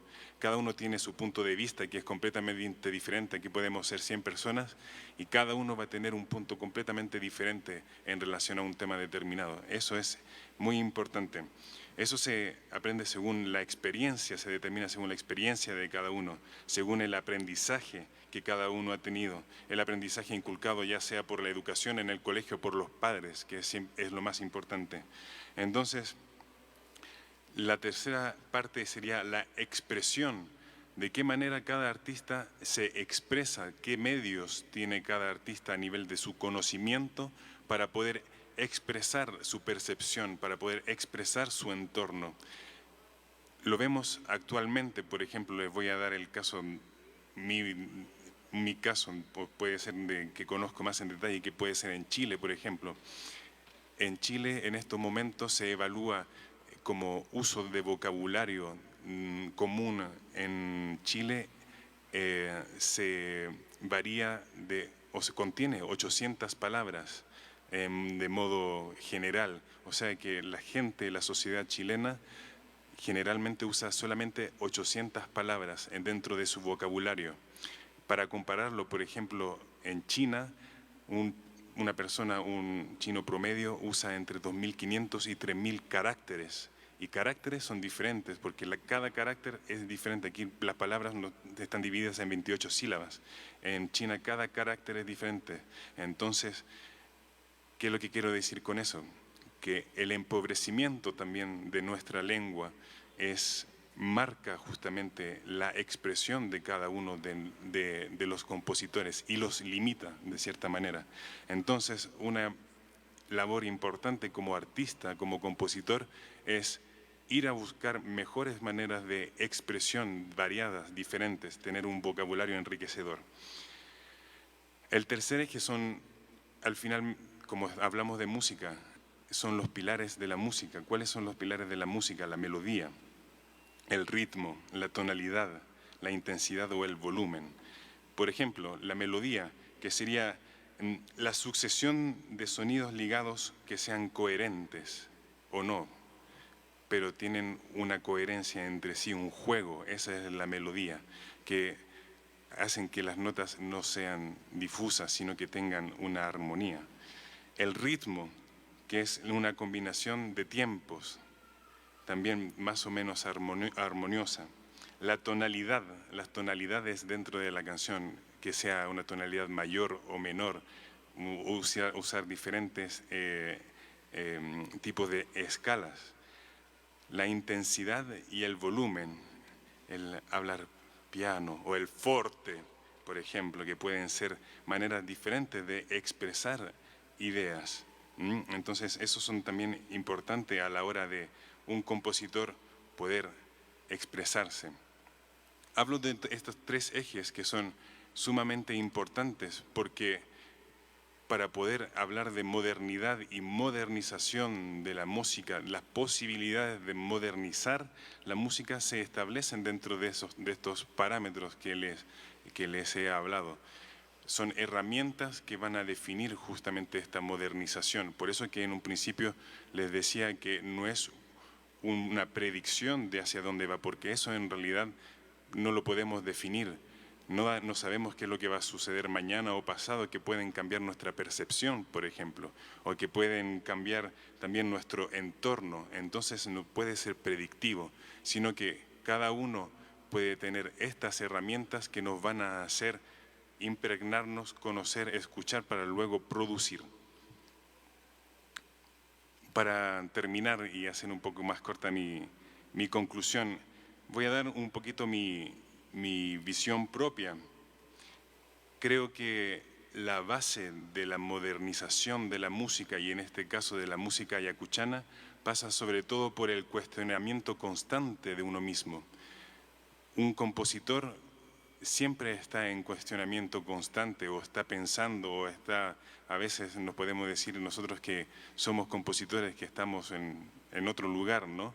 Pero es porque siempre estamos cuestionándonos, no estamos viendo lo que pasa alrededor y lo estamos interpretando de nuestra manera, ¿no?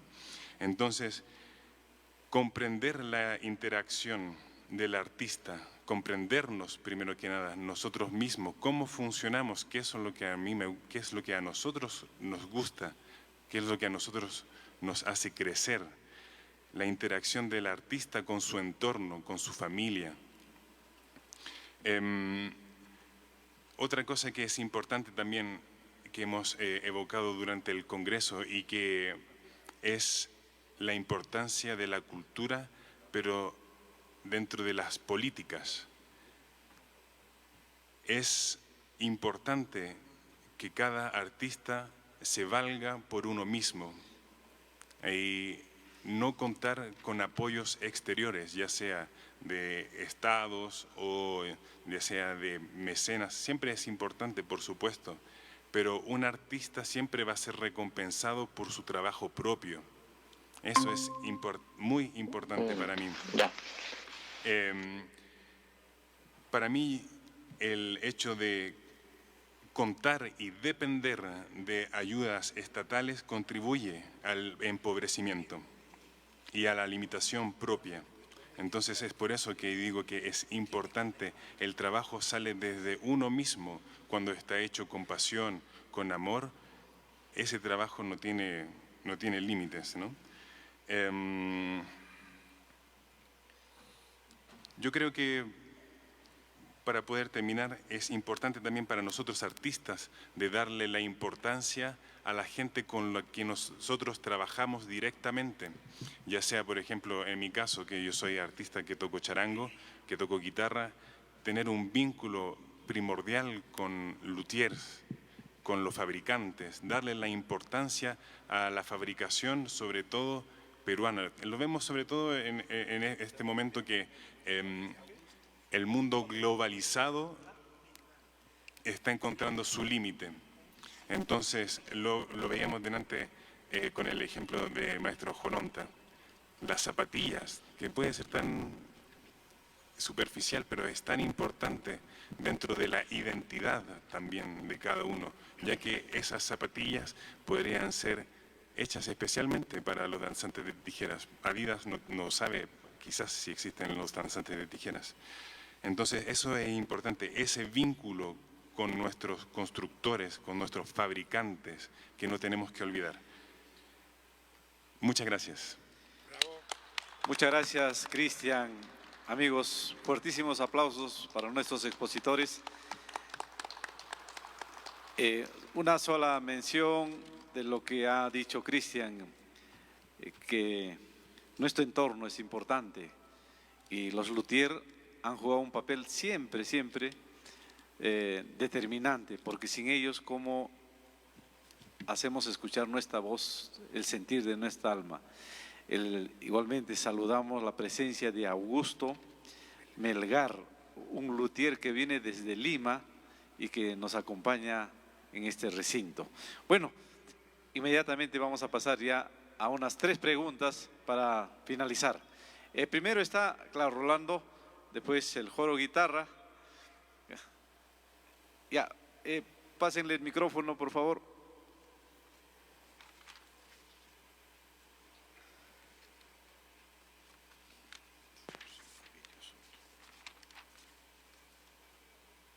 Aló, para el maestro del flamenco, y disculpen si me entrometí, porque pensé que en la dinámica podría preguntar, ya que la pregunta podría ser fresca, Sí. Trata sobre las... ¿Sí se escucha? ¿Me escucha el maestro? Sí.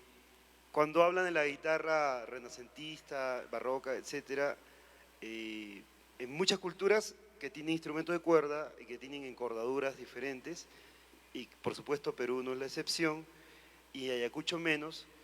Entonces hay afinaciones con diversos nombres, y aquí hay una afinación que le llaman el temple arpa, que Raúl García Zárate le llamaba el temple baulín, y que en el norte le llaman el temple 1080.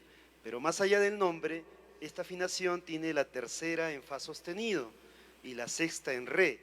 Pero si imaginamos que la sexta no existe, es una encordadura de las guitarras renacentistas, que están en las partituras de Alonso Mudarra, Luis de Milán, etc.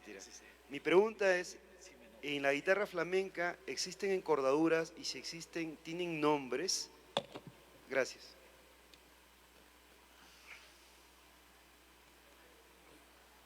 Bueno, la otra pregunta de Abilio Soto, de una vez para ya tener las 3 preguntas. Sí. Abilio Soto. Sí. Ok. Muchas gracias. En el año 1980 hemos integrado un grupo en Ayacucho, los Trovadores de Ayacucho, que precisamente dirigía el maestro, gran antropólogo y docente, don Alejandro Lima Cutupia. Integramos con don Tarcisio Chávez, el que habla, y otros grandes maestros como Saturnino Almonacid. Yo vi a Chano nacer allí cuando estábamos integrando el grupo. Ahora me alegro de que es un hombre que ha hecho un gran recorrido por el mundo. Mi pregunta es la siguiente. Yo trabajé en la Escuela José María Arguedas de Lima 10 años y había 2 grupos de músicos. Los empíricos, que nos llamaban a nosotros, y los académicos. Los empíricos éramos Raúl García Zárate, Jaime Guardia, el que les habla, Manuel Chaprado, todos éramos empíricos, según ellos. Y los que leían pentagrama eran los académicos. Entonces, cuando llegaban los turistas de otros países, nos decían, a ver, toquen tal tema o cual tema nos pedían, y los académicos, hasta que busquen sus papeles, sus partituras, nosotros ya habíamos tocado. Entonces había una confrontación permanente entre los empíricos que nos llamaban y los académicos. Pero al final, después de tantas discusiones y polémicas, hemos logrado de que a los empíricos no nos digan empíricos, porque éramos los autores, los creadores de la pólvora. Nosotros éramos los músicos que representábamos al Perú en todo lugar. Entonces hemos quedado en que a los empíricos que ellos nos decían deben llamarse los portadores. Y los académicos, que eran los que leían pentagrama, bueno, pues que queden en segundo plano, pero no como que nos despreciaban a los empíricos que no leíamos partitura. Quisiera una opinión al respecto y muchas gracias. Muchas gracias, Abilio. Gracias. Hay una pregunta de la señorita Yuli. Allá, al micro a la izquierda.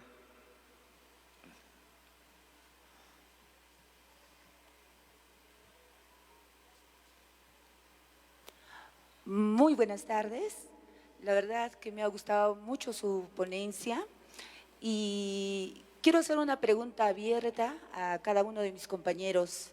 ¿Tenemos identidad como artistas? Segundo, algo muy importante que ha dicho Cristian, perfecto, la coherencia de los artistas. Si lo que hacemos y lo que decimos tiene coherencia. Como artistas, ¿somos realmente? Es una pregunta abierta a cada uno de mis hermanos artistas, porque es una autocrítica que debo yo hacer, que muchos de nuestros compañeros no tienen coherencia con lo que hacen y con lo que dicen. Gracias. Me gustó su ponencia, muy amable, gracias. Gracias, Yuli. Muchas gracias. Pasaremos a ver si Miguel Hernández nos da la respuesta a la primera pregunta de Rolando Carrasco. Señorita. Sí, bueno, esa pregunta de las afinaciones o encordaduras que hay en la guitarra flamenca. A ver, tradicionalmente, antes de que la guitarra flamenca surgiera como tal, con tal nombre, sí había, hasta el siglo XVIII, sí había diversas afinaciones y encordaduras. Eso se fue perdiendo, por lo menos en mi tierra. Y ya a partir del siglo XIX perduraron algunos pequeños cambios a la afinación normal, por ejemplo, bajar la sexta a re. Eso era muy habitual en el siglo XIX, tocar en re daba un poquito más de profundidad al toque. Esa afinación era muy habitual en el siglo XIX. A principios del siglo XX, un guitarrista, un genio de la guitarra, llamado Ramón Montoya, toca un toque que se llama rondeña, que con una afinación idéntica a la que has comentado, la tercera en fa sostenido y la sexta en re. Es idéntica, la misma afinación. No sabemos si él la retomó de alguien o de algún sitio o fue una creación suya, personal. Y recientemente, a partir de Paco de Lucía, digamos para acá, los últimos 40 años, 45 años, sí ha habido muchísimos experimentos buscando nuevas sonoridades. Los guitarristas contemporáneos sí están jugando mucho con modificar esas afinaciones para buscar esas sonoridades que también te permiten tener un lenguaje compositivo de la guitarra diferente, ¿no? Pero es algo muy contemporáneo. Digamos que la guitarra que se conoce entre comillas como tradicional, solamente la afinación normal y bajando la sexta re para algunos toques solistas. Y quería comentar respecto a la segunda pregunta un pequeño apunte. El tema de la enseñanza académica y la enseñanza empírica, o como le queramos llamar, es un tema para organizar 3 congresos, por lo menos, o 10 congresos. Es un tema muy delicado y muy interesante. Simplemente un apunte. Y yo yo vengo desde una enseñanza tradicional, aunque estuve en el conservatorio de muy pequeñito aprendiendo clarinete, pero la guitarra fue totalmente una enseñanza maestro-discípulo, totalmente oral. Simplemente en el mundo académico hay todavía una dosis de hispanocentrismo y clasismo tremenda. Y me refiero a los conservatorios. Aquí en España y en otras partes de América se estudia violín, pero se estudia con unas técnicas de la música occidental, de Centro Europa. Sin embargo, otros saberes musicales que son igual de rico, igual de bonito, igual de interesante de ser aprendido en un conservatorio, se relegan. O cuando esas enseñanzas entran en un conservatorio, por ejemplo, la guitarra flamenca, se trata de enseñar la guitarra con los paradigmas de la guitarra clásica. Entonces, ya no es lo mismo. Hay excepciones, pero algunos compañeros guitarristas que han partido del conservatorio pues no tocan de la misma manera, ¿no? Entonces es un debate muy interesante que aquí también en el flamenco también lo tenemos. Y respecto a la identidad, sí, por supuesto, en la creación, cuando yo compongo yo creo que cada uno tenemos nuestra propia identidad y eso hace reconocible. Yo cuando escucho una guitarra ya sé que es de Rafael Riqueni, ya sé que es de José Manuel Roldán, que es de Quique Paredes, ya sabes, porque cada uno le trata de impregnar su propia personalidad. Muchas gracias, José. Ahora pasamos a la pregunta de nuestro amigo Abilio Soto, para que Chano nos pueda dar una respuesta. Maestro Abilio, un gusto saludarlo. Usted también es parte de mi familia, porque ensayaban en la casa nuestra y nosotros, todos ustedes eran nuestros tíos, como es la costumbre aquí. Así que muy contento y bueno, para decirle que creo que se vienen buenos tiempos para ese término que usted nos ha referido de los portadores, ¿no? Que son aquellos que van a transmitir de manera eficiente y verdadera nuestras tradiciones. Lo que ustedes han hecho, las páginas que han marcado en nuestra historia musical, esas son irrepetibles. Y de repente lo que tienen que hacer los estudiosos es estudiarlos más a ustedes, en vez de estar buscando esa inútil competencia entre lo popular y lo académico. Creo que son nuevos tiempos para nuestra música y hay un respeto a nivel internacional. A mí a mediados de los años 80 me tocó conocer a algunos alumnos argentinos que un profesor que creo que se apellidaba Berrocal enseñaba en el Conservatorio de Salzburgo y le enseñaba algunos arreglos de García Zárate. Y eran alumnos que ya estaban en el 4º año de conservatorio, entonces había ya un respeto académico, pero todavía la guitarra ayacuchana era muy poco conocida. Creo que esto ya está cambiando a nivel mundial. Es una guitarra que como decía mi abuelo, no puedes tocar con los 10 dedos, ¿no? Y que te permite también otra manera de pensar, otra manera de relacionarte y otra solvencia musical también, y que te permite afrontar otros géneros musicales. Entonces, y muy interesante la ponencia del señor Hernández. Quiero hablar con él también porque tenemos una gran historia y este mestizaje, ¿no?, de nuestra guitarra con la guitarra flamenca, porque aquí en Huamanga se afincaron pobladores andaluces también y moros, ¿no?, le decíamos así antaño, que tenían ya esas costumbres y esa herencia musical que también nosotros dentro de este mestizaje poseemos. Entonces, resumiendo la respuesta, maestro, se vienen buenos tiempos y creo que ya hay un respeto para ustedes que son los verdaderos portadores de nuestra música. Gracias. Gracias, Chano. Ahora pasamos a la pregunta de Yuli del Perú, que ha hecho una travesía y está con nosotros acá en nuestra ciudad. Y bueno, dejo a Cristian para que le dé la respuesta correspondiente. Muchas gracias por la pregunta y yo creo que he logrado el objetivo de la ponencia, que era sobre todo que se interrogaran. Tenemos identidad y tenemos coherencia. Yo creo que no podría responder yo de manera general, sino que como yo lo digo, más o menos seguido, la verdad está en cada uno de nosotros y cada uno puede responder a esa pregunta de manera individual. Así que los invito a reflexionar sobre eso. Como lo decía, y para terminar, como lo decía Chano, se vienen buenos tiempos. Recordemos que la historia es cíclica y que estamos en un momento de ruptura. Como la semilla crece, germina, madura, se muere, vuelve a germinar. Y estamos, yo creo que en esos momentos, solamente que se necesita un poquito de paciencia, pero se vienen buenos tiempos. Muchas gracias. Gracias, Cristian. Me mandan para hacer una mención y un saludo al americano, más conocido como Eusebio Guamaní, que está acá. Él es uno de los grandes representantes del Pumpín, ganadores de alguna vez del Urpicha. Y por supuesto también al doctor Ricardo Dolorier, que está con nosotros. Amigos, a cada uno de ustedes. Igualmente el saludo y el abrazo correspondiente.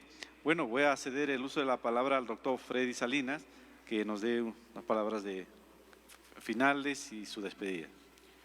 Bueno, no he tenido buena suerte por las circunstancias que nos apremian en este Congreso, pero sí quisiera manifestar a todos que estos eventos tienen que seguir continuando. ¿Para qué? Para justamente recuperar nuestra cosmogonía andina, lo que somos, nuestra ciencia y tecnología. Gracias. Bueno, amigos, fuertes aplausos para nuestros ponentes que se han dado el tiempo para preparar este trabajo y muchísimas gracias a cada uno de ustedes también por su paciencia y por esperar estas ponencias. Ahora sí, les invitamos ya a pasar, vamos a ir al local para almorzar y luego continuar con las ponencias. Muchas gracias. Gracias.